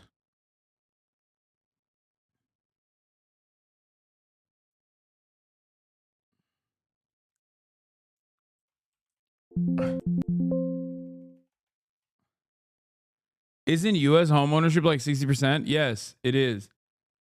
Where the fuck? Okay, country comparison. Compare. Okay. Life expectancy in wait, what? Bro, this is not right. Inhabitants. Oh my God. Inhabitants for life expectancy for males 67 to 75. For females is 76 to 80. Okay. I didn't understand what was going on. I was looking at inhabitants. Average age 38.3, 38.9. Birth rate 13%. Death rate 15%. Oh my God. Migration rate 0.54%. Okay. Civil rights. Okay, these metrics are bullshit. I don't care about that. Economy. Inflation rate, cost of living 30% to 100%, USA being 100%. Commercial tax and contributions. Average income is $6,700.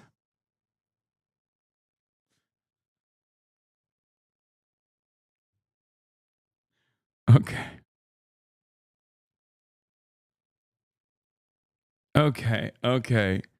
Where the fuck is the where? Hospital beds for 1,000 inhabitants. Of course, it's double the number of American. Physicians is also almost double the number of American, but not double. Okay. Rates of HIV are higher. Where's obesity? But rates of diabetes is lower.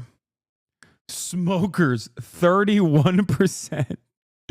Jesus Christ. Okay, where the fuck is the homeownership rate? Jesus Christ.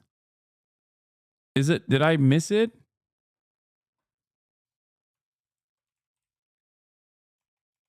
No, they don't have it on this. Okay, it's a cheat code. It's a cheat code. To be fair, it's a cheat code. The one thing that virtually every post-Soviet country will have over us is the homeownership rate. It stands at 93%.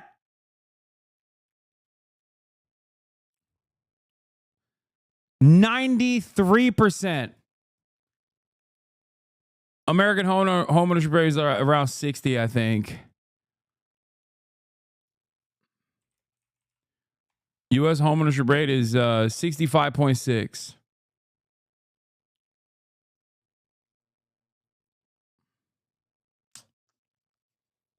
So what did we learn about Georgia? We learned that they love to smoke cigarettes. And they all have homes. Americans, no homes. With the link in the description and discover your family secrets. Thank you for sponsoring the video. So looking at the majority of Americans voting Trump because yeah, he's horrible to women and everyone that isn't a billionaire and also white, but he will make eggs cheaper. Just to have the egg prices rise again is absolute cinema. First of all, I know y'all don't even eat eggs. If Americans actually ate eggs and cared about egg prices, they would not have these obesity rates. You know how hard it is to be fat while eating eggs? Trump came into power and immediately started threatening not Russia, not China, not Iran, but America's very best allies. Talking about taking back the Panama Canal, taking Greenland, and fuck it, Canada too. I will not let Americans take Hoser. Critical support to Fidel Castro's son against the American Khan regime. Not only threats, but actions too. He literally put a 25% tariff on Canada and Mexico, their neighbors and biggest trading partners. He's literally shooting himself in the foot because he's bored, and plus making everything more expensive for Americans, because after you get the 25% tariff, it doesn't mean everything will just be $125 instead of $100. After things get imported, the resellers and merchandisers have to take their cut on top of that. So more realistically, a 25% tariff means everything Canadian or Mexican that would cost $100 usually now would cost more like $150. Same thing with Taiwan. He wants to put tariffs on their semiconductors, a place that has only existed because of America's support, saying they would defend them from a Chinese invasion. First of all, all. We know how good America's promises are because they promised the same thing to Ukraine if they gave up their nukes. And look at their defense of Ukraine now, where they abandoned my goats to the point where Zelensky himself is saying that they haven't received 9 out of 10 pieces of equipment that was promised to them. Now Taiwan, the place where 90% of the world's chips get made that are the main parts of your car, laptop, fridge, TV, PlayStation, computer, Kindle, dishwasher, fucking literally anything electronic is being sanctioned. And if you're Taiwan, right, why would you not think, hold on, what the fuck am I risking an invasion from China just to sell to these motherfuckers that sanctioned me? As if the chip shortage in the world isn't high enough. Trust me, America did not. I mean, I mean,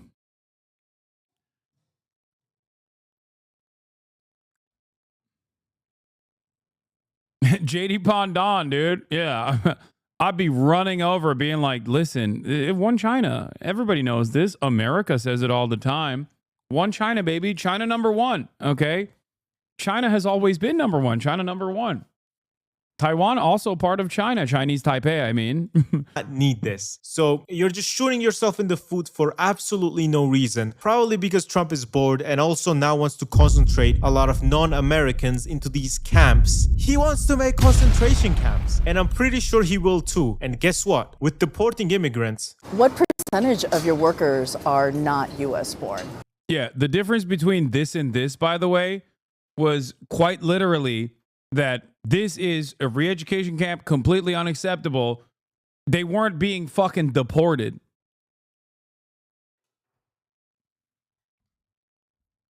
I don't even think this is a photo from an actual like a Uyghur re-education camp, though. I think it's one of those things where people will point to it to be like, look at this photo or whatever. But I think it might have been like a, I don't know, but I think it might have been like a drug rehab or a prison or something.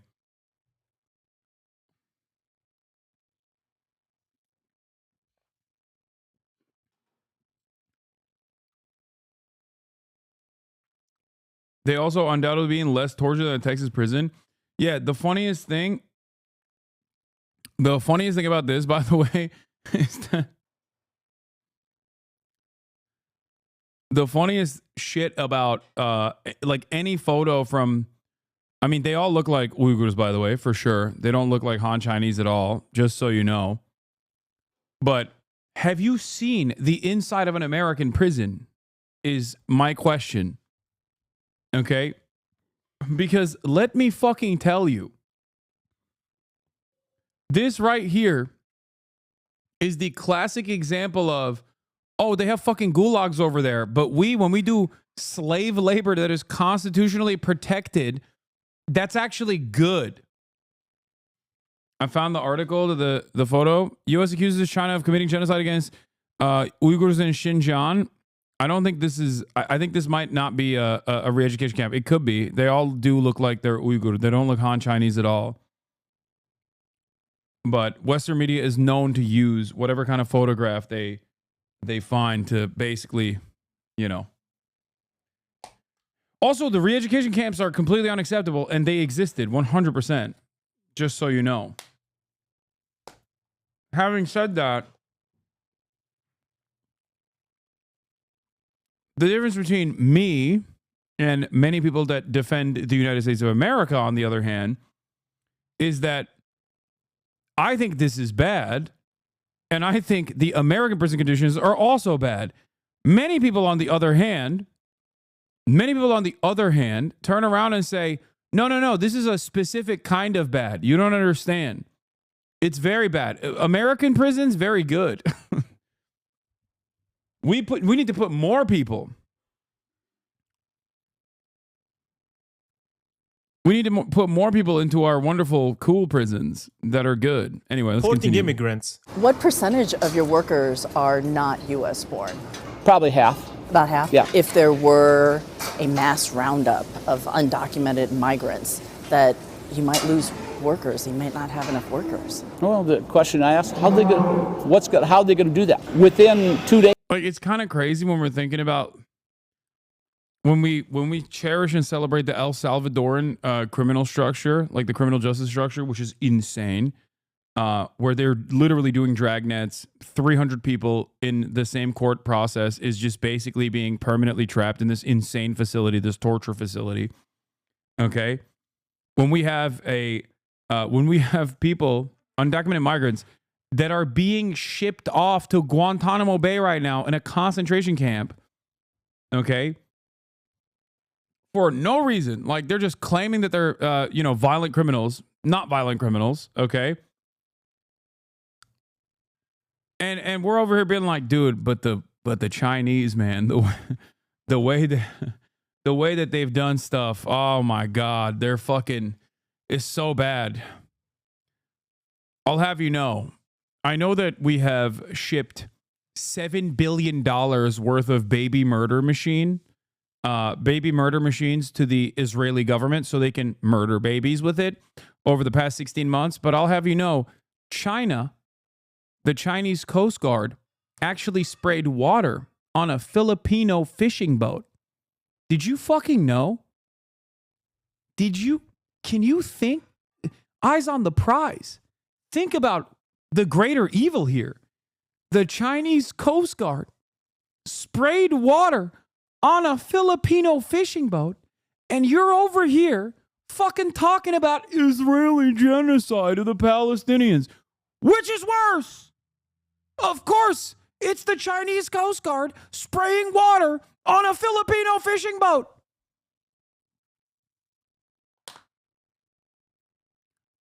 They're fighting on the Indian-Chinese border with sticks. And you're here talking to me about invading a foreign country and killing a shit ton of people and shock and awe.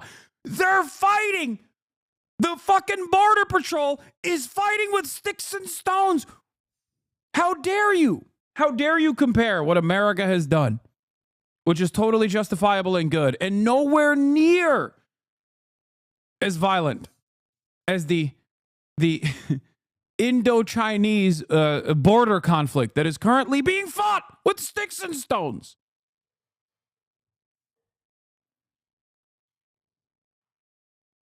Days we will not have food.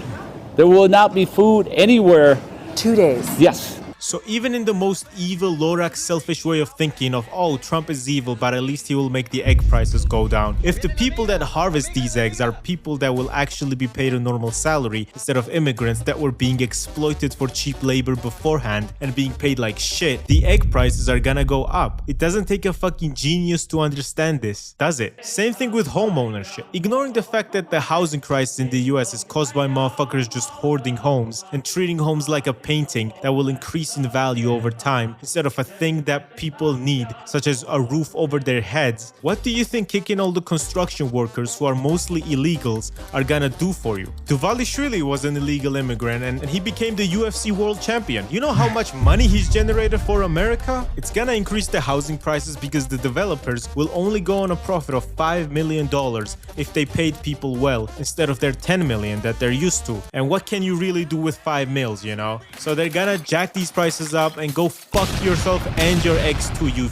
Yankee fuck. So as the US is just destroying themselves and turning into this fascist, capitalist piece of shit rule over some propaganda that they couldn't afford eggs, I know you motherfuckers could afford eggs. If you can afford an F-150, you can most definitely afford fucking eggs. You guys really have not known what it's like to actually not be able to afford eggs. We have this saying in Georgian, you don't want it, you don't want it, eat a dick. And to collapse your global hegemony over a plot that is straight out of The Boys, tariff your neighbors and threaten to invade your allies using military force is insane. So, he radiates power in this picture, doesn't he? There's no aggression. He's hunched, has a neutral expression, but you can quite literally feel the authority oozing from him. Well, let's see. The Chinese didn't fund militias in my country to terrorize my people and overthrow my first and only good president, didn't fund a genocide in Palestine, didn't bomb Iraq for no reason, and the list goes on. And like the stupidest thing is, they are using your American money to do all of this, which is just unfair. Instead of giving you guys healthcare, your money just gets used to people, which is fucked up. You pay taxes in America knowing that shit's going to people. Not only not having healthcare just so many Americans themselves, but these useless military campaigns that never accomplished anything except and destruction, including American bringing a lot of Americans home in I love that clip.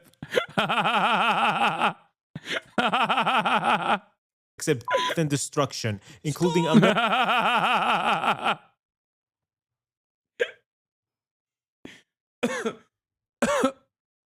Oh, Jesus Christ.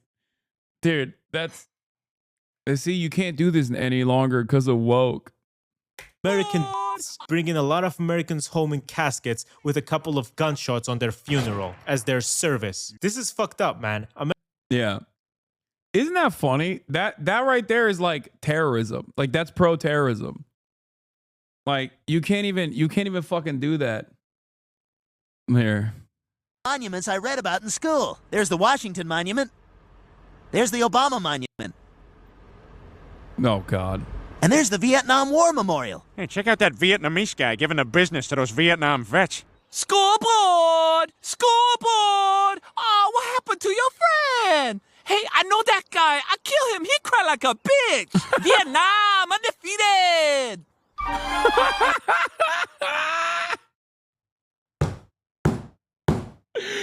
Oh, Jesus Christ. See, you can't. That's... Oh, I can't believe Seth MacFarlane, the ultimate liberal, is a terrorism defender. Oh, classic. Americans should actually be receiving the benefits of the money they pay to their government, like good public transport, free healthcare, free colleges, job security, and way more. And trust me, if fucking Estonia can afford all of this, then America, the richest country on the planet with its trillion-dollar companies, can definitely afford this. You know, us Georgians, we have always been ahead of the times. We ditched the European Union before Trump sanctioned them, fought the very Nazis that are gaining power right now, collaborated with China way before it was cool, and it will be cool now that Trump is sanctioning every one of his allies and destroying Turkey. No worries, Greeks and Armenians. We have our best guy on the job. Wait, what? Hold on. Turkey? No worries, Greeks and Armenians. We have our best guy.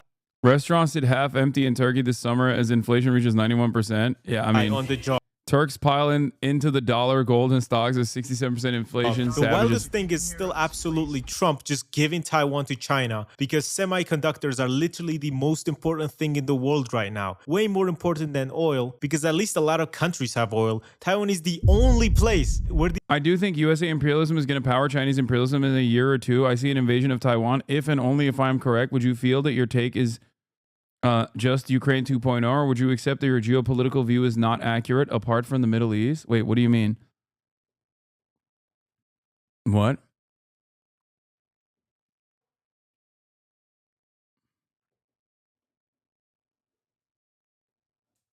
Why are we catching strays in a video by Georgians about the US? Because Georgians are so fucking similar to Turks in every way, shape, and form, but they still think that they're, you know, a EU adjacent nation for some reason, despite looking exactly like Turkish people. It is like the only problem with Georgia is that it's all the way over fucking there. If it wasn't, if it was a little bit closer, it would just be Hungary. Okay? Another nation comprised entirely of Turkish people who think that they're a part of Europe. Okay? Why? Oh, because a different religion.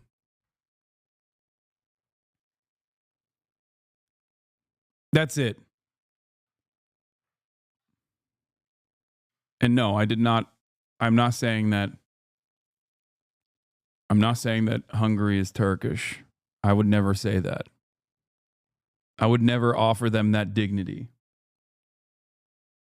Anyway, U.S. imperialism towards Canada, Greenland, and Palestine, all that to justify the Chinese attack on Taiwan. First of all, Chinese attack on Taiwan, I don't think they need to justify it with USA imperialism towards Canada and Greenland. What are you talking about?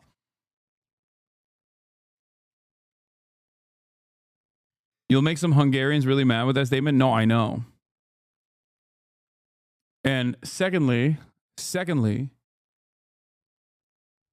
I'm not making any predictions on anybody invading anybody, okay? I've learned from my past mistakes. All I'm stating is, so far, Chinese initiatives have been far more restrained than any kind of Russian irredentist action. Like far more restrained, and not even in the same category as the United States of America. Let's be for fucking real. Okay?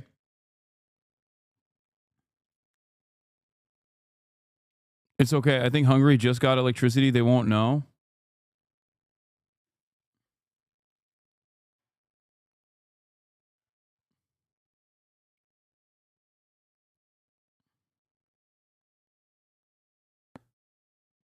We Georgians are Kartvelian, not Turkish. We are actually indigenous. I know Turks are envious of that.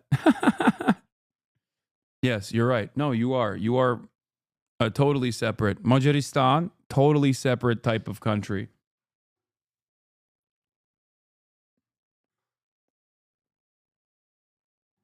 The China-India Sticks and Stones Agreement is one of the funniest arms pacts. Yeah. These chips get made, and he just threw it all away. Hasan, there's no chance of China invading Taiwan. Cut to the next day. Yeah, no, I'm not saying that. I'm not saying that. I've learned from my past mistakes. Okay. I made the prediction that China was not going to invade Taiwan last year. I was right. I didn't even fucking predict that this year, or maybe I did. I can't remember. Okay. I'm not saying nothing. Okay. Also, look at what China is doing, which is nothing. They're just kicking back and enjoying the show. They have their guy. They have the real Manchurian candidate in the fucking White House. Why would they have to do anything right now? As Gatsu correctly pointed to, America's gonna push Taiwan in the hands of China.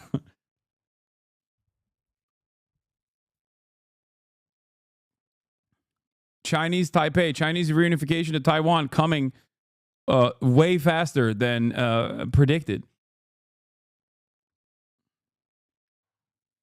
Away for like dick shit. Not even dip shit, dick shit. Now mainland China will just get more influence over Taiwan. While China actually builds their cities and makes them look like this, provides amazing public transport for its people with its clean, fast metros, the US refuses to build any shred of infrastructure because what? California has been... They don't even want to put safeguards on the fucking existing railway stations so that it's, you know, harder to kill yourself or get pushed into or even accidentally fall in front of the fucking subway trains.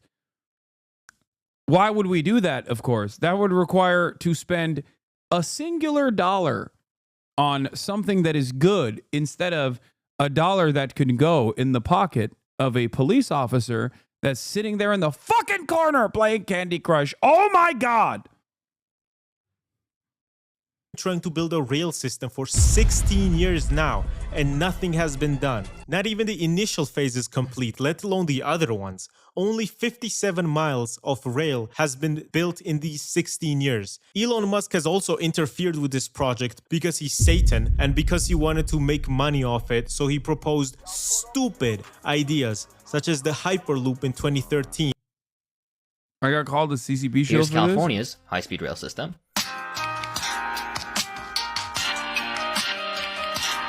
And here's China's.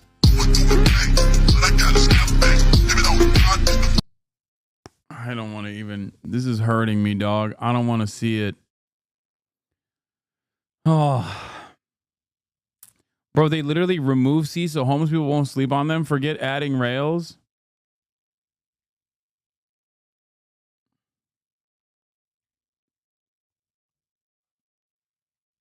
Isn't the California rail delay due to NIMBYs and lawmakers holding it up? NIMBYs, lawmakers holding it up. Private public partnership with awful contractors that are also trying to milk it every step of the process. We got it all. We got it all, dude.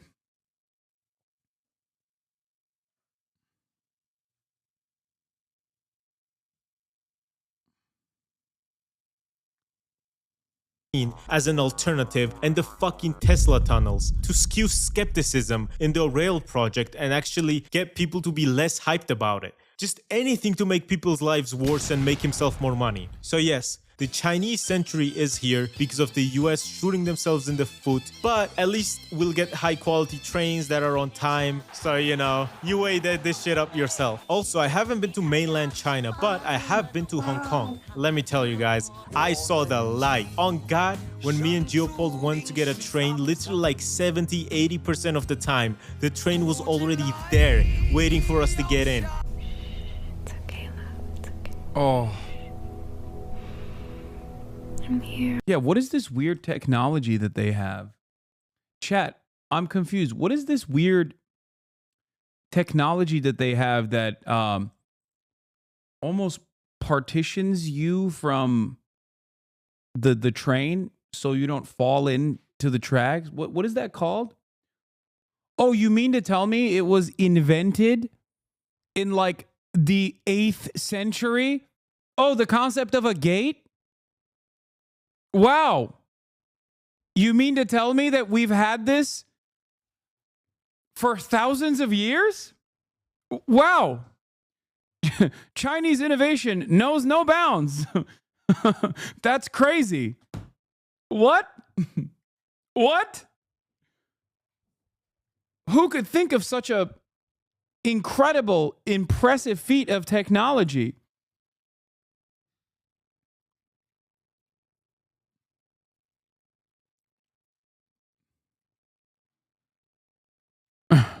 You're okay. I'm not going anywhere.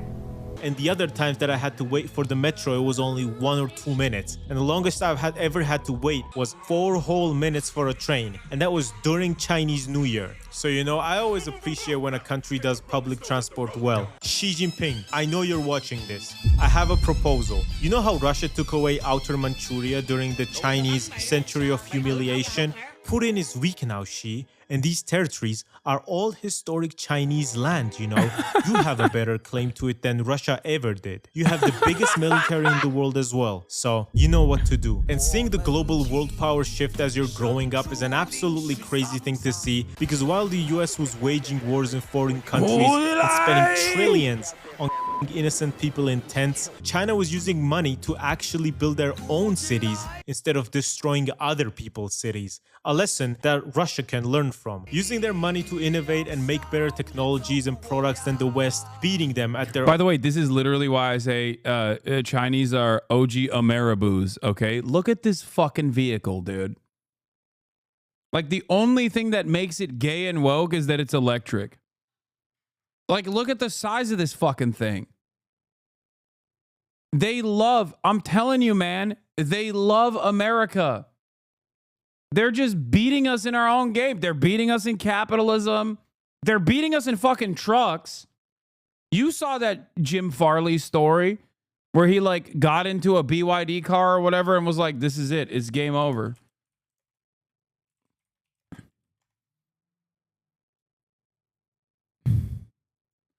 Ford CEO loves daily driving an electric sedan from a Chinese competitor. It wasn't a BYD, sorry. He was like, Xiaomi! Su7!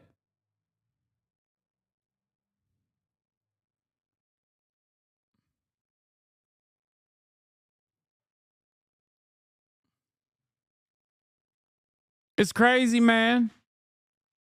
It's crazy.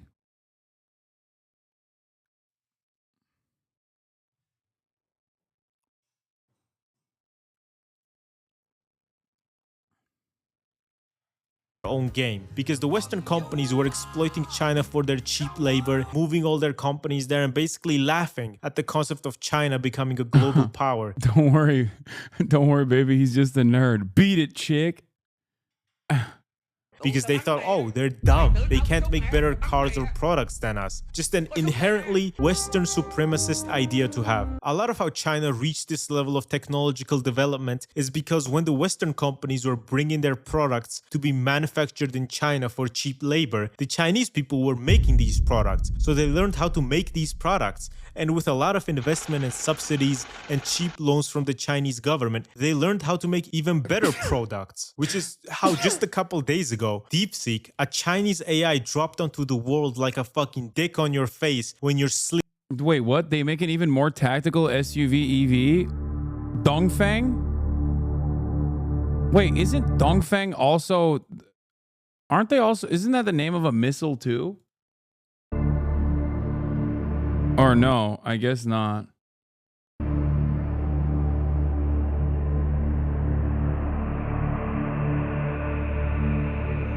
This looks like the Rezvani, bro.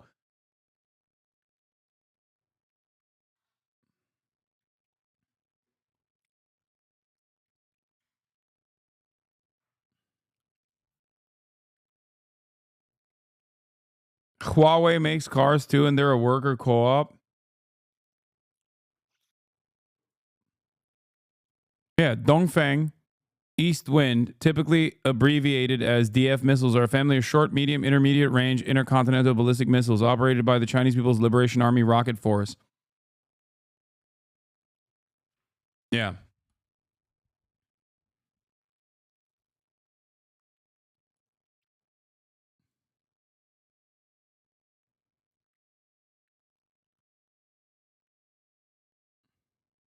You can have different tones on words with the same spelling in Mandarin.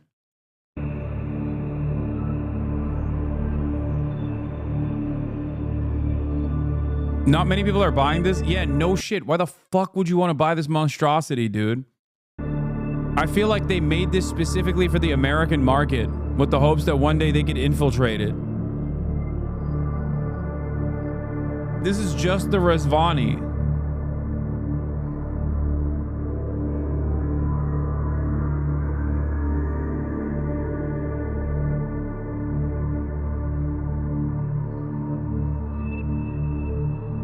This is the car that my Chinese hog. What was the name of my Chinese hog character who thinks Xi Jinping is doing too much DEI by allowing Tibetans and Mongolians and the Uyghur to get government positions that they don't deserve? How Peking? Yeah. How Peking? This is my car, brother. A car for a real Han Chinese. Okay? A real car, a real vehicle for a real Han Chinese, okay? And the goddamn Manchu. Why did we revitalize the language? Keep it dead, I say. Xi Jinping. You better stop it with your goddamn DEI. I want my Dongfeng M Hero 917. And I want to rip my goddamn bogues in the goddamn car without having to think about some wagger ruining my job opportunities from my children.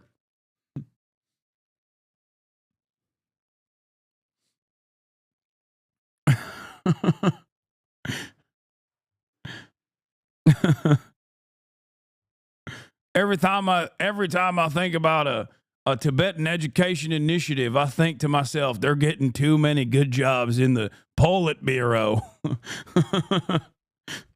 They're changing the internal dynamics of the Politburo.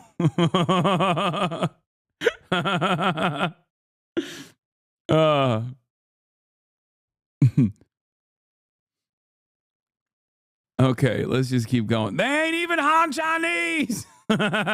Sleeping around the homies and wiped $1 trillion from the American stock market. Yeah, the civil servant exam went woke. I have it on good authority. back in the day, they used to hire from my region, okay? They would go to Shenzhen. Now they ain't going to Shenzhen no more. They're going to Tibet. Chinese hogs starting to kind of get over the whole I think these days, actually, whenever someone starts talking about it, now you always have some hogs going, oh, just shut the fuck up with that Western shit. Like they're tired of the whole thing. Oh, no. The American hogs ruined it for them. It's a nation built by the Han for the Han. What are we doing with these goddamn Tibetans? Oh, you want to build? Oh, you want to build dams? Oh, I thought, but we had a dam that was sufficient. It was called the Three Gorges Dam. I call it the Gorgeous Dam because it was gorgeous. Now you want to build a bigger dam in Tibet. How about you build a goddamn dam in goddamn China instead? Enough development projects. Enough development projects in faraway lands, okay? No more Xinjiang. Build more high-speed rail in my neighborhood. They wiped the Trilly because it was just as good as ChatGPT, if not better in some cases, and it cost them $5.6 million compared to ChatGPT, which was much more expensive, and ChatGPT also loses $700K a day. Along with this, cars. Despite the European Union tariffing Chinese cars, they are still losing their car companies, such as the Volkswagen Group, which is running into huge trouble just operating at the moment, to the point where they've had to close down 3 factories in Germany and lay off thousands of people for this reason. And it's because they can't compete with Chinese cars' batteries, which are made in China and are better and cheaper than European ones. So Volkswagen had to sell their electric vehicles for a higher price, and the people just weren't into that. And along with this, Chinese cars are just very good. They look good, they're high quality, and they're cheap. So when those cars hit the European and American market, probably over. As this Georgian car reviewer said,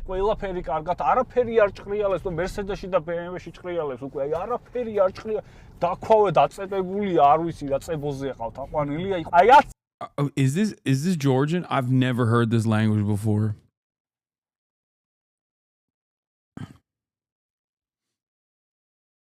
I just, that's a wild language, man.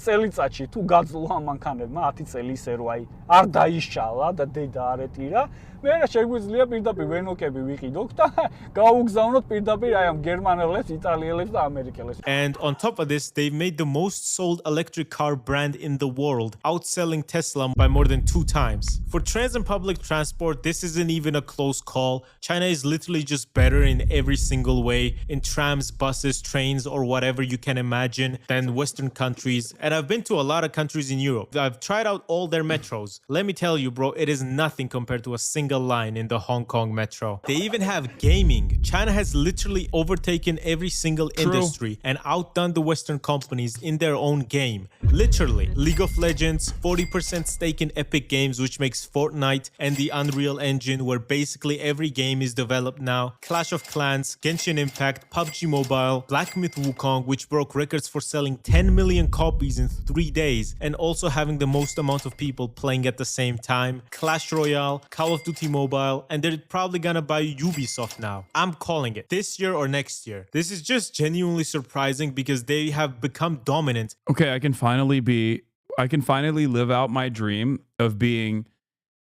invested into by the Chinese when I get another Ubisoft partnership down the line, but this time it's owned by the Chinese state. Oh my God. Oh my God. Chat.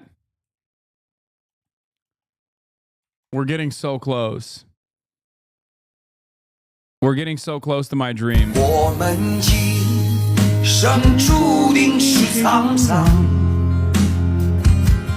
苦之来要笑着走过呀，朋友啊，让我们一起牢牢铭记呀，我们今生兄弟情一场，我们一生注定是沧桑，苦之来要笑。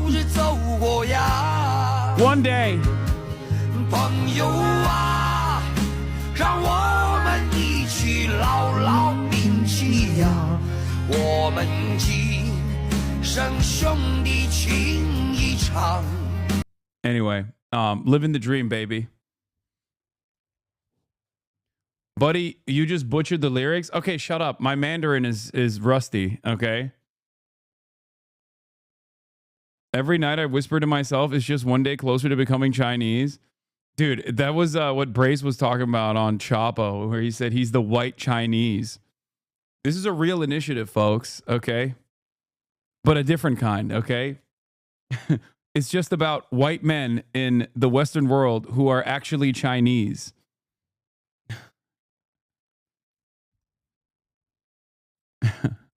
Yeah, my Mandarin is rusty. Shut up.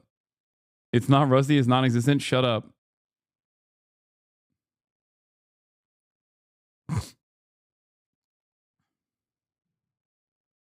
Duolingo owl dies and you let your Mandarin lessons slip. True.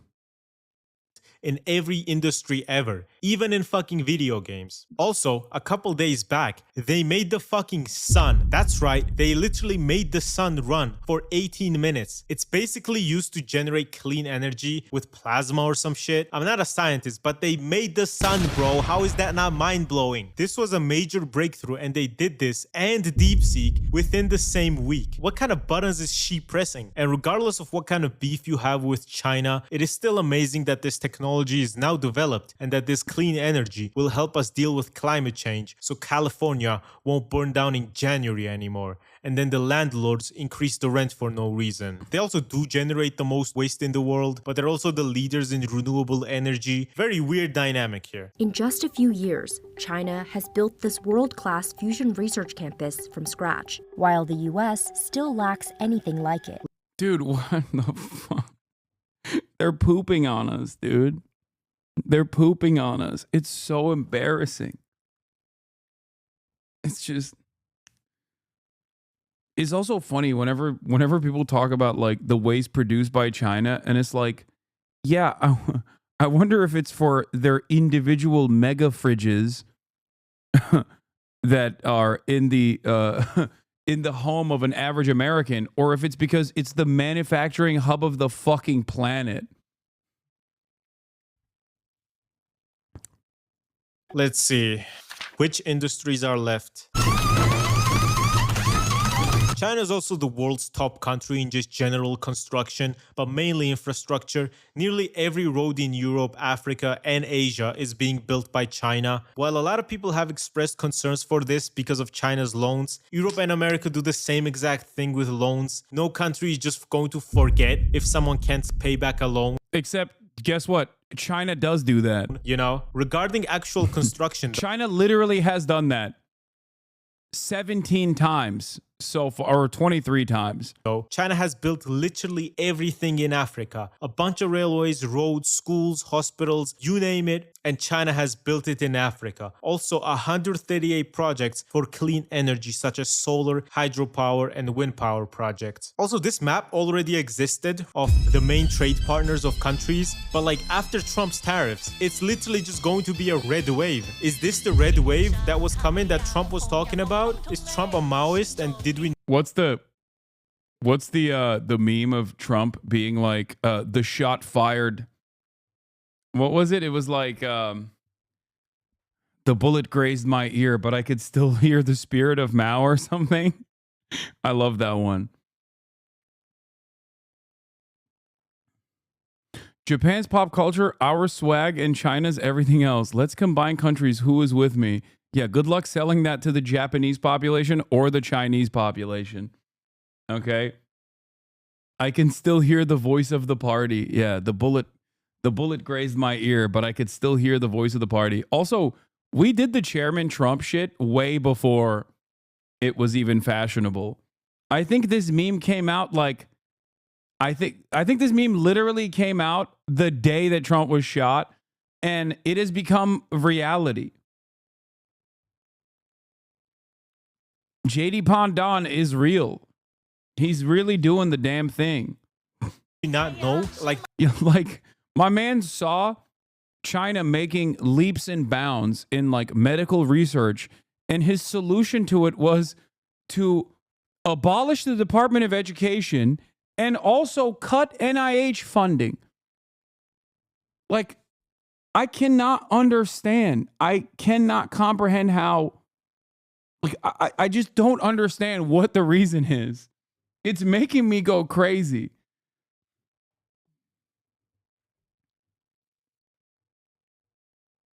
That Chinese guy's dad was completely right. Social media, TikTok, like just absolutely being dominant for no reason. It's crazy. Me personally, I'm ready to sign up on Duolingo and start learning Mandarin because it's not really looking too good for the US. You know, I know how hard life is in the United States. Everybody would rather grow up and work and live in Eastern Europe. So I hope the Americans that voted for Trump will be able to afford eggs now at least. Prayer emoji. So with everything being said, get ready to learn Chinese, buddy. Thank you so much for watching. My videos have been getting a lot of views and I'm very happy for that. And subscribe too. Subscribe now. I know you. Good shit, Gasu. You know what? This is the one that finally got me to subscribe.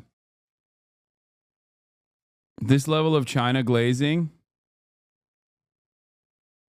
New spectacles about There's this Chinese moment in the late mount. 70s when China as we know it barely existed. No manufacturing, no economic growth, no rivalry with America. A time when China's leader Mao Zedong preferred ideological purity to national progress, even if it meant Racist Hasan arc? Hasan, you racist pig, what the F are we watching? Wait, what? Why are you banning this guy? He's got some real serious concerns here. Wait, why am I racist? I want to know. I want to examine what he's... You keep wishing ill on people? No. Democrats, 0. No, let him speak. I want to know what was racist about me watching a... watching a meme video about China dominating. Almost entirely due to American failure, by the way. shutting down the universities and calling on the youth to kill their teachers and denounce their parents.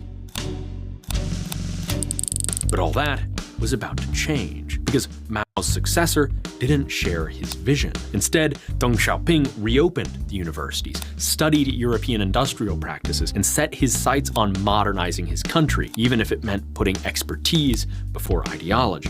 And today, Deng's China is the one we know, a modern country famous for its lightning economic growth, high degree of education, and knack for industrial imitation. Lots of stuff is turned around, I think, in the last couple of decades.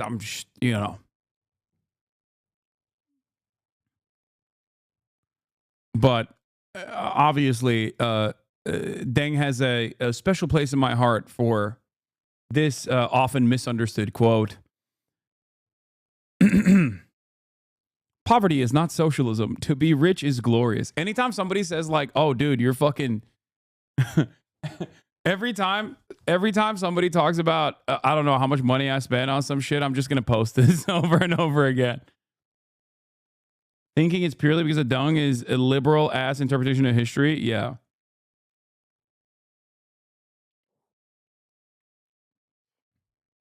The Cultural Revolution and the Red Guard were wild as fuck times for China. Do you think Trump is working on his own Red Guard? What would they do?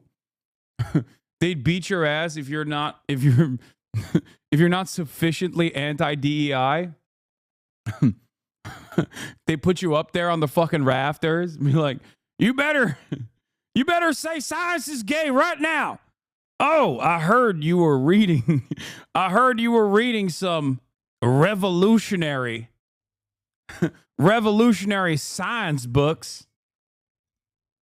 Okay, Magic Man, you better say science is bad right now.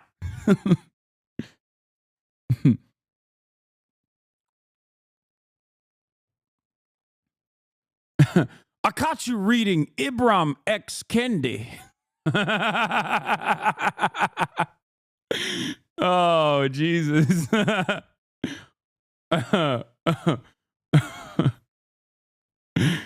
You 15 lashings for your DEI crimes.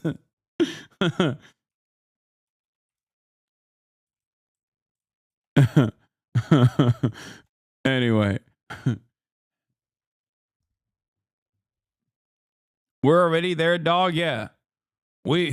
Our glorious counter-revolutionary leader, Chairman Trump, has abolished the illegal heretic magic of being a doctor, and the peasants have informed the counter-revolutionary Red Guard that you were doing magical medical experiments by giving people contraceptives.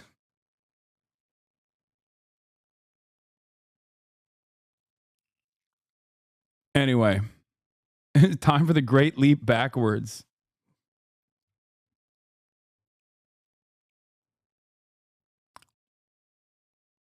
Anyway, let me run this back.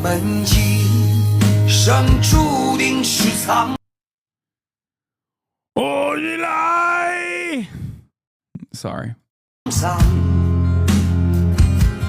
苦之来要笑着走过呀，朋友啊，让我们一起牢牢铭记呀，我们今生兄弟情一场。我们 Sorry. Hasan, why are you so racist against China? Bro, Hasan, this racist bit ain't funny, little bro. Stop this right now, racist Ottoman pig. Wait, what? Oh, he was saying I'm being racist towards China. Okay, he's doing a bit. Never mind.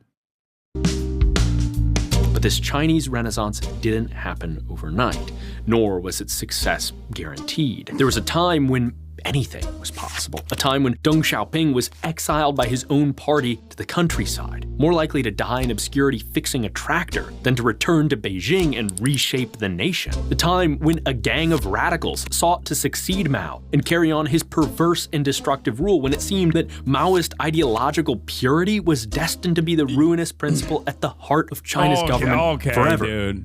That is, until this backward vision came crashing down. When in 3 years, 3 massive events combined to shake China to its core and set it on the path to modernity. First, a massive protest at Tiananmen you've likely never heard of. Then, the death of Mao, the father of the revolution. And finally, the unlikely triumph of the exiled Deng Xiaoping over Mao's chosen successor. Yet this story doesn't only explain how China rose to power, it also explains why the country is changing today, why a man like Xi Jinping was destined to come along, reviving Mao's leadership style and abandoning the principles of Deng Xiaoping, which made China a success. This is China, 1976.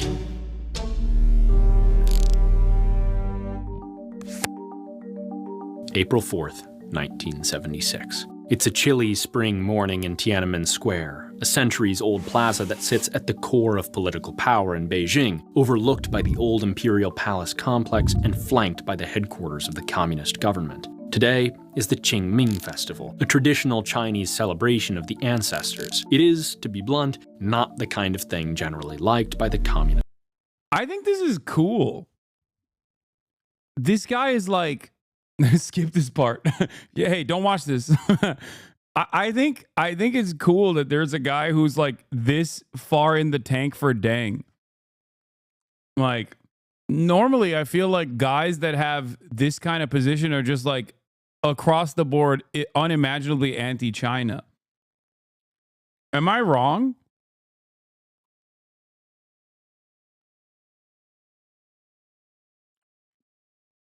Like I feel like I feel like he's got a very liberal intonation, and therefore, yeah, like rapidly anti-communist / CCP, but pro Deng is interesting.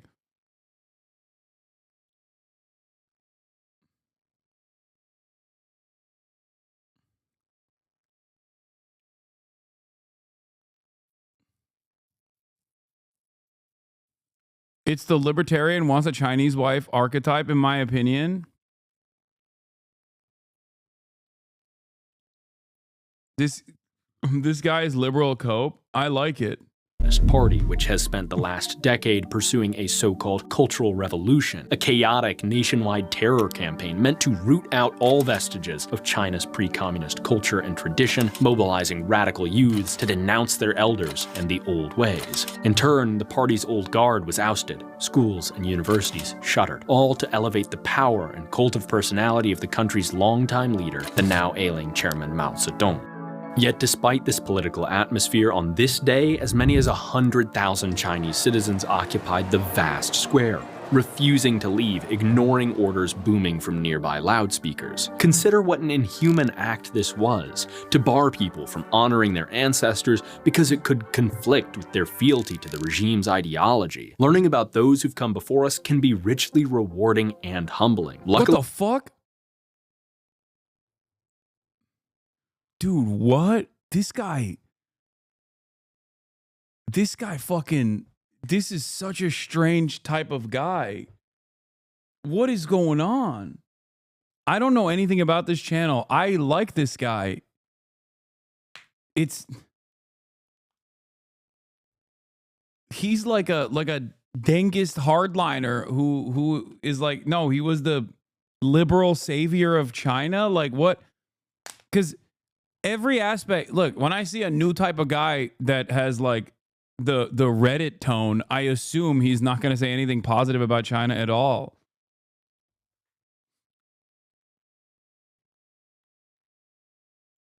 America isn't totally gripped by a fanatical cult of personality, at least not yet. And so lately, I've been able to learn about my ancestors with... Like, does he think Xi Jinping is too restrictive in terms of like... reinstating party loyalty and you know, like really pushing the prominent sector leaders into demonstrating party loyalty? Like he's too illiberal. Like, is that what his take is on? I would love to hear what he has to say about Xi Jinping. My Heritage, the #1 family history service and sponsor of this video. With My Heritage, building your family tree is shockingly easy and actually pretty fun. After signing up, it only took me a few minutes before I uncovered my paternal ancestors going back to my great-great-great-grandparents. When I told my dad, he was blown away. This was family history even he had no idea about. But more than just names, birthdays, and death days, My Heritage helped me uncover a residence history for my great-great-grandfather, Mao Zedong. Just kidding. Hiram Brain. Maybe the most interesting item there is actually what isn't listed. This gap from 1860 to 1867. Guy from Kentucky. Yeah, by the way, the to be rich is glorious is falsely attributed to Deng Xiaoping. There's not a real, like, from what I understand, I don't think Chinese historians have ever said that was an actual quote by Deng. The quote that I was jokingly referring to and always love posting. Blank spot on the timeline that matches the American Civil War. But My Heritage can also restore old pictures of relatives, like these of my late great aunt, bringing those memories back to life. All this is possible thanks to My Heritage's 32 billion records of family history, from censuses and immigration records to obituaries. I would love to see him explain why opening to foreign capital made China prosper, but they're not working in the other country that liberalized. No, I think if you're this invested in Deng, then you most likely are not. You still are, to a certain degree, like, not immediately anti-socialist. And marriage licenses, like this one I stumbled upon. My dad's parents. Luckily, My Heritage. Also, both of these pro-Chinese videos are from the same company. What is happening? And shows you relevant connections, like this one, which will add 40 new people to my family tree with just a click. And now I know my paternal great-grandparents? Hopefully I got that right. Anyways, whether you're keen to learn more about your father's or your mother's ancestors, your cousins, or a long-lost sibling, uncover your past with My Heritage and get 14 days free with our link below. As for the 100,000 people gathered at Tiananmen in April 1976, they were interested in one ancestor in particular. Deng said there's no glory in poverty or something like that. And during the interview, and the journalist, it was a CBS journalist that said to be rich, falsely translated it, to be rich is glorious. And then Deng didn't deny it, and they just attributed it to him. Particular, a father of the nation, Zhou Enlai. Instead of disbanding, the crowd continued defiantly laying wreaths in honor of him, the country's former premier, second only to Mao, who died just 3 months prior. Make no mistake, Zhou was neither a Democrat nor a dedicated reformer. At best, he was a moderate among radicals who sought to provide the Chinese people with something other than empty bellies and heads full of propaganda. This made Zhou enemy number one for the Cultural Revolution's most devoted partisans, a group of 4 high-ranking party members led by Mao's wife, Jiang Qing, known as the Gang of Four. This is why the massive crowd gathered, because whatever his limitations, Zhou was the closest thing the Chinese people had to a symbol of resistance to a decade of radical upheaval. They exchanged poems and slogans that grew increasingly militant in tone, dripping with anger at ruling officials. One read, "I mourn, but the ghosts are screaming. I cry, but the jackals are laughing. Tears are shed in memory of the hero. Eyebrows are raised as I take my sword from my scabbard."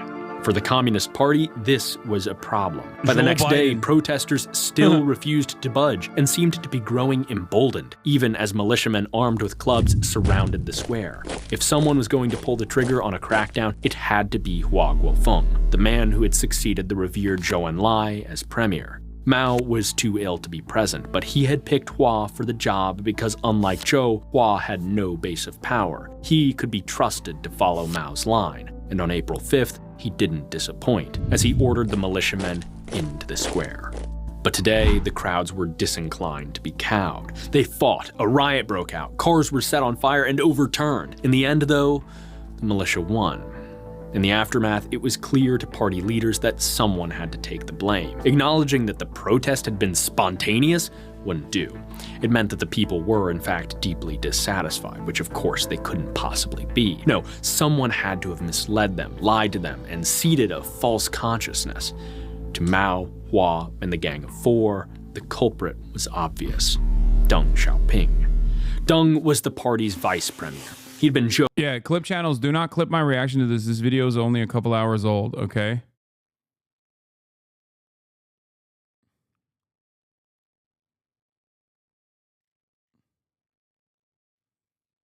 Funny enough, Xi's family suffered at Mao's hand during the Cultural Revolution. Excuse me. Xi learned a lot of important lessons, okay?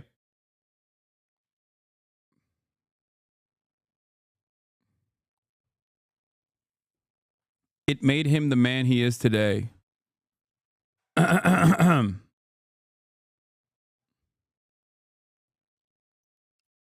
His father was abused physically by the Red Guards. His mom forced to denounce her husband. It was so bad that Xi's older sister unalived herself, unable to live with the horror, shame, and torment heaped on her for being the child of a capitalist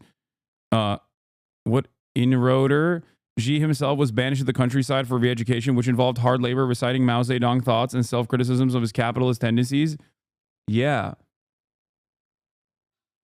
I don't know if you mean what you say, but you should be careful joking about some of these things. Why?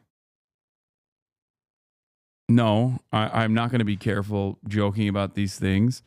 If Deng Xiaoping, who brought his father back from obscurity and exonerated Xi's family, funny how Xi adores Mao Zedong, the destroyer of his family, who said that Stockholm Syndrome is not real. I love that this person also recognizes, like, unironically, dude, listen. Like, oh, it must be because he was brainwashed is a very weird approach. Okay? It's got to be a real weird approach to just be like, yeah, no, he probably got brainwashed, so the re-education worked when he recited Mao Zedong thought.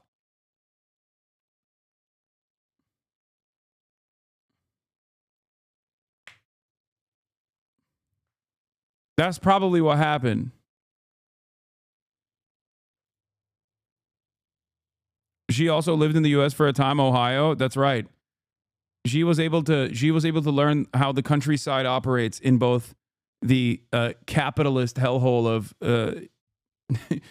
America KKK, and also on the Chinese countryside. Yes, he did. He has a special connection to Iowa, not Ohio, by the way. It was actually Iowa. This chatter is correct. This commentator is correct.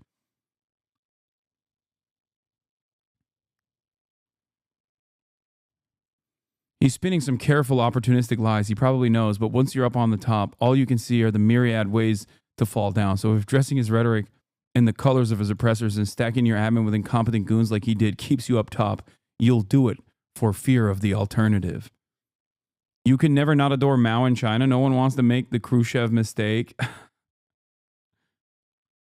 This just shows how communists and cults screw with you and howl a nation. Yeah, they're so fucking screwed.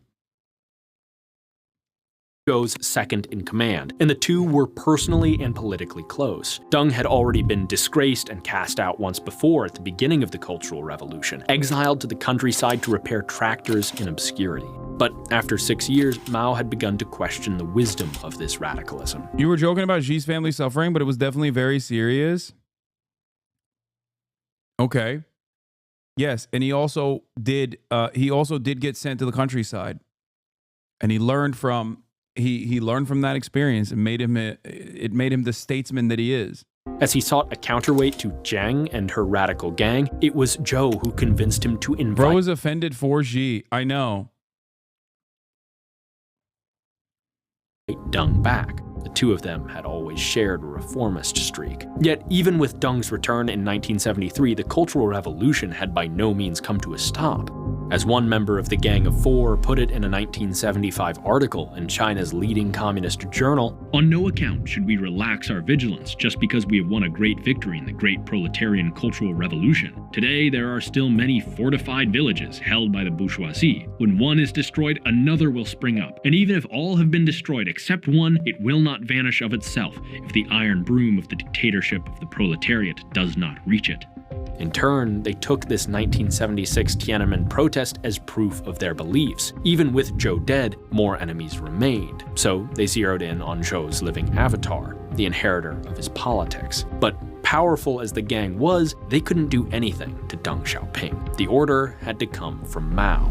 Like the gang, Zhou's successor Hua Guofeng saw Deng Xiaoping as simply another rival. Yet he too remained powerless as long as Mao lived. Hua had spent most of his career as a party secretary in a small town notable only for having been Mao's birthplace. As a result, he had no base of power independent of Mao, and that was why Mao had elevated him to second in command. His loyalty was guaranteed.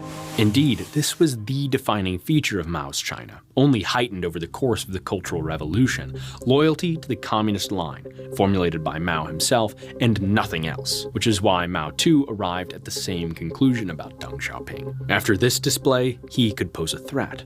So despite his competency, not to mention innocence, Deng lost everything once again. He was stripped of all titles and responsibilities, leaving him with nothing but his party membership, and was forced into house arrest.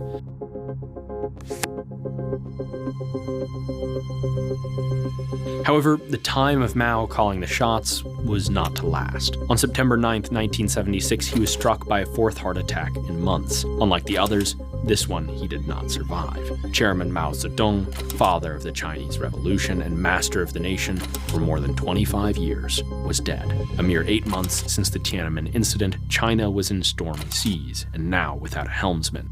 Succession was the immediate concern, and thanks to the chaos of Mao's final years, that question had many answers. Hua Guofeng's path was the clearest, his vision the least ambitious. China is winning so hard, libs are trying to paint Xi as a victim of communism who infiltrated the party despite his trauma and brought profit.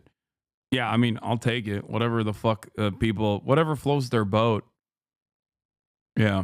Xi, the true spiritual successor of Deng, is actually revolutionizing or liberalizing the Chinese economy. If that's what you want to believe, then great, sure, okay.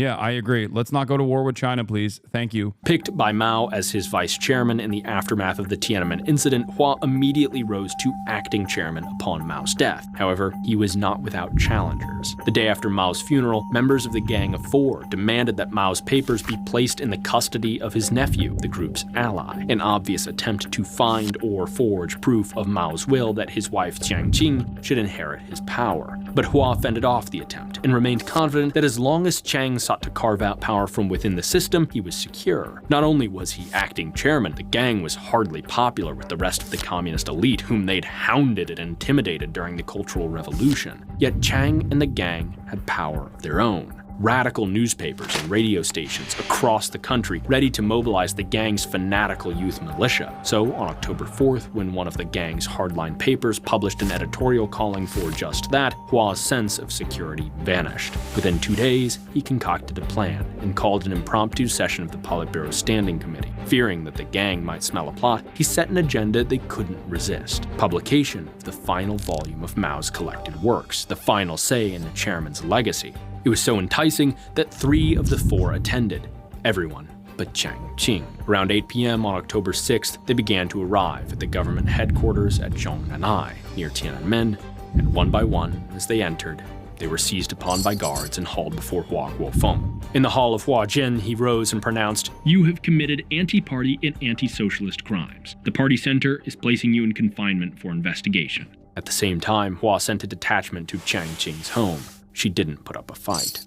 However potent the gang had proved during the Cultural Revolution, however much support they'd received from their patron Mao, their political instincts were, well, pretty terrible. It was over for them, and in turn the radical Maoism they represented, which had prized ideological purity alone and left over 1 million Chinese bodies in its wake, without accounting for the costs of the unimaginable poverty it willfully perpetuated. And the gang's fall was a glimmer of hope for China, a promise that maybe now the country could move forward, not stuck in perpetual revolution, but toward a better future.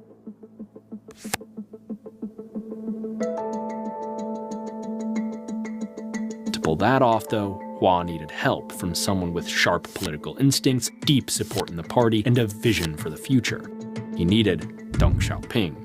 Yet these qualities made Deng a threat to Hua as well as an asset. Before he could recall Deng, Hua needed to solidify his position. Because his power came from Mao, he undertook a sort of public relations campaign to brand himself the defender of Mao's legacy, culminating in a February 1977 editorial which would soon become known as the Two Whatevers. In it, Hua declared, "We will resolutely uphold whatever policy decisions Chairman Mao made and unswervingly follow whatever instructions Chairman Mao gave." That included affirming the counter-revolutionary nature of the Tiananmen incident. But communist politics can be funny, with how easy it is to do one thing and say another, to wrap a massive policy change in the language of fealty to the party line and the immutable principles of the archaic 19th century Marxist science, and that's exactly what Hua intended, as he immediately sought to undo Mao's decision to exile Deng. At first, Hua demanded that Deng endorse the Two Whatevers, but Deng rightly judged that Hua's situation was impossible. He had to defend Mao, yet also needed to alter the ruinous path Mao had set China on. He condemned Tiananmen, even as he begged its supposed mastermind for help. So Deng refused to endorse the Two Whatevers, calling Hua's bluff. And a bluff it proved to be.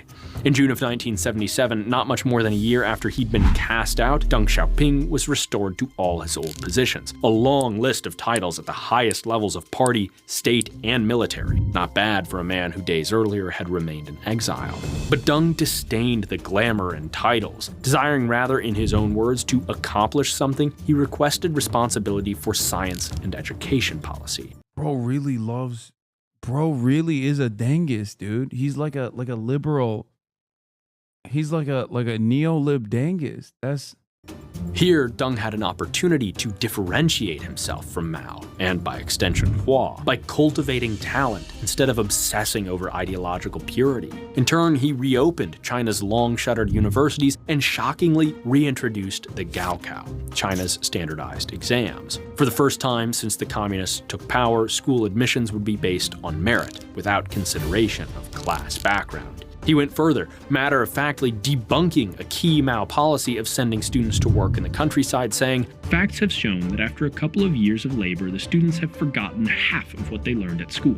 This is a waste of time." This was Deng's vision for China. It would be results, not intention. Practice, not ideology. Facts, not imagination that He was a based anti-DEI.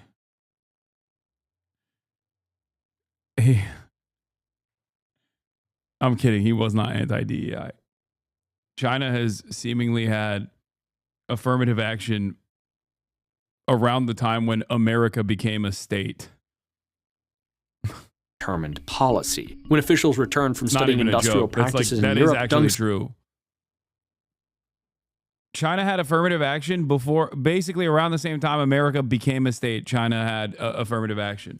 Summarized his view, saying, "The basic point is this. We must acknowledge that we are backward, that many of our ways of doing things are inappropriate, and that we need to change."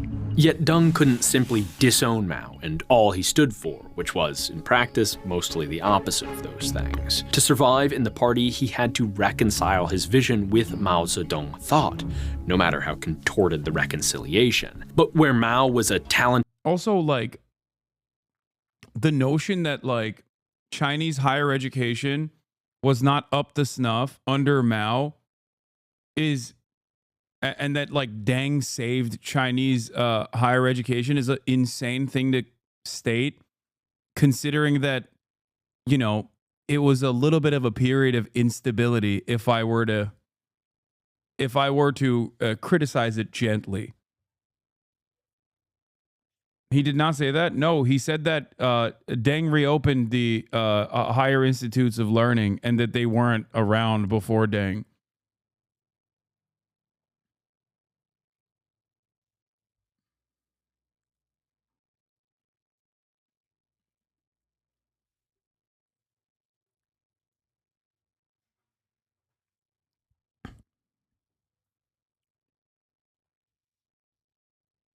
You know,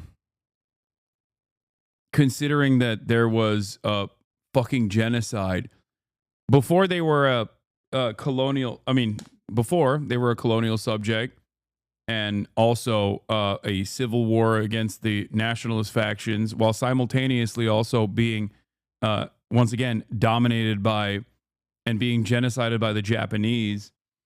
I feel like that's a hard time to... It's a hard time to maintain higher education. Talented theorist who could refashion reality with his revolutionary worldviews, Deng was a practitioner without an ideology that fit Maoist tradition. Luckily, many of China's intellectuals saw Deng as their hero, the great education crusader. In turn, a group of academics published an article attempting to solve Deng's dilemma titled, "Practice is the sole criterion for judging truth." It was nothing short of revolutionary. The article argued that Marxism is not a literal scripture, but a body of ideas which require interpretation based on the context of their application.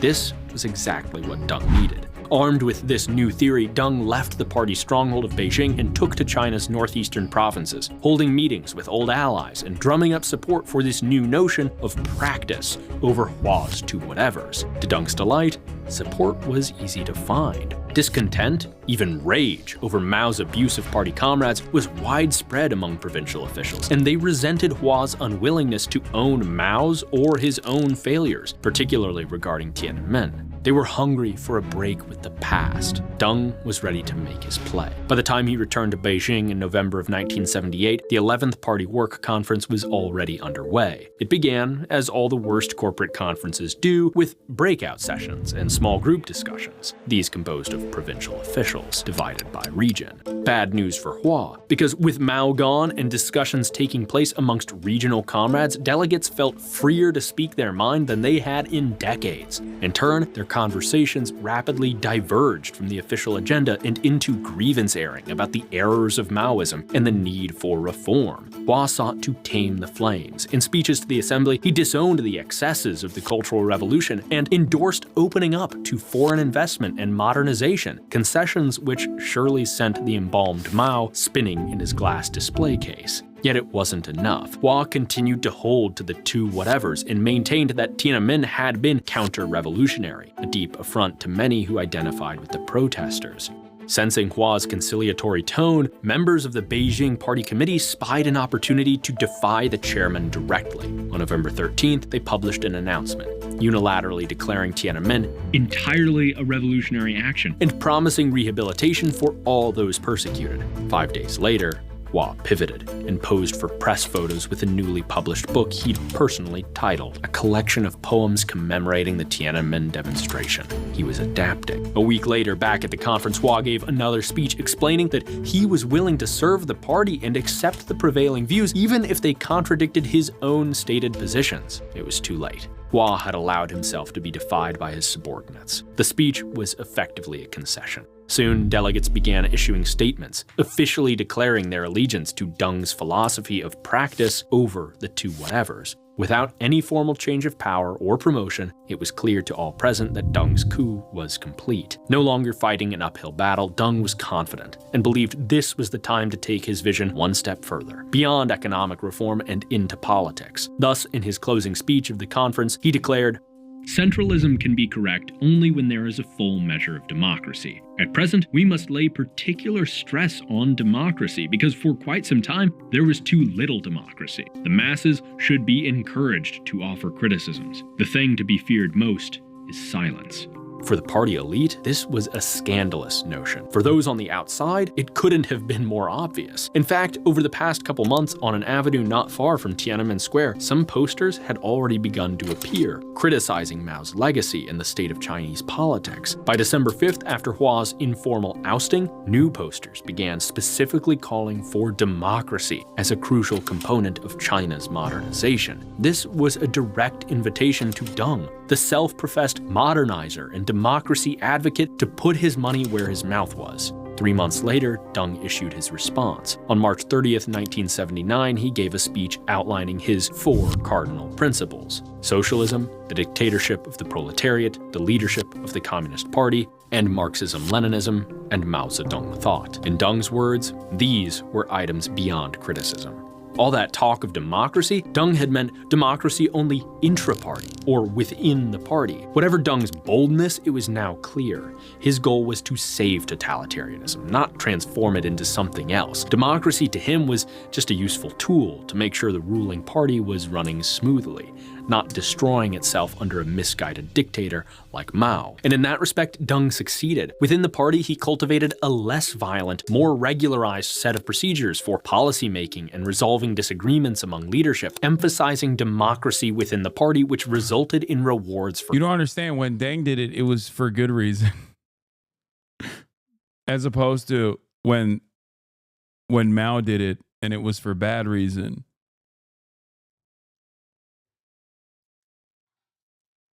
I mean, this is the problem, I think, with like assuming that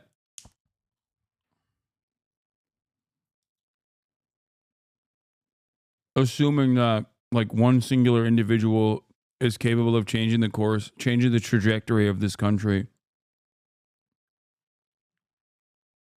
For competence.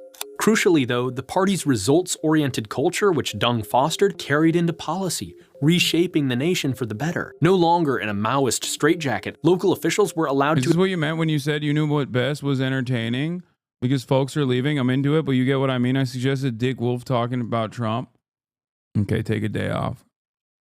Yes. Experiment, even with— Sometimes it's what I consider to be entertaining. Markets and private enterprise, which quickly showed their utility. Although China's most explosive period of growth would occur after his time in power, Deng's vision of experimentation, adaptation, and practice over ideology was the foundation for China's rapid transformation from one of the absolute poorest nations on Earth to the world's second largest economy. Yet Deng's reforms had their limits. He adhered fiercely to the 4 cardinal principles, denying the Chinese people any democratic aspiration. Most tragically, at gunpoint, when they gathered once again at Tiananmen in 1989 to protest the ruling order Deng had preserved, resulting in the deaths of thousands. This was the central contradiction of Deng's system. He rescued China's totalitarian regime from the dogmatism of its architect by making it more responsive to public needs and demands, but without any method by which the public could legally signal preferences or incentivize responsiveness, Deng's system is fragile. It works only as long as those in charge effectively hold themselves accountable and remain committed to public goods. And today, that fragility is showing. China's economic growth has slowed, largely thanks to mismanagement by the party, as power has consolidated and incentives for competition. Oh my God. That's an amazing way to wrap this up. It's because the party has not abided by the Dengist principles and failed to continue liberalizing, and that's and not institute like true democracy, which Deng didn't do as well. He's so fucking pro Deng that he like normally this is why it's a weird video from my at least as far as like the anti-China videos that I have seen, where like anti-China videos normally will not go this far into how Deng was great. They like he even talks about Tiananmen Square as like a brief moment. And then also that China is actually also on the verge of collapse, and its economic growth is stunted because it hasn't followed through.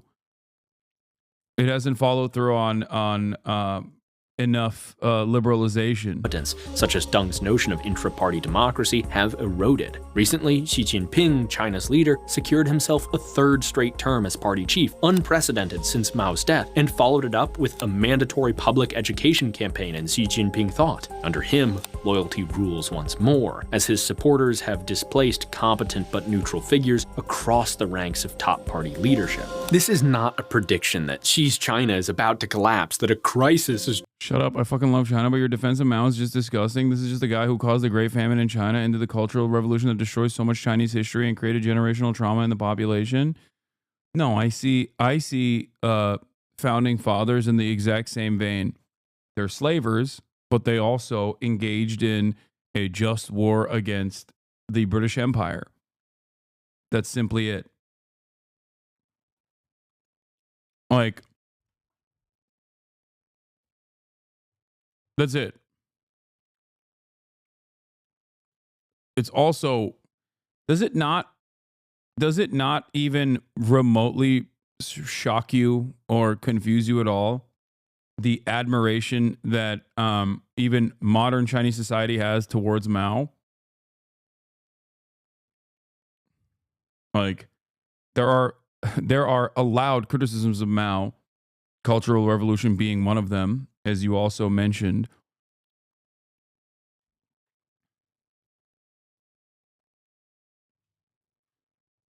Your moral compass flexibility is hard to read? No, it's not. I would say it's fairly consistent and accurate. I've long maintained that same position about America's founding fathers as well.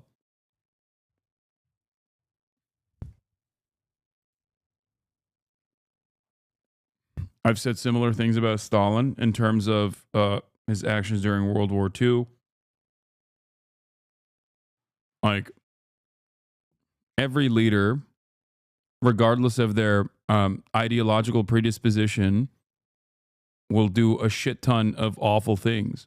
Some of it is mismanagement. Some of it is deliberate violence. Some of it is deliberate violence against those who certainly deserve it, like emancipatory violence. Others are violence against people specifically to strengthen the ranks against people who don't deserve it.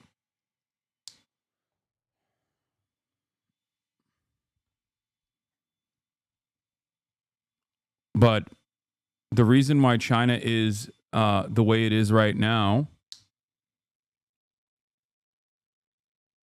is a combination of all of these leaders, including Deng and his contributions, alongside Xi Jinping, but certainly Mao as well. Like,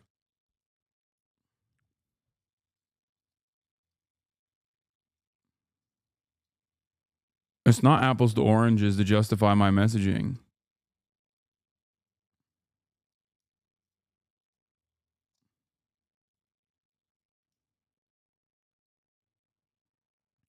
I think specifically land reforms are very important. Like, you're talking about thousands and thousands of years of deeply ingrained class structure, class dynamics that existed, and a person, a revolutionary figure coming in at a time of great violence and completely turning that seemingly God-ordained clash, that class dynamic entirely on its head. That is always going to be massively consequential and also violent.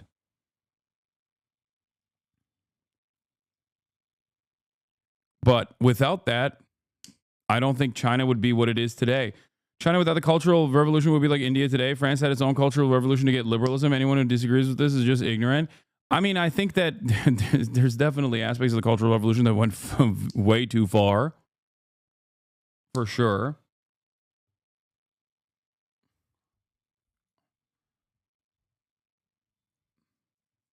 You can't let...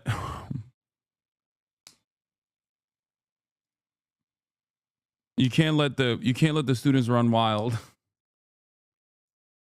Would you say American Revolution was more about westward expansion than taxation without representation?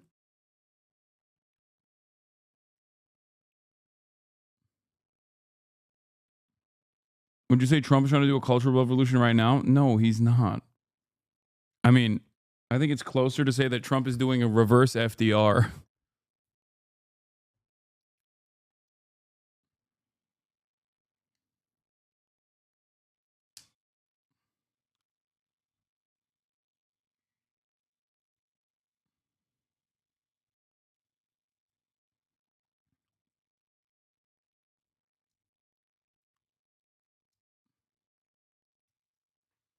It went way too far, but the way it's portrayed in America is laughable. I don't think Americans really know anything about the Cultural Revolution.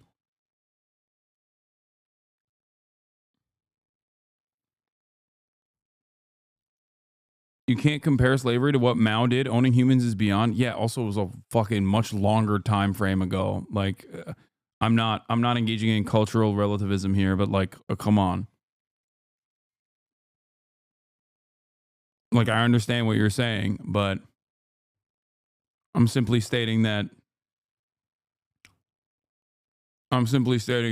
every figure that played a formative role in the development of a modern nation state has engaged in unjustifiable acts of violence and justifiable acts of violence as well. You have to take the good and the bad in your analysis. If you only look at the bad and you think, no, this is a bad thing across the board. Okay. Why are you insulting Mao by comparing him to a founding father? Like, please? No, dude, I'm teaching Amerifats who only know of Mao as the bald guy who killed 1 gorillion Chinese, okay? What the fuck are you talking about? God damn it.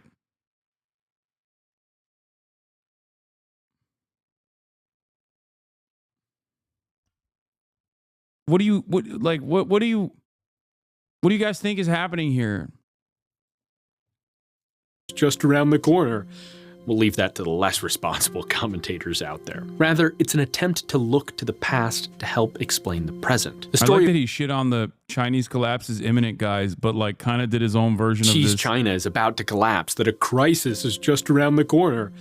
We'll leave that to the less responsible commentators out there. Rather, it's an attempt to look to the past to help explain the present. The story of China between the years 1976 and 1978 is, on the one hand, the essential prequel to its extraordinary success, and a lesson for liberals and Democrats who assume that totalitarianism will inevitably break down, lose its legitimacy, and give way to democracy. Yet there is another side to this coin, because though Deng proved the resiliency of despotism, he did so by embracing responsiveness, accountability, and experimentation. Ideas foreign to his regime, but foundational to liberal democracy, to market economics, individual rights, and politics by popular election. In short, Deng saved Mao's party by abandoning Maoism. Though it worked for a time, this contradictory system could always be dismantled by its own stewards. If experimentation, accountability, and responsiveness are key to competent government, they should be embraced and ensured, not tenuous elements of a system otherwise hostile to their practice, which in the end, the centralized Communist Party is, and under Xi has proven to be. As competence and accountability are replaced by ideology and dictatorship, what happens next in China is impossible to know. But its past may offer some hints. One last thing, and this isn't a sponsor read. This video went into production weeks ago, before Donald Trump's inauguration and the myriad chaotic events. Is it got CIA? No, I don't think so. But if we're going to make a video about the value of competence and the danger of personalized ideology and governance, well, it'd be a little strange not to say something about what's happening right now in America. Because just recently, a former Fox News host, Pete Hegseth, was appointed to administrate the most powerful military in human history. His qualifications? Dutifully glazing Trump on national television, loyalty, and nothing else. Meanwhile, the richest man in human history has lately taken it upon himself to illegally interfere with the civil service in pursuit of a personalized rather than professional bureaucracy. A plainly obvious ploy. HasanAbi, when someone criticized China, did you know that USA bad though? Wait, I'm an American political commentator covering American politics. Is it really that shocking that I try to draw analogs from American history? That's a ridiculous. Is it all that ridiculous? He is right, Hasan. No, I'm talking to Americans and Westoids in general who are very familiar with the good and the bad of American history, American politics, usually just with the good and not with the bad. So that is the reason. If I was in Turkey doing Turkish politics as a Turkish political commentator, I would be covering it by drawing comparisons to Turkish political history.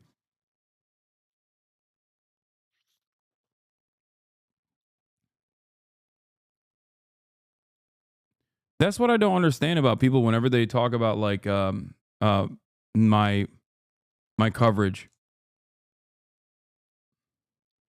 I came across people on Insta on clips of you talking about U.S. policies. A bunch of hogs were just like, yeah, what about China? And I'm like, bro, he's American. China is not a good place to live. Okay.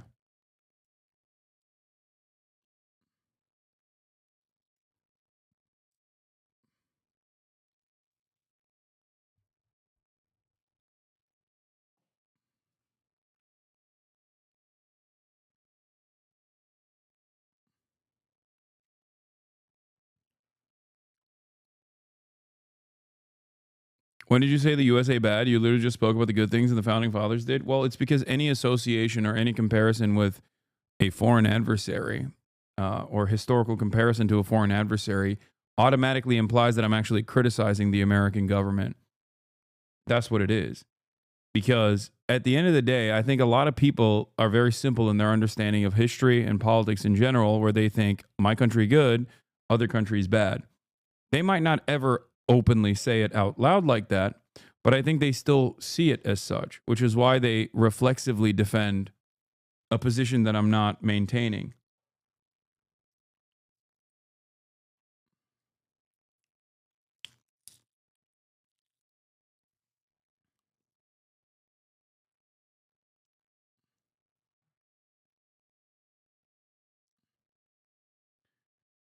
When you Here's a vid that'll really cool the hogs in the chat's head. Overzealous did a great video on Che, in defense of Che Guevara, how the media lies to you. Ooh, Overzealous says just banger after banger, honestly. I swear I've heard you say China bad and USA good on some things. Yeah, like as the global superpower, America gets to present itself to a certain degree as one that abides by the principles of social libertarianism to a certain degree, and most importantly, I think free speech.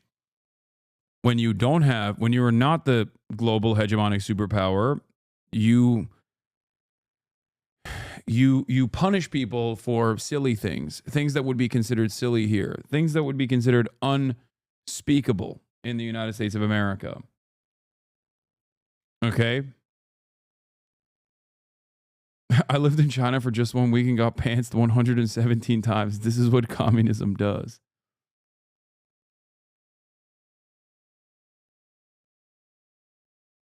Anyway.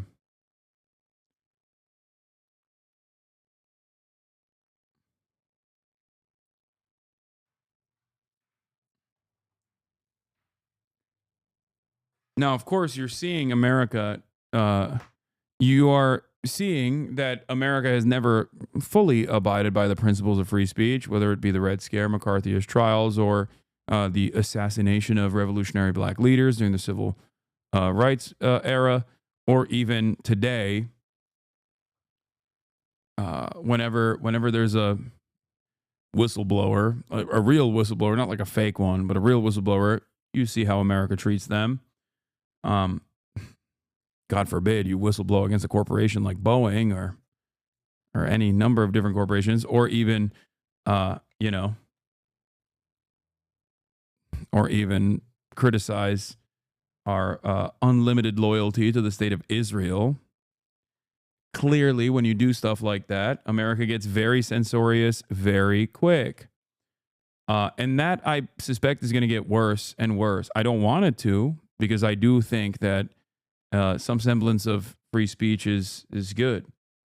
Like, even abiding by it on principle is a good thing. Quiet liberals, a real American Maoist is speaking. Jacked into the big...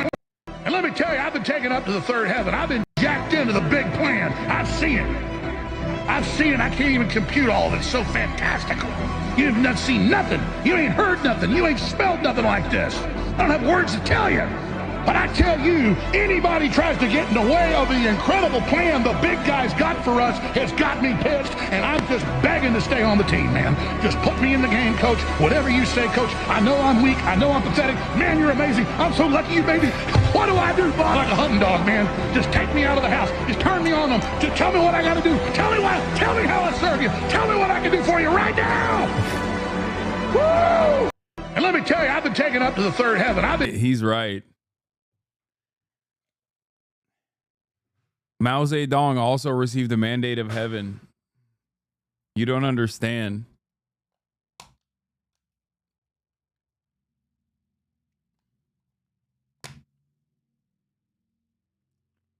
Strap me to a Dongfeng missile and send me to DC.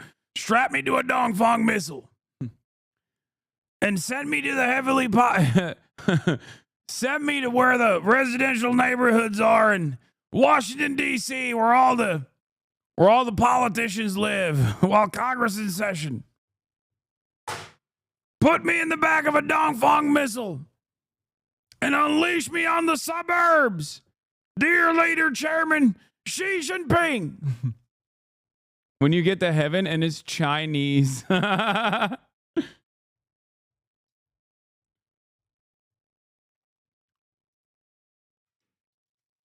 No religious freedoms in China and LGBTQ rights are not really a thing. Okay, no religious freedoms in China is not correct. I don't know what the fuck you're talking about. Unless you mean that they made the mosques look Chinese. If that's what you're talking about, that might be what you mean. And in terms of LGBTQ rights aren't really a thing, yes and no. Snopes, as the resident fact checker, I have rated this partially true. Okay, I'm giving you two Pinocchios. Okay, they're talking about China banning weird racist Christian cults. Oh, okay. Well, yeah, I'm sorry.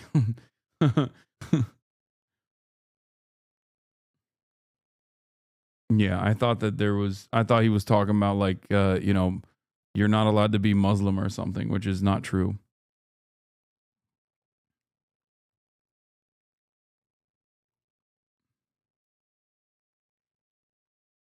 They arrested Uyghurs with the name Muhammad or long beards. No, that was not because of religious persecution. It was completely unacceptable, but that was not because of religious persecution. Yeah, I mean that was completely unjustifiable and you know, America shit, okay? But that wasn't because they were Muslim. No, that was because, well, according to the Chinese state, they were separatist radicals that wanted to develop East Turkestan. Which, again, not on the basis of religious persecution, considering that there's Muslims elsewhere as well. And you are still allowed to be a Muslim in China, in Xinjiang to this day.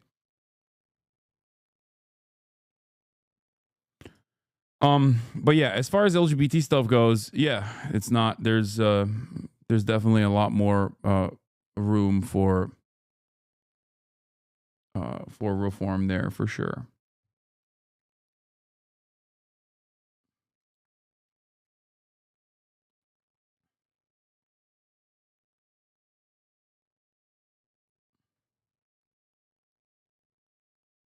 Also, make no mistake, I'm not saying that they were correct in their claim for why they were engaging in mass surveillance and dragnet operations in Xinjiang. They were not. Wasn't their biggest TV star trans? Yeah, their number one female television star is a trans woman who is also kind of conservative, from what I understand. But yes, she is trans and has spoken about like the difficulties and whatnot.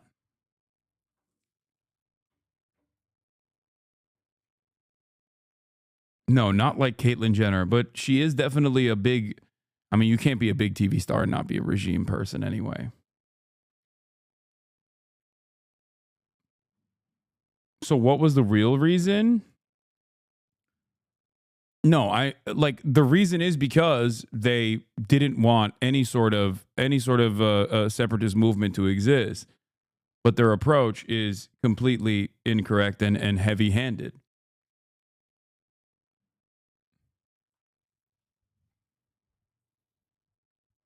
And also unacceptable. You can't do fucking dragnets on an entire area.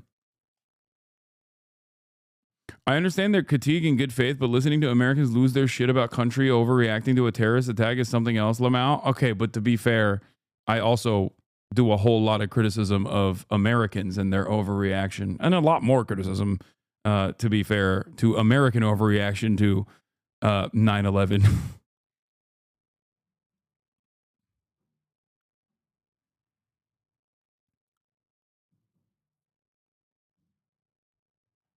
From where did you get the dragnet shit? Come on, chatter. I'm putting the Che video in the bag.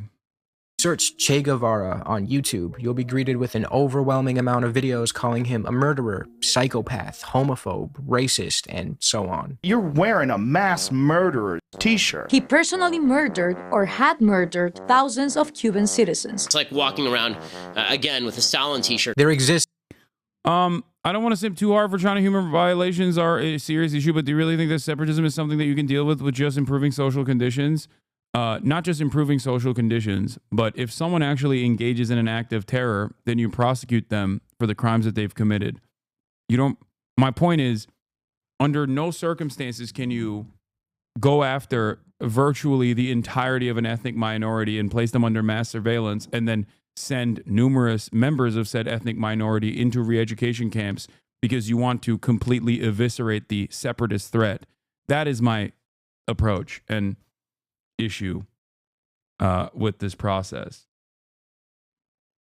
Kind of like you can't just decide that every fucking undocumented migrant is a criminal because 29 undocumented migrant murders happened in the year 2024.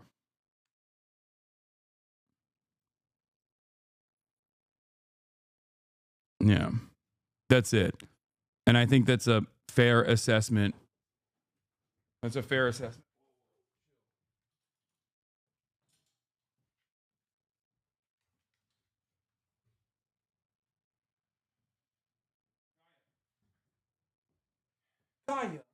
back in.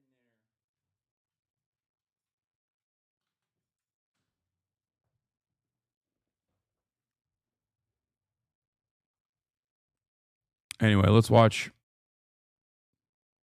There's very few well thought out rebuttals to these claims on this website. The videos on the screen right now are really good in my opinion, but they're unfortunately drowned out by the slander. I get a lot. Yeah, but migrant crime is completely made up. While there are East Turkestan flags being raised right now in Syria by the Friends of Liberal Al-Qaeda, yes, they are trained by the Turkish government. I am very familiar with the East Turkestan separatist movement. They are literally trained and armed by way of the CIA and my other country that I am from, Turkey. I know. I'm very aware of this. Okay?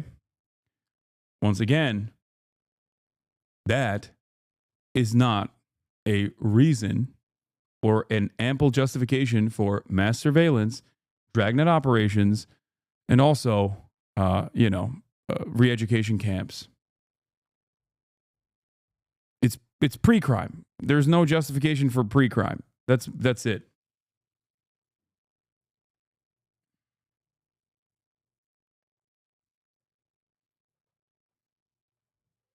Bro, you're never getting into China, dog?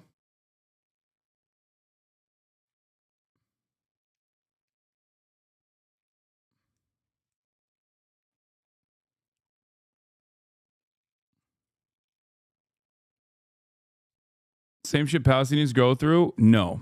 It is not even remotely similar to the same shit Palestinians go through.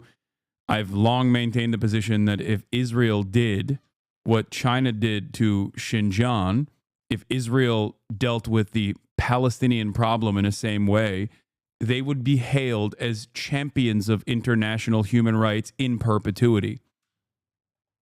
And I've said this before, 100%, if the Israeli government did what the Chinese government did in Xinjiang to the Palestinian population, literally every single Western outlet would be like, oh my God, have you ever seen a more moral nation?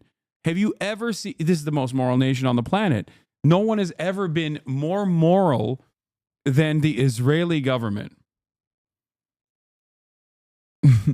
It is the most moral government of all time. Literally, we want to give a Nobel Peace Prize to basically every Israeli citizen. They should always have a permanent Nobel Peace Prize. They literally do that now? No, but like, they're not giving a fucking Nobel Peace Prize to Benjamin Netanyahu anytime, okay? Even liberals, no matter how fucking annoying they are not going to do that currently, okay? Come on. The liberal international rule-based order is currently prosecuting Benjamin Netanyahu as a fucking war criminal. Come on, guys. Like, also, inversely, if China did to Xinjiang what Israel has done to Gaza or the West Bank, we would invade China. Okay? Literally. We would be invading China every day. We would be like, we have to nuke Beijing. Okay? We'd be like, what are you talking about? Please, why haven't we nuked Beijing yet? Fuck it. We'd nuke Xinjiang too. We'd be like, nuke it all. Watch this be another bad prediction. I'm not making a prediction.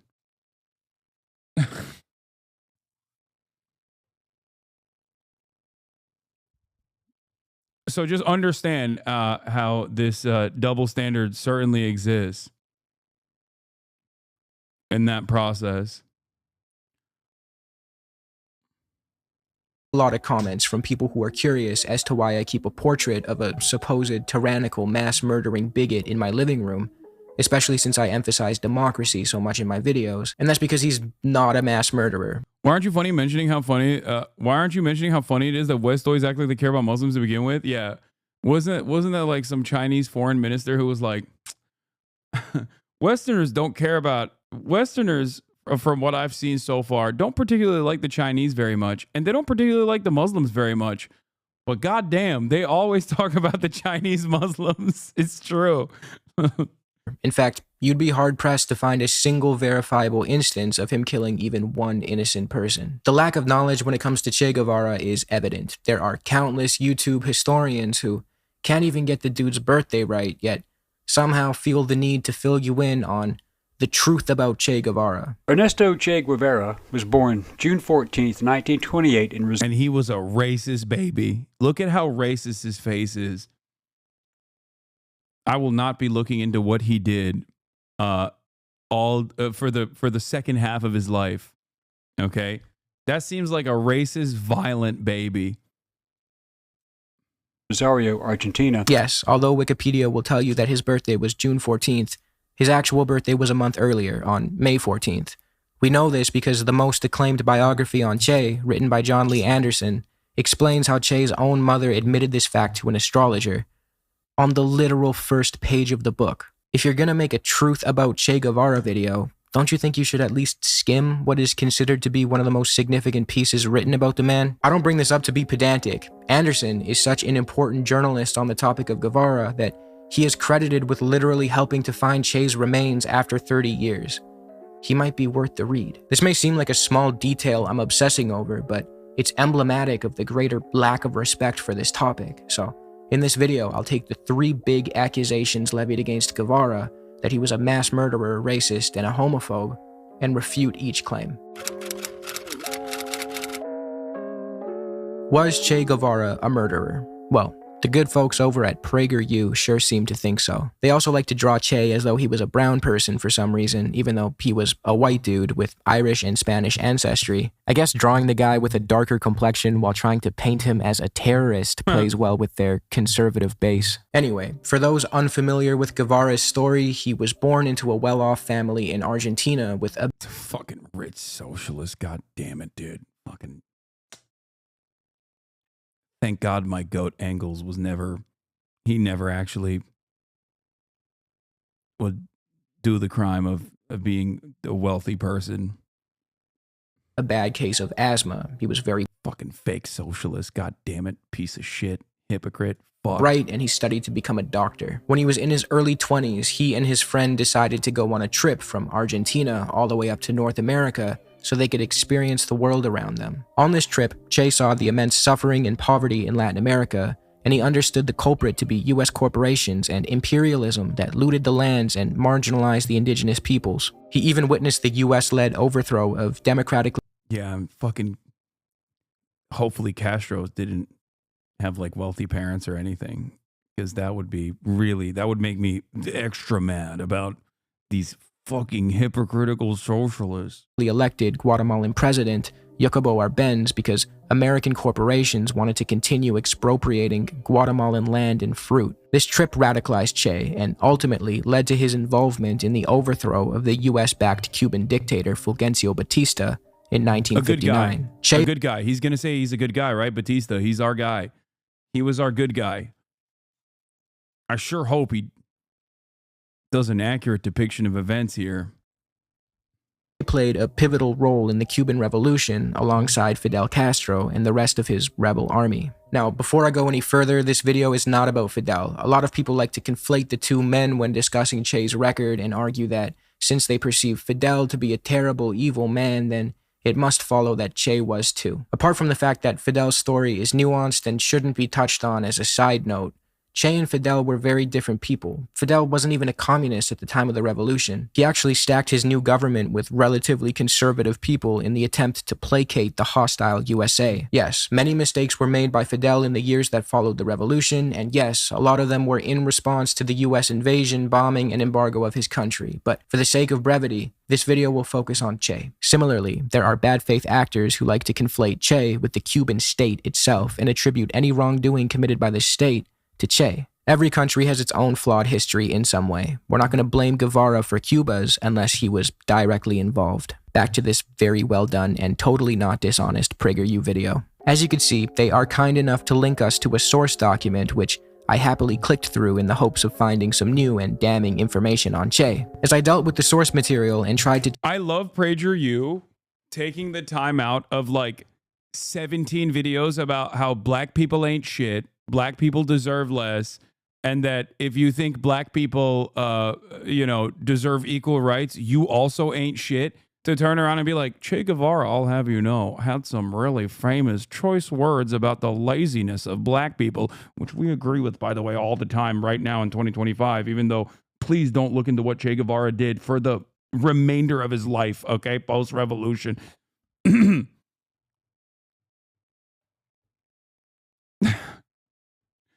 It's such a funny thing for PragerU to be like, yeah, Che Guevara was racist against black people. Like, what are you trying to fucking hype him up to the PragerU audience? The fuck? Anyway. To trace the claims back to their original sources, it did not take me long before I arrived at. Yeah, also, if Che was actually racist, conservatives would love him. Exactly. And not only that, I mean, that goes for everyone that conservatives claim, or even liberals sometimes claim, are maintaining reactionary, problematic statements. Like, the fuck? I can see your other posts, dipshit. The fuck do you mean you're calling Che Guevara a racist? At cubaarchive.org. If you've ever had a conversation with someone set on convincing you that Che was a mass murderer, they might have told you to check out this site. I know a lot of op-eds on the topic like to use Cuba Archive as a source, like this HuffPost article. Researchers have documented 216 victims of Che Guevara in Cuba from 1957 to 1959. Wow, I gotta check this out. Oh nice, an Error 404 page. That's some good-ass journalism right there. In almost every slanderous article or blog post I read on the topic of Guevara, any definitive claim that Che killed X amount of people would redirect me to Cuba Archive, specifically this 404 error page. Now, this is bro, when the USAID funding dries up. Obviously a dead end. The page was taken down for some reason, probably due to blatant dishonesty, but as I researched this topic further, I'm almost certain that this page is the one being debunked in a 4-year-old video by a YouTuber called Bad Empanada, where he goes in depth on the topic and does a really good job highlighting how dishonest Cuba Archive can be. I definitely recommend you check it out if you want more on this topic. As of 2025, Cuba Archive is still home to a database that lists the names and cases of people who died or disappeared under both Batista and Castro. Do you not bring up the decimation of Uyghur culture and heritage because it doesn't fit well into your China Glaze narrative? Interesting fact-picking coward.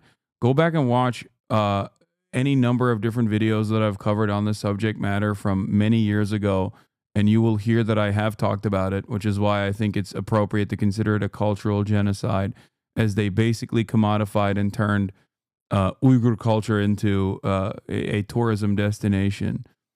You've also been subscribed to me for 13 months, so I think you've definitely seen me talk about this before. I don't know. Like, there's no point that where I have ever considered what the Chinese government's handlings of Xinjiang to be appropriate. I don't know why people still keep. I don't know why people still keep pointing to this. It's like one of those statements that just like never goes away for some reason. I genuinely don't understand it. Like, is it attention that you're seeking? What is happening? Is that what it is? Like, what the fuck? Will you now say, oh, my mistake, I didn't realize you had talked about it? Yeah, it's like, it's exactly like West Bank. Okay. Yeah. Definitely. That's why there's a genuine freedom of freedom of movement restriction to this day. The fuck do you mean it's exactly like West Bank? What kind of delusional bullshit is this, dude? Shut the fuck up. It is incredibly disrespectful to a 76-year apartheid.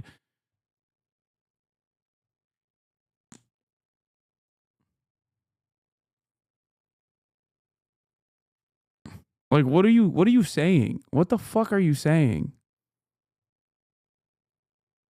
Yeah. Yeah, that's the only thing they did in the West Bank, right? They just bulldozed buildings and banned books, right? That's what they did. Famously.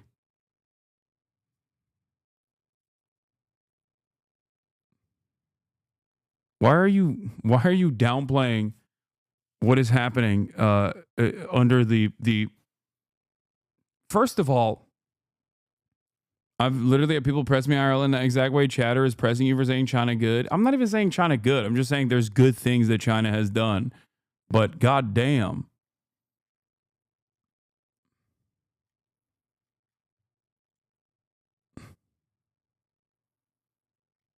But notice how you actually fucking change the dynamic immediately. Like, you know that I've recognized this, okay?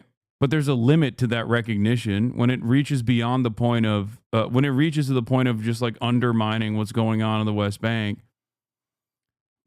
You know, it's fucking ridiculous. I think you kind of downplay the Chinese genocide. I am not downplaying Gaza and Palestine at all. That comparison that you're making is literally downplaying it. Okay? Like, if you know anything about either of these issues, if you know anything about either of these atrocities, okay? If you choose to compare them in this way, you are downplaying one over the other 100%. Especially because you also come to the recognition that it's fine now. Is it fine now in the West Bank? The fuck? Is it fine now? There's 15 million people permanently displaced. What the fuck are you talking about? You know? I don't think if it was to the same degree, you would ever be able to say it's fine now about Gaza or it's fine now about the West Bank. Maybe you should really, reconsider the way that you're comparing these two different events. Anyway, and this is because he considers what my criticism is insufficient, which is ironic because it seems like he agrees with my criticism.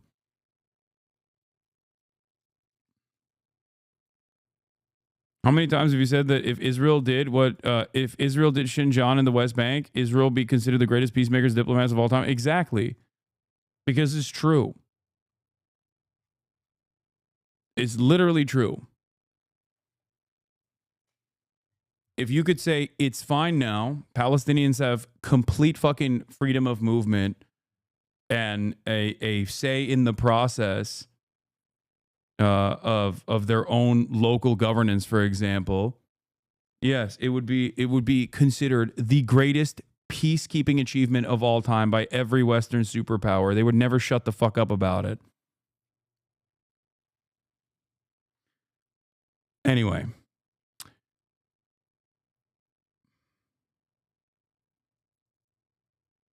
Imagine if Israel discovered a cure for cancer, but people refuse to get it because Israel is doing a genocide. You can talk about good things while acknowledging the bad things. No, Israel has done nothing good for the world. No, I mean, I've even talked about Israel revitalizing in its nationalist project, revitalizing the Hebrew language as a overall benefit. There's plenty of things that would be considered. There's plenty of things that would be considered incredible achievements that Israel has done if it wasn't done at the behest of a settler colonial enterprise that engaged in mass displacement and genocide and ethnic cleansing and apartheid for fucking 76 years. These are things that I also recognize and openly talk about. Anyway. I mean, I've been in the process myself against the war in the past year. I don't need a lecture on the horrors of Palestinian apartheid and genocide. Okay, well, I'm glad that you... Okay, but you always claim that it was such a peaceful re-education. I've literally never said that. I've never said that it was a peaceful re-education. Now you're just making stuff up because I think you feel embarrassed because you also recognize that your statement was wrong and you're just desperately grabbing onto whatever criticism you can. It's okay. It's all right to have disagreements. It's all right to misunderstand people from time to time. I'm trying to be as gracious as possible here.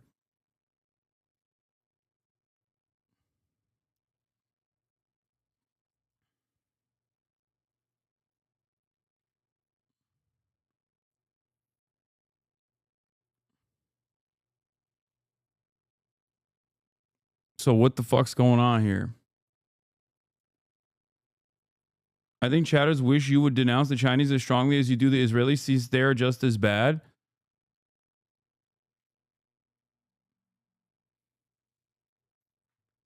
There is no world where I am saying, I'm saying the opposite of that, okay? And I'm not talking about Israeli citizens anyway. I'm talking about the Israeli government, okay? And its apartheid structure. There is no fucking world. I'm saying the opposite of what you are saying. If you think that the Chinese unjustifiable, the CCP killed 100 million people. Okay, shut the fuck up, dumbass.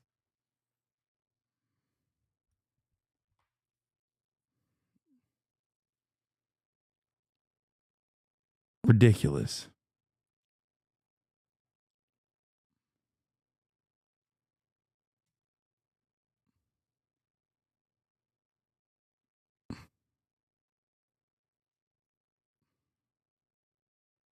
Castro's rule, which on its face seems like a useful tool that could help us to further understand the severity of the issue at hand, until we very quickly see that this database is filled with dishonesty and misappropriations of their very own source material. Not to mention, citing I don't even think the Black Book of Communism says that. Yeah, they don't.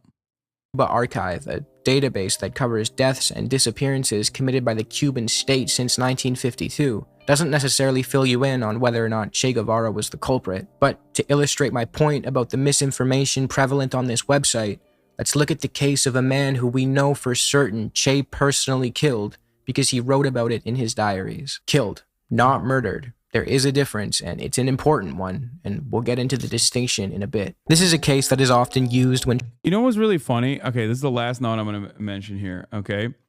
If I ever talk about, like, an American politician doing something right, okay, nobody goes, or, well, I guess some people do. They go, oh, how dare you fucking glaze up America, KKK, it is a violent settler colonial enterprise that is built on the backs of genocide and blah, blah, blah, blah, blah. Yeah, people do that sometimes, and I ban them because they're being fucking annoying.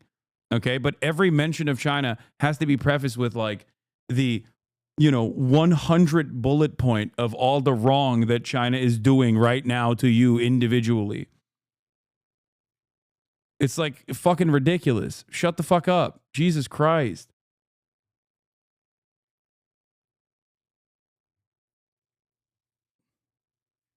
I live here,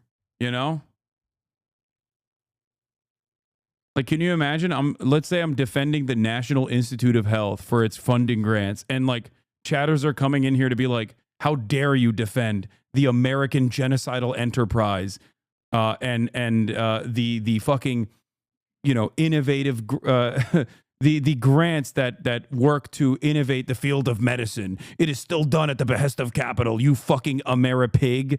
Like, yeah, some people do say that. Usually they're anarchists and fucking annoying, and I ban them. Okay? You do that for China every time. And it's funny because that chatter at least knows what my perspective on China is, and it's things that I criticize, and its governance that I criticize, aspects of his governance. And he's still like, why doesn't the ICC prosecute Xi Jinping? I don't know. Take it up with the fucking ICC, dumbass. Why doesn't the ICC prosecute American leadership? I don't know. Maybe because they don't got smoke like that. This is the first time that they've actually dared to fucking go after a Western-backed leader. And you're over here being like, why don't they go after China too? I don't know. Maybe because I explained it to you already. If Benjamin Netanyahu was doing CCP shit to the Palestinians, the ICC would not be going after him. The Nobel Committee would be going after him to find where he is, to suck his dick. This guy called me Sand Monkey. Nice.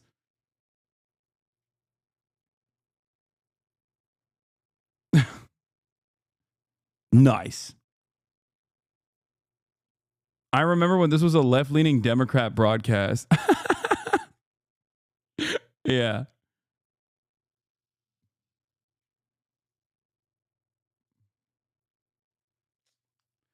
Pulled out the old one, right up there with you have sex with goats.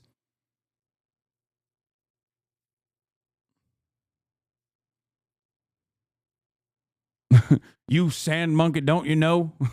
You sand monkey, don't you know Muslims are oppressed in China?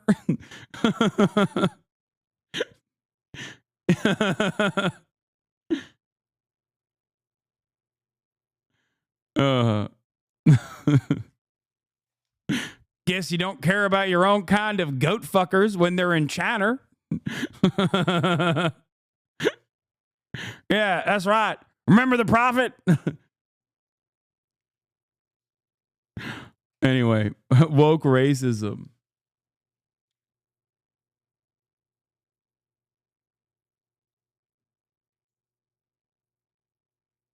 And trying to paint Che as a mass murderer because it's the one instance of a killing that we can actually confirm with a primary source. Eutemio Guerra, Cuba Archive states, was a peasant and rebel army member executed on charges of being a Batista government informant by Che himself. And the source they quote for this is, oh, would you look at that? It's John Lee Anderson's biography. Well, luckily for us, we have a copy of Anderson's book, so we can get that much-needed context directly from the source. Eutemio Guerra was in fact a peasant who joined the rebel army to fight against Batista, but he betrayed the rebels and collaborated with the enemy. This led to the rebel army's location being compromised and bombed, and it even led to the death of a rebel guerrilla. It's important to note that treason and betrayal was known to bring a death sentence. That much was made clear before joining the rebels. When Eutemio was captured by the rebels, they found an army safe conduct pass bearing his name and proving he collaborated with the enemy. Eutemio didn't. I can't believe that while they were engaging in guerrilla warfare against a fascist military dictatorship, they just killed collaborators. That's really fucked up. Yeah, good thing no one else has ever done that throughout history. Didn't even try to ask for clemency because he was well aware of his crimes and he knew that the punishment for treachery was death. Eutemio got down on his knees, asking that he be shot to have it over with. Now, instead of just brazenly executing him on the spot the way a mass murderer would have no problem doing, Che and the rebels conducted a makeshift trial for Eutemio. They were in the middle of a guerrilla war, so they had to make do with what they could, but he was given a trial nonetheless. Even Cuba Archive nonchalantly admits this. Fidel ultimately gave the order to execute the man who betrayed the army and led to the death of a fellow rebel, and Che, only after seeing that nobody else wanted to carry out the execution, did so. Now you tell me if that constitutes murder. Murder is a legal term encompassing the unlawful killing of an innocent person. This is obviously a tragic story, but murder is not the appropriate word to use. Otherwise, we would have to turn to other nations like the US who also consider treason to be punishable by death and consider that practice to be murderous. Americans gained independence by throwing tea into the water or something, and then the English left? Yeah. Famously. Well, it's very clear that a lot of nuance is stripped away from this case if you just read the Cuba Archive page on it. Like I said, Che's detractors like to publicize the story of Eutemio Guerra because it's the only confirmed case of Che personally killing someone. Like this hit piece written by Alvaro Vargas Llosa that reads, The Killing Machine. Che Guevara from communist firebrand to capitalist brand. Oh my God. Whenever I see the fucking oldest tricks in the book still being utilized over and over again, and not even for like revolutionary figures at this point, but even someone who's like a dipshit Twitch streamer like myself, it's just, I can't help but fucking laugh. You know what I mean? It's like I got no emotion, man. Why are you fucking yelling at me, you know? Why the fuck are you yelling at me? I'm not a revolutionary figure, you know? And it's always like, dude, you don't understand. Like, you're a rich socialist. You fucking rich socialist. It's hypocritical. Guevara shot Eutemio Guerra because he suspected him of passing on information. We can see that the author is using vague language here to make Che seem unreasonable. Llosa leaves out the fact that the rebels found an army-safe conduct pass proving definitively that Eutemio was guilty. Little tricks like this are played all over Cuba Archive's database as well. To really drive this home, Guerra betrayed the rebels, colluded with the enemy in a way that led to the death of a rebel guerrilla, was captured, admitted his wrongdoings, asked for death, was given a trial, and was executed for treason. This is not some act of sadistic depravity that Che took pleasure in carrying out. Cuba Archive will touch on similar cases where the rebels, sometimes acting on Che's command, were forced to carry out similar executions of traitors, criminals, and Batista collaborators, and although Cuba Archive uses very ambiguous language describing what happened, I implore you to actually seek out the source material that they use, and you will quickly realize that they often bastardize their own sources to make it seem as though Che was walking around murdering. Bro, this actually makes him seem like a lazy ass. He killed one dude. No, of course he didn't kill one guy. He only personally executed one person. No shit, he killed a bunch of people. What the fuck? They did a violent revolution. I'm saying that, like, they make it seem like he was just lining motherfuckers up and just doming them left and right. Innocent people. He was a combatant. If you could even call them that, were often murderers and torturers of peasants, enemy combatants, or traitors who collaborated with the enemy and compromised the rebels, which would bring a death sentence in the US as well. It's sad to see Che's detractors hyper-focus on such shoddy evidence regarding his supposed mass murder sprees when we have verifiable instances of his work in establishing hospitals, administering medical aid to people, teaching people how to read and write in the effort to combat illiteracy, being an outspoken critic of horrific regimes like that of apartheid South Africa, which we'll get into later in this video when discussing his supposed racism, and more. I hope he didn't fucking train armed combatants to go up against colonial power. That would be really bad. That would be, But for now, let's move on to the main point of contention even for those who more paint on the murder line, dude. Che as a mass murderer. His work overseeing the Cuban tribunals after the Batista regime fell. After the revolution was won and the dictator Fulgencio Batista fled the country, a lot of Batista's army men, police, and collaborators remained in Cuba, and like any other war criminals, needed to be tried in tribunals. It's important to note that Batista's rule was genuinely brutal. His forces were guilty of acts so depraved that I can't even mention them in this video. He treated the Cuban population horrendously, with atrocities ranging from torture to mutilation to mass murder. CIA records confirm this and, surprisingly, juxtapose Batista's tyrannical rule with Castro's comparatively sensible one. Quote, "The large-scale campaigns of murders and terrorism characteristic of the last years of the Batista regime have not occurred during the Castro regime." Again, this is not me playing defense for any atrocities that may have occurred under Castro. It just feels like it would be relevant to share what the CIA was saying at the time. It is funny how Cuba had an actual mass-murdering despot at its helm for so many years, yet conservative media rarely brings it up. Castro put Che in charge of trying the war criminals, rapists, murderers, and torturers from the Batista regime. This entailed Che going over their cases and issuing a sentence. This could be compared to any other tribunal. In Che's case, suspected war criminals were brought to La Cabana, a fortress he used as a headquarters and military prison. Those suspected of atrocities, often involving the torture of peasants, sexual abuses, and murders, had their cases looked over by Che and other members tasked with presiding over the tribunals. His work at this fortress has earned Che the nickname, the Butcher of La Cabana, by those who like to misrepresent his legacy and paint him as a careless mass murderer who killed everyone who was brought to him.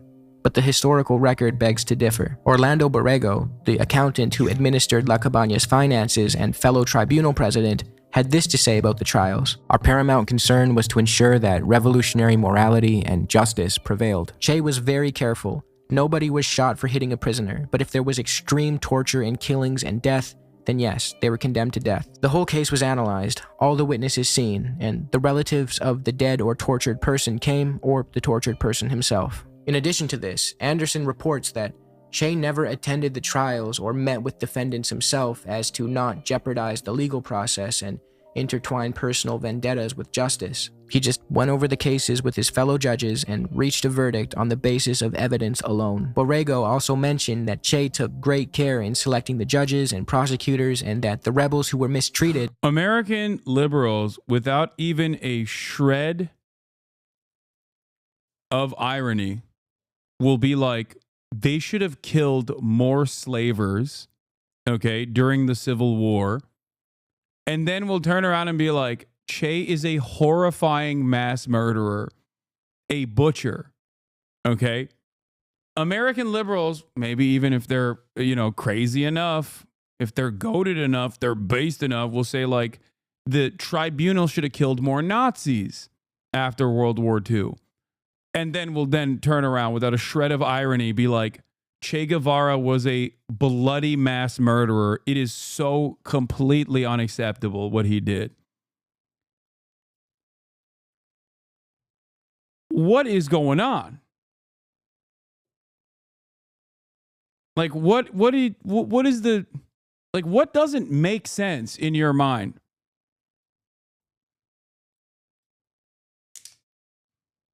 Like, I am anti-capital punishment, okay?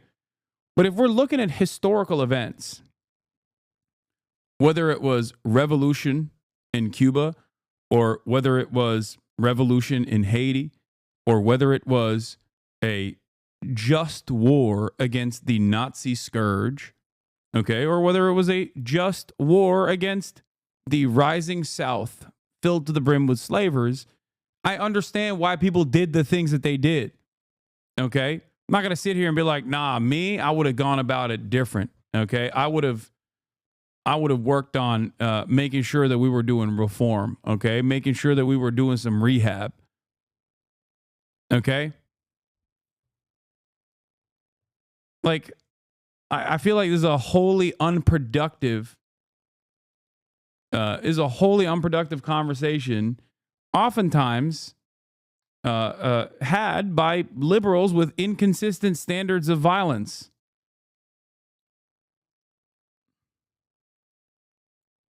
Were not allowed to pass judgment on their former torturers. He went on to talk about how there were people and prosecutors who would superfluously ask for the death sentence, but they would be frequently moderated by Che and his colleagues. So yes, there were trials and executions during this period in Cuba, but according to John Lee Anderson, these trials were above board, if summary affairs with defense lawyers, witnesses, prosecutors, and an attending public. But there was also a number of arbitrary executions. The most notorious incident occurred when, soon after occupying Santiago, Raul Castro directed a mass execution of more than 70 captured soldiers. Raul's reputation for ruthlessness was confirmed. Now, those with a keen eye might be able to pick up on the fact that Raul Castro is actually not Che Guevara. Those are different people. Anderson goes on to say there was little overt public oppositions to the workings of revolutionary justice. On the contrary, Batista's thugs had committed some sickening crimes, and I think that's probably also part of the reason why, because no one knows anything about the Batista regime, like in America. Well, Americans don't know anything about anything in general, but like they just think that these like random upstarts got together and we're just like, we're woke and we want to do woke communism, and that's why we're gonna go kill a bunch of farm owners and people who fight back. Like that's, I think, unironically, that's probably the American consensus on Che Guevara and Fidel Castro and the Cuban Revolution, right? They were like a bunch of college students that got armed up and wanted to do woke. And that wokeness was demonstrated through mass murder and ethnic cleansing campaigns or some shit like that. Now, of course, this stupid ahistorical perspective is not helped by the fact that many Cubans living on U.S. soil also maintain a healthy dose of reactionary sentiment. So, you know, people's involvement with this process is kind of misguided.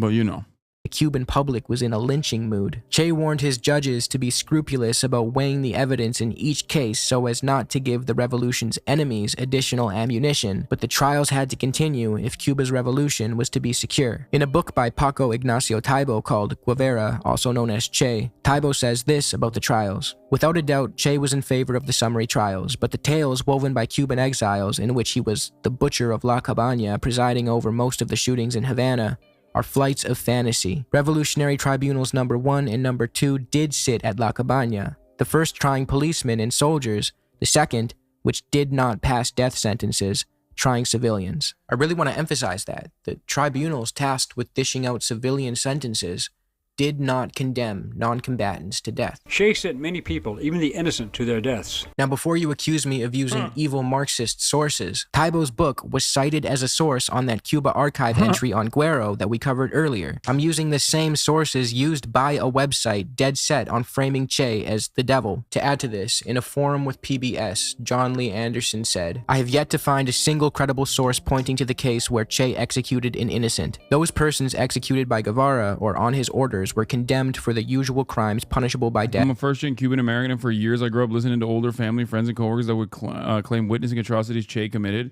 It's been hard to shake off all those sentiments. Here, I'll give you a great example of this, okay?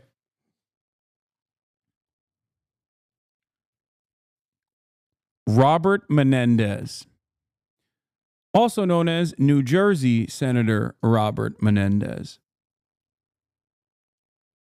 a openly corrupt American Democratic Party Senator. Robert Menendez is of Cuban descent. And when he was caught with gold bars in his home, Robert Menendez, also known as Gold Bar Bob, in this pay for play scheme that he engaged in with halal meat distributors from Egypt. Okay. Robert Menendez claimed that he actually had this epigenetic memory because his family had escaped the communist Cuban regime with, gold items that they had in their possession before the violent genocidal communists got to them. And that's why he, had this fear, and that's why he maintained these gold bars. Okay? Robert Menendez's family did not escape the Castro regime. They escaped under the Batista regime. They escaped to the United States of America, escaping Batista. So why is it that a former American Cuban senator is fucking lying about his background like this? That, I think, plays a pretty decent... That plays a good role in understanding the mindset of a lot of Cuban Americans. Similar process to Marco Rubio's family, I believe. I think a lot of American Cubans just maybe due to collective hysteria or due to the initial people that escaped Cuba being of the kind that was collaborating with Batista's regime, have developed this alternative perspective on the history of Cuba. Not all Cubans that came from Cuba were fucking landowners, wealthy landowners, by the way. I'm not saying that at all. But I think even those who very clearly fled Cuba to escape the grips of the genocidal, actually fascist Batista regime, still maintain this position.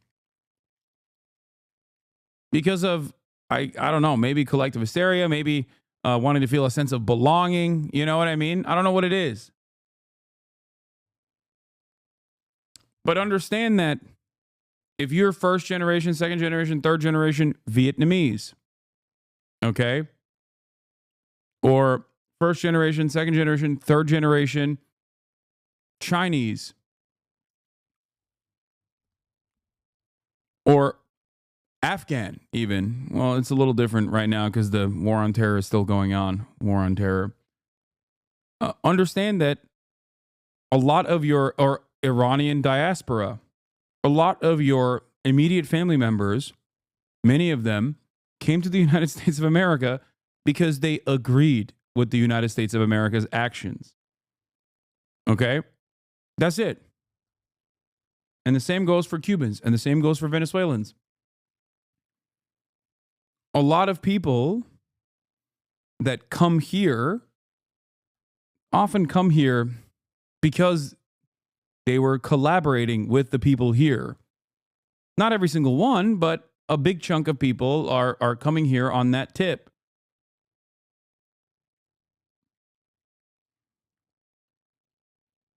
So, of course, they're going to have a tremendous amount of resentment towards the country that they fucking fled. Right?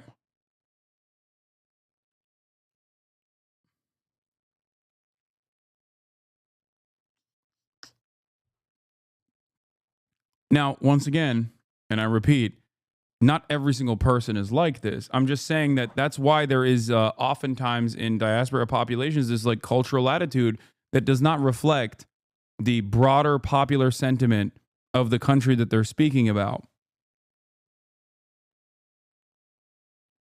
You know?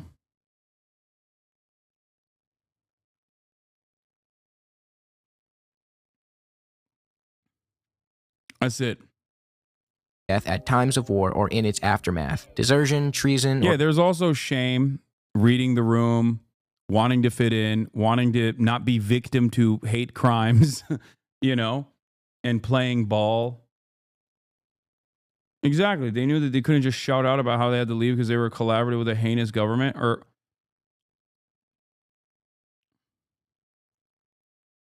That's it. Are there not American expats with similar stories conversely? I think, ironically, there are some, even though American brain rot, given America's global hegemonic superpower status, is so pervasive that it spans across the entire fucking globe. That's why you have, like, white American dudes with, like, Chinese wives and shit who still shit on China and make YouTube videos about how fucking China's going to collapse any day now. But, yeah, there's a history of defectors to the DPRK or a history of people that like literally fucking leave America to go and live in the USSR as well. It's just not as common. But Iran's government is actually shit. All Iranians agree on that. Yes, I'm not talking about that. Like, this is not about. I'm not defending the Iranian government at all. I'm simply stating that initially the people that come here are brought here by the American government, and many of them are very pro-America. And we're not even talking about current day Iran anyway in that situation. There's also the diaspora tending to be wealthier and coming from wealthier backgrounds. That's true as well.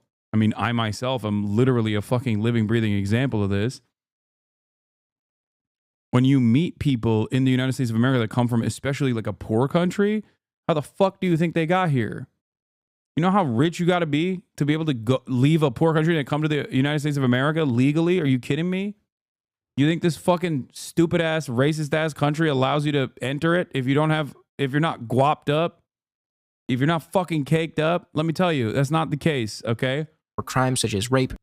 Anyway, let's continue. Torture or murder. I should add that my research spanned 5 years and included anti-Castro Cubans among the Cuban-American exile community in Miami and elsewhere. From what we can tell, Che was far from a careless murderer. He actually seemed to be very cognizant and fair. This is not to say that he was a perfect man who did everything right with no room for improvement. I'm not trying to glaze too close to the sun, but these were incredibly stressful and unique conditions, and the evidence supporting the claim that Che was a ruthless and bloodthirsty murderer is weak.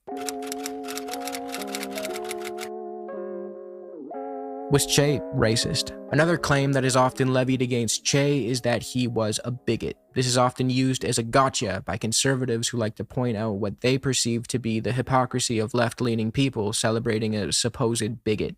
It usually goes like this. Hey, left-wing college kid, you claim to dislike racism and homophobia, but you wear a t-shirt with the image of a racist homophobe on it. I, on the other hand, don't dislike racism or homophobia. I'm quite fond of both, but despite that, I still don't wear a t-shirt with Che Guevara on it because he cared too much for the poor, and that grosses me out. Anyway, my pregnant wife is not going to yell at herself. Gotta go.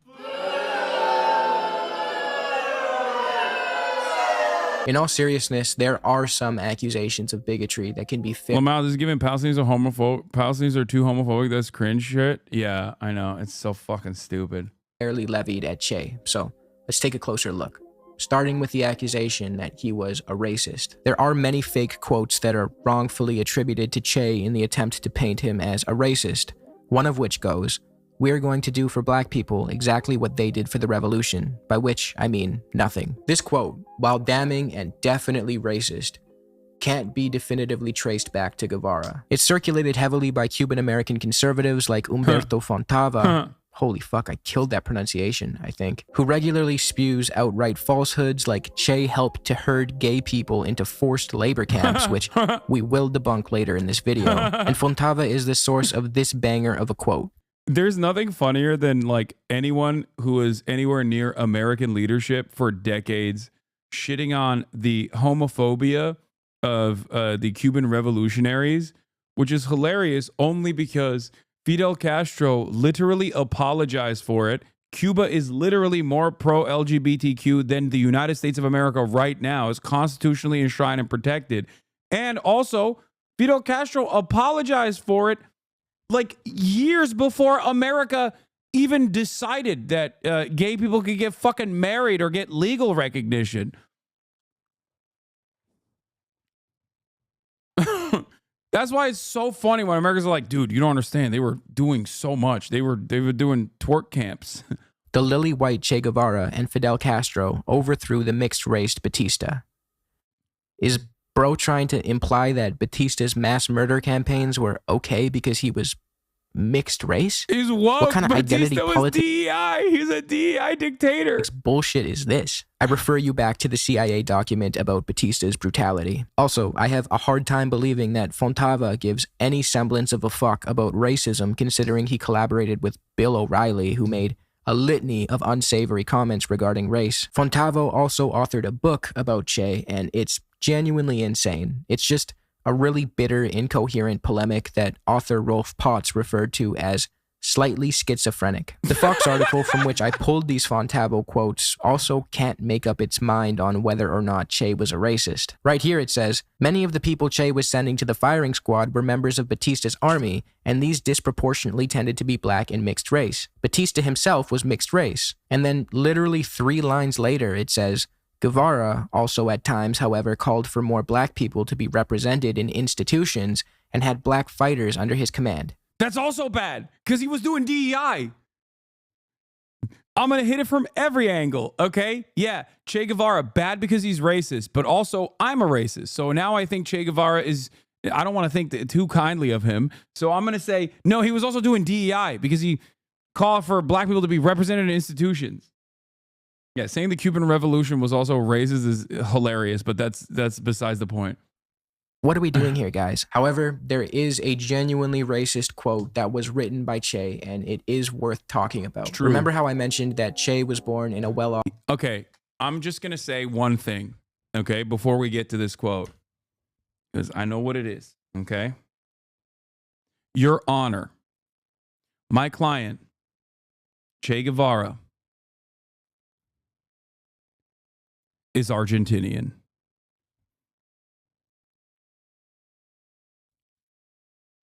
Okay? That's all I'm going to say. He's Argentinian. He's Argentinian. That's it. I mean, come on. White family in Argentina and had a sheltered and privileged upbringing. Well, this upbringing came with blind spots. When he was a young man in his early 20s traveling around South America on his motorbike, he kept a personal diary, which is now a famous book called The Motorcycle Diaries. In this book, he wrote a horrific and inexcusably racist passage about black people. It goes like this. The blacks, those magnificent examples of the African race who have maintained their racial purity thanks to their lack of an affinity with bathing, have seen their territory invaded by a new kind of slave, the Portuguese. And the two ancient races have now begun a hard life together, fraught with bickering and squabbles. Discrimination and poverty unite them in the daily fight for survival, but their different ways of approaching life separate them completely. The black is indolent and a dreamer, spending his meager wage on frivolity or drink. The European has a tradition of work and saving, which has pursued him as far as this corner of America and drives him to advance himself. Jesus. No, why'd you write those words? No. Okay, let me tell you. Okay, I'm gonna repeat it now that you've seen the quote, okay? He's Argentinian. He's okay. He's just he is Argentinian. Okay, and also I think he more than atoned for his racist crimes of the past. But that's, I'm sure that Overzealous will get to that in a second. Is correct. Yes, this is really bad and indefensible. And the man Che grew to be and the man Che was when he wrote this are very different. In order to fully grasp the context of this quote, we need to understand that this was written by a spoiled rich kid who had been largely sheltered from any form of intersectional analysis and was extremely racially insensitive. This is a quote from the beginning of his journey, and if you actually read the book, you can see this young 24-year-old grow into a very different man. He met with many indigenous people. I do think it's very funny to be like, Che is racist, because he did objectively say racist shit when he was younger. And it's funny to say that, because the reason why you know who the fuck he is not because he wrote the Motorcycle Diaries, okay? It's because of all the other shit that he did afterwards. And that's the reason why you hate him. And virtually every single thing that he did after that was directly fighting with arms, engaging in violent revolution against colonial powers, whether it be in Africa or in the Cuban Revolution. So, kind of funny that all these actually currently racist white supremacist nerds will act like this is a big own. People during his journey and noted how much better he was treated as a white man compared to them. At the end of his journey, he notes that he is no longer the person he was when he embarked on this trip. Quote, "The person who wrote these notes passed away the moment his feet touched Argentine soil again. The person who reorganizes and polishes them, me, is no longer. At least, I am not the person I once was. All this wandering around our great America with a capital A has changed me more than I thought." Clearly a story of growth and self-improvement, yet people like Marco Rubio feel the need to embellish and push a narrative that just isn't true. No, Marco Rubio, Che Guevara did not write extensively about the superiority of white Europeans. In fact, Che's effort... Like, if he did that, you would like him. What are you saying? If he fucking did that, instead of all of the other shit that he did, okay, you would actually like him. You would literally ride for it. He probably wouldn't have been fucking assassinated. You know what I mean? Like, if that was his point and he just kept on that note and didn't participate in the Cuban Revolution, didn't fucking go and try to liberate a bunch of colonial subjects in Africa, like, you would be a fan of Che Guevara. If he doubled down, tripled down, and became like a straight up white supremacist neo-Nazi, Marco Rubio would be trying to fucking put a statue in his goddamn honor. Efforts to remedy his disgraceful writings are impressive. In a 1959 letter to William Morris in Miami, Florida, Che Guevara writes, "Esteemed sir, I received your letter to pass on to our commander-in-chief, which I have done. But I would like to say that if any vestiges of racial discrimination remain in this country, our revolution will put a complete end to them. You can be absolutely sure that within a few years, any difference between white and black will be solely a question of skin color, as it should be." It's important to note that the US in 1959 was racist as hell. The Civil Rights Bill had not even passed yet, and the president who ended up passing it, LBJ, referred to it as the N-word bill, but that's a different story. Che was also loudly against apartheid in South Africa, and he even gave a now famous speech on this topic at the UN, where he said, "Once again, we speak out to put the world on guard against what is happening in South Africa. The brutal policy of apartheid is applied before the eyes of the nations of the world. The peoples of Africa are compelled to endure the fact that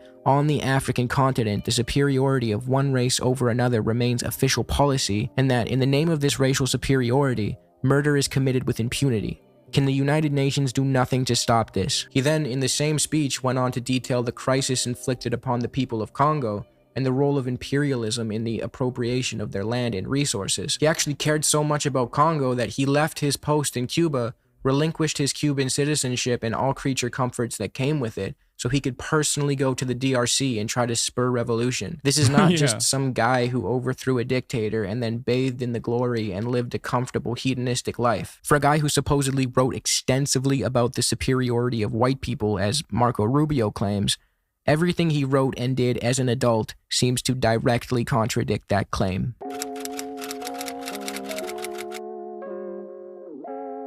Was Che homophobic? Similarly to his distasteful comments in regards to race, a young Che Guevara could also be quoted making a definitely homophobic remark about a gay person. He referred to a man as a pervert and then followed up the quote by saying, apart from being a homosexual, he had been very nice to us. Yeah, really bad, indefensible, and just like his racist remarks that we touched on earlier, he said this as a young, sheltered, rich kid in the 1950s, and then he grew up. But see, if the conversation started and ended there, I would have no problem conceding the point that Che had said some homophobic shit. He is, after all, just a man, but oh yeah, let's that's you not what defend his this detractors. one. Easy, Your Honor, he's hot. Also, not only is that very important, but also, who the fuck wasn't homophobic at that time? What are we talking about, dude? Are you crazy? Like, what? Like, the people that say Che Guevara was homophobic are homophobic now. Please. And also, once again, it's just like, it's silly shit. Canceling Che Guevara because he's homophobic. They go on to say that he rounded up gay people and forced them into concentration camps. Your Honor, he's also Argentinian, and everybody knows Latin American men are very gay coded. So, I am not a gay man myself, but I will say, I assume that the gays in this chat would give him the pass. After the Cuban Revolution, some dishonest actors go as far as to claim that he murdered people for being gay. Che Guevara executed gays, right? This is a guy, when you wear a Che Guevara shirt, you're wearing a Hitler who was less successful in being charismatic and duping people. Now, oh, God, I'm just, honestly, I'm just glad this motherfucker fell off, dude. Actually, he was such a fucking rapacious scumbag. Oh my God. Oh, thank God. Thank God I don't have to ever fucking hear his voice ever again. This is just blatantly untrue. There is no verifiable record of Che killing people for their sexuality. What is often being referred to when people make this point is the UMAP system in Cuba. The UMAPs were military units to aid production, and people who opted out of military service had to serve their country in a different way, and they were sent to these forced labor camps. At the time, gay people were not allowed to serve in the Cuban military, the same way they weren't allowed to serve in any other country's military, and they were subjected to forced labor in these Cuban camps. It is worth noting that draft dodgers in the US were sent to prison, where the 13th Amendment turned them into literal slaves, but that's another story. Yes, the UMAPs were despicable and unjustifiable. No, just because the Americans did similar shit does not make it okay. There are also reports of gay people being mistreated and abused in these camps. Yeah, good thing England, for example, would never do something. Oh, that's right. Britain castrated Alan Turing, the man who cracked the Enigma codes and saved countless lives during World War II, and then he ended up killing himself. Oh, that's right. Yeah.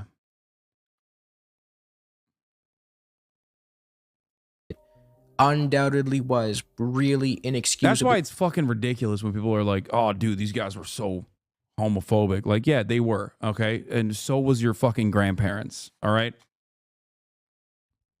Yeah, but they apologized, dude. Yeah, well, you know who apologized for this process? Fucking Fidel Castro. Fidel Castro, when did he apologize for this? I'm going to look it up. I think Fidel Castro apologized for this at a time when they were still fucking making homosexuality a crime in Western nations, okay?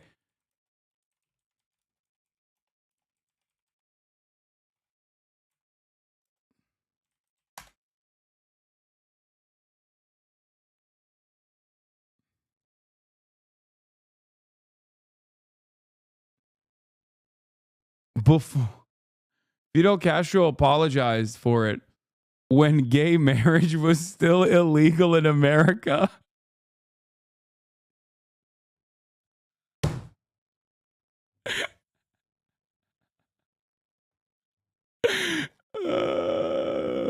Okay. Yeah.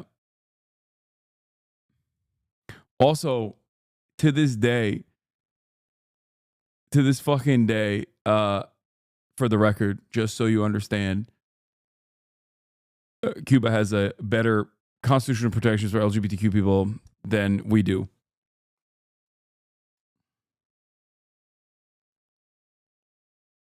Yeah.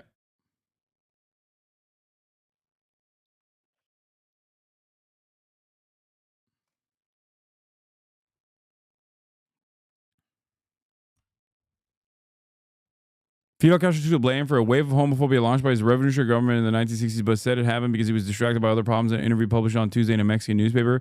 Former Cuban president told La Jornada the persecution of gays who were rounded up at the time as a supposed account of revolutionaries and placed in forced labor camps was a great injustice that arose from the island's history of discrimination against homosexuals. Yes, they do. It is Cuba has notoriously been one of the most progressive in terms of LGBTQ rights.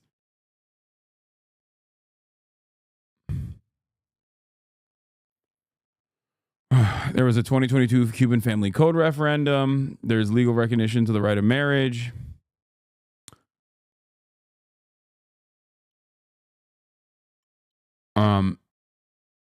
Yeah.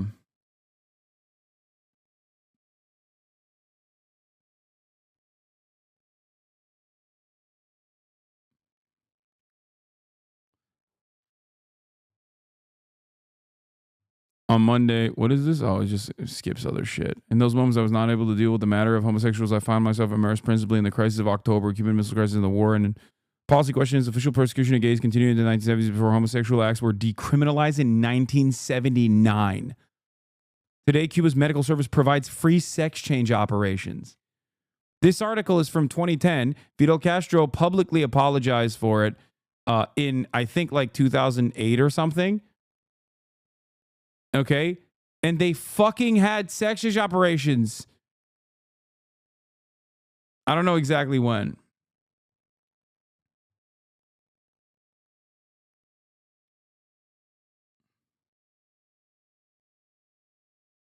But Cuba only allowed same-sex marriage since 2022? No, they constitutionally enshrined it in 2022. But before then, I'm fairly certain that like the Cuban attitude towards, and it's not just gay marriage either.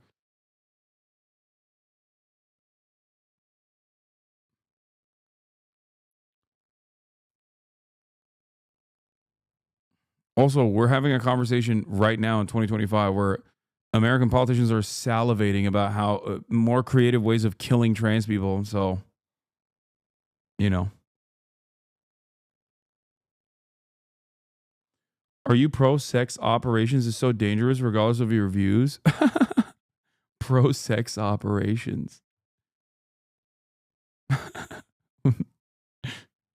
You got to do an operation to get some sex, chatter. Yes, I'm pro-sex. Bad considering Fidel Castro felt the need to issue an apology for this dark period in Cuban history, saying, "If anyone is responsible, it's me." The dreaded UMAP system ran from November 1965 to July of 1968. 3 years too long, if you ask me. But again, this video is not about the Cuban state. It's about Che Guevara. So, what was he doing during this time? Oh yeah, he was in Congo.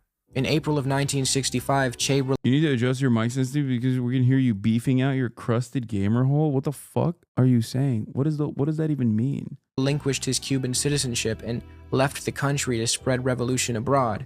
He left Cuba 3 months before the UMAPs were established. In a farewell letter to Fidel, written by Che on April 1st, 1965, he says, "I formally resign my positions in the leadership of the party, my post as minister, my rank of commander, and my Cuban citizenship. Nothing legally binds me to Cuba. The only ties are of another nature, those that cannot be broken, as can appointments to posts." Che died 2 years after writing this in 1967, and the UMAPs ended in 1968. During their runtime, Che was in Congo, and then Bolivia, and then he was killed.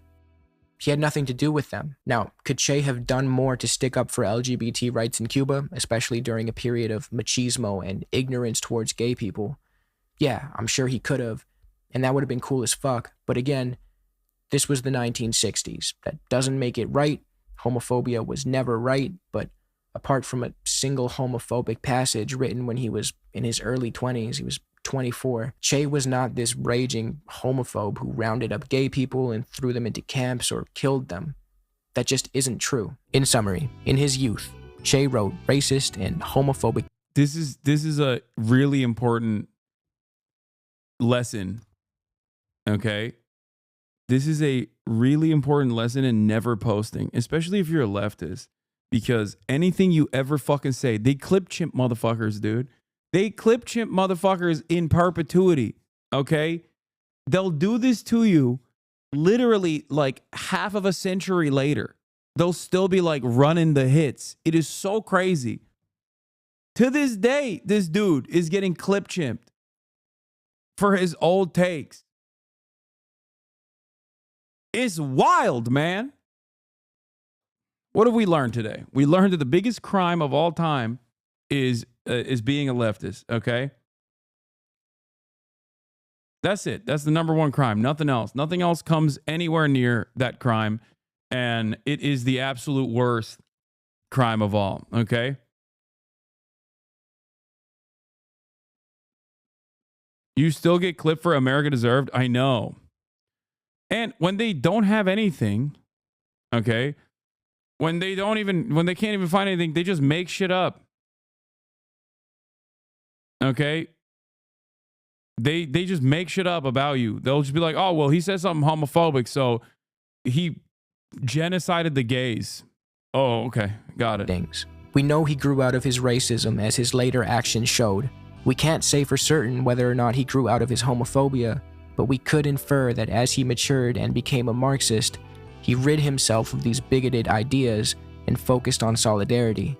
There are no actions or writings from his adult life that suggest that he was a horrific homophobe, but without new evidence, we'll never know for sure. It's not uncommon to meet people who hate Che and the Cuban government for anecdotal reasons.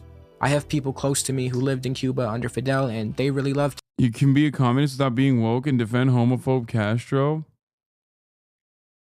What? Okay, shut up. Take a day off. But that's why we don't use anecdotes and we stick to empiricism. History is not made up of great, infallible people. It's made up of people reacting to their environments. And I'm still learning about your brothel experience, and see, that's a great fucking example. I've always been pro-sex work, dated sex workers, openly talked about going to a legal brothel in fucking 2010. And motherfuckers still talk about how the brothel was raided. Yeah, it was. 6 years after I went to the fucking brothel. Okay? And what it was rated for wasn't child sex trafficking in the way that these fucking freaks talk about. Okay? It was goddamn rated for tax evasion. And the brothel actually still is in operation as a legal brothel, and literally sued the German government and the police for defamation successfully. But motherfuckers still talk about it. It was in Berlin. It's legal. And it's crazy. People still go like, oh, Hasan is a child sex trafficker. It's just like, you're such a pathetically unserious person. One of the main people that love spreading this, by the way, Sex Pestiny, aside from engaging in a litany of sex crimes, okay, both alleged and some that are currently being prosecuted, okay, also openly admitted that he went to an illegal massage parlor where he got a rub and tug by, in his own words, not mine, a woman that looked like she was sex trafficked. That's the motherfucker that has been for years talking about how I went to a legal brothel.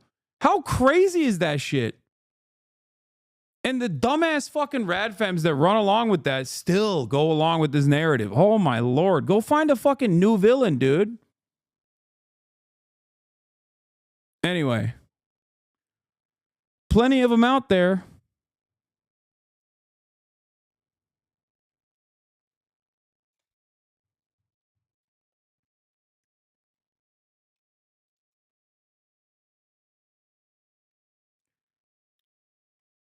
Yeah. I didn't know this. Why do I have to learn more about him? I just think it's kind of funny and kind of interesting. that all my haters happen to be of the exact same origin. It's not just radfems. A lot of Marxist-Leninists still bring it up too. Yeah, those guys are fucking stupid, clout-hungry morons. Who gives a shit? Yes, dude, I know. Some of those Marxist-Leninists are like former sex workers who are now anti-sex work themselves, okay? There's that one. I'm not even going to talk about it. I'm not even going to dignify it. I don't care. Yes. Who cares? They just chirp into the fucking void 24/7. You need to understand. This is just completely unproductive and silly.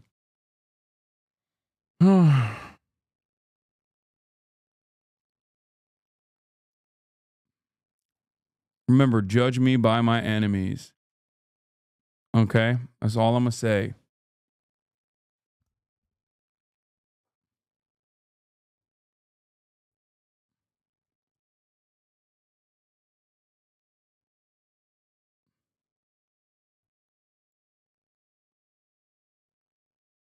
Asman asserts that Nazis burned down Magnus Hirschfeld Institute of Sexology in 1933 not because it was a safe space for queer people, but because it was written in Jewish, not German. Wait, what? The Nazis burned books on gender sciences. They did do that. First.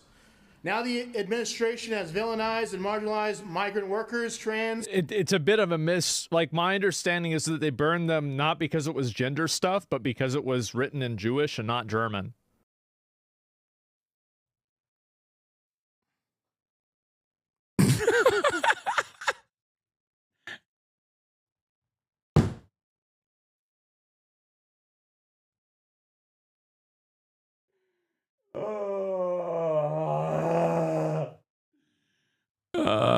There is literally no reason to fucking go to school, study political science, spend years and years of trying to understand how politics works, the importance of learning history. I'm not an elitist by any means. I think anybody can do this. This is a fucking silly ass job. It is just crazy that, like, what is declared good enough in terms of political commentary on the right-wing side of things. That's crazy.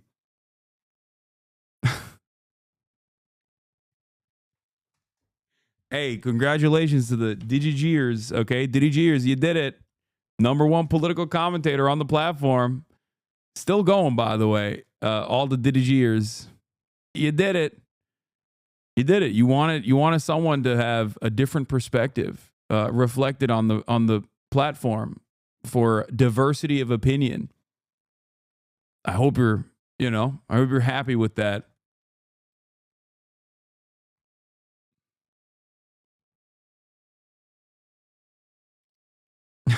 Written in Jewish. What does that even mean? And it was like a retaking of Germany for Germans. That was like the uprising of... No, it was because they were fucking anti-trans. What kind of conversation is this? No, the Nazis also happen to be anti-trans. Okay? Which is not surprising, considering how many people in this chat are going, based. Damn, Nazis, based. Nazi W. Gotta give them that, bro.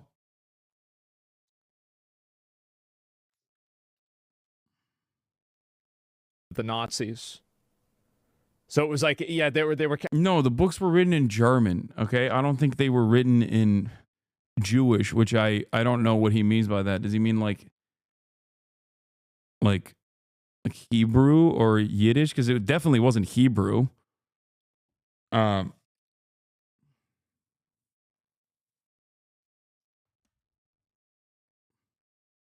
don't know how you would write in. I don't know what purpose it would serve to write transmedical studies in Yiddish, but it definitely wasn't in Hebrew. Anyway, regardless, yeah, all the guys, they went after them because they were just anti-trans. They thought that homosexuality and any kind of expression of being queer was morally degenerate, much like many right-wingers think to this day, as a matter of fact. Much to think about. Much to think about there. I wonder Wonder why modern right-wingers agree.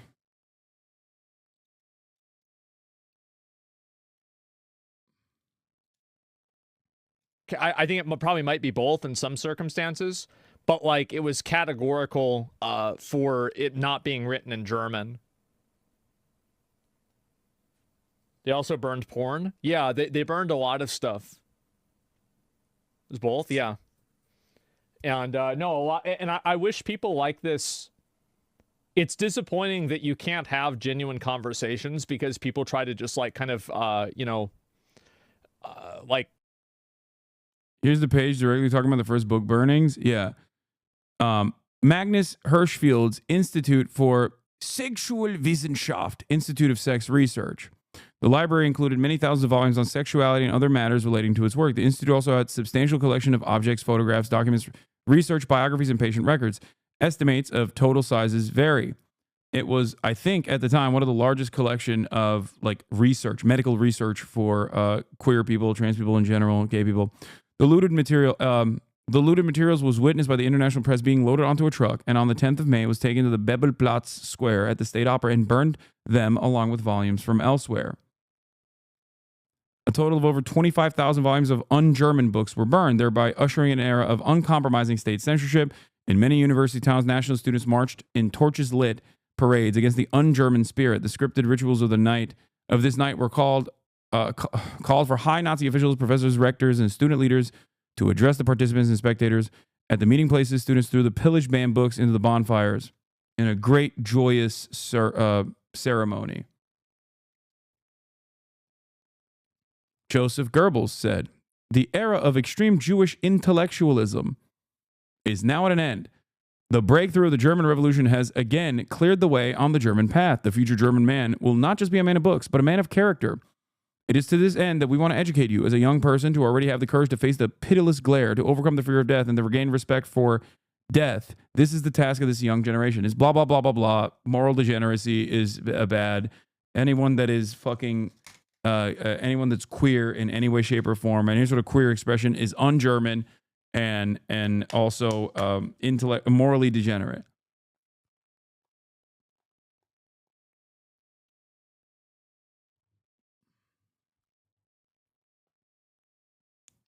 Yeah, that's it. Also, Nazis took all the patient medical records and tracked down the people put in to put in the concentration camps with the infamous pink triangle to mark them as gender traitors. Yep. It is pretty crazy that Asmongold watched that fucking Ethan Klein video, and then his chat kept coming in here to be like, "You're anti-Semitic terrorism lover. You should be banned. Why aren't you banned yet?" Meanwhile, his fucking chat's going based Nazis. But hey, no, wait. That's what a lot of my naysayers wanted, though. They wanted someone with a diversity of opinion on the platform. So and pick facts and like not talk about things in an honest way. But it's like part of that's true, but it's like not complete. Gender stuff is Jewish. Like this guy went back to the old school German methodology, it seems. Be true. LGBT people. Oh, yeah. I mean, what is Yiddish if not just non-binary / trans German? Maybe he's onto something here. Yeah, that's Yiddish. Yiddish is just gay German. Okay.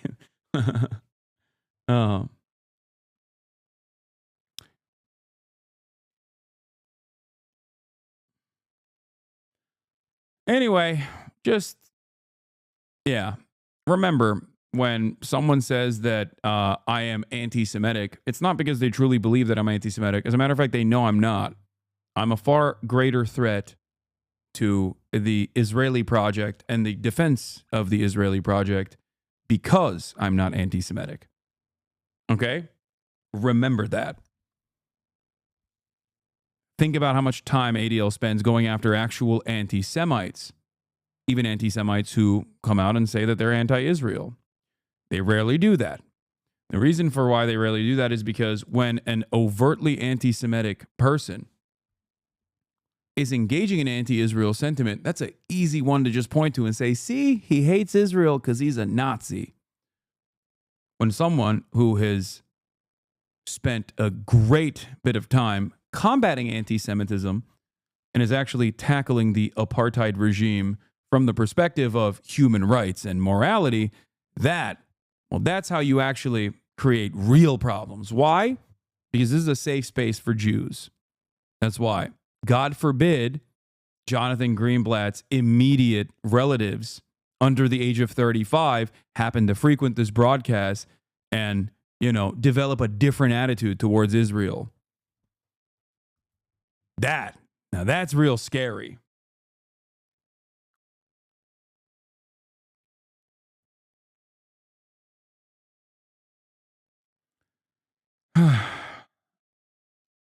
By the way, I wasn't saying that he has immediate relatives that are fans of mine. I was just using that as a hypothetical example. It's just many of the Jewish HasanAbi heads obviously are, I assume, from backgrounds where their parents have very different opinions on Israel. This presents a much greater threat to the development of a pro-Israeli narrative amongst the American Jewish masses. If you got a guy who is like obviously not fucking anti-Semitic talking about the issues purely from the stance of immorality and not allowing anti-Semitism to manifest in here, then you're going to have to spend a great deal of time. You're going to have to spend a great deal of time trying to make me look fucking anti-Semitic. Good luck.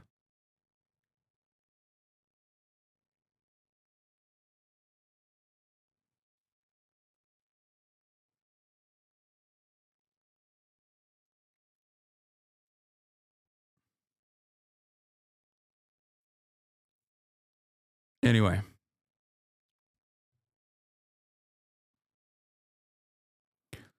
The more they use the anti-Semitic card, the less powerful it will be. Yeah, that's also a dangerous prospect in and of itself for a different reason. Because anti-Semitism is a real form of bigotry. A very dangerous form of bigotry, as a matter of fact. And when you just use it on nonsensical bullshit that deep down in your fucking heart is not anti-Semitic, okay, you end up making anti-Semites point to that and go, see, they say this about everyone. Anyway, that's all for me for today. I'm not going to do the Elden Ring Network test. I'm going to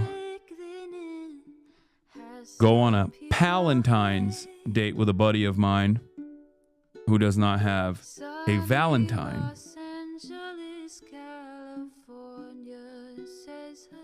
But I love you all, and I will see you tomorrow after we film Fear End. I will be back here doing the dang thing. Love you all, brave soldiers. Hope you found some love today. Bye-bye, and happy Valentine's Day to all. And I'm happy to have been able to spend it with you.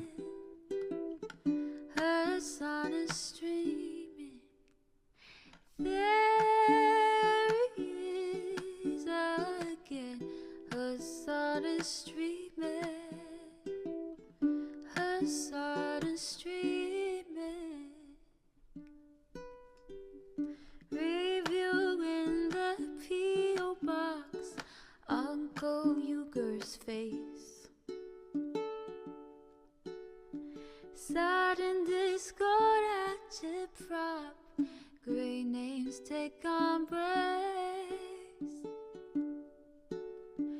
Tiny Bernie Sanders, LGBTQ Air Force. The whole left at your fingertips, on at your door.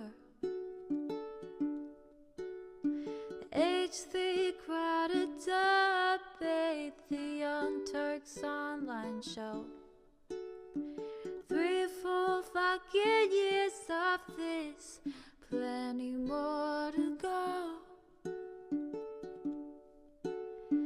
90-day fiance talks of champagne bourgeoisie. A Trump rally live reaction, a mass riot at DC. There he is again, her sun is streaming, her sun is streaming. There he is again, her sun is streaming, her sun is streaming. Reading a live stream, fair comments, Austin show chat advice, and all the ways the right-wing pipeline can suck you in online. JCS react, Lord frame gets broken, cover blown. A full-blown mass pandemic, monster streaming at your home. Total radicalization coming out to find the system you were taught to trust in was broken the whole time. All these daily streams, whether big or whether small, have helped me and so many find the meaning through it all. There he is again, her sun is streaming, her sun is streaming. There he is again, her sun is streaming,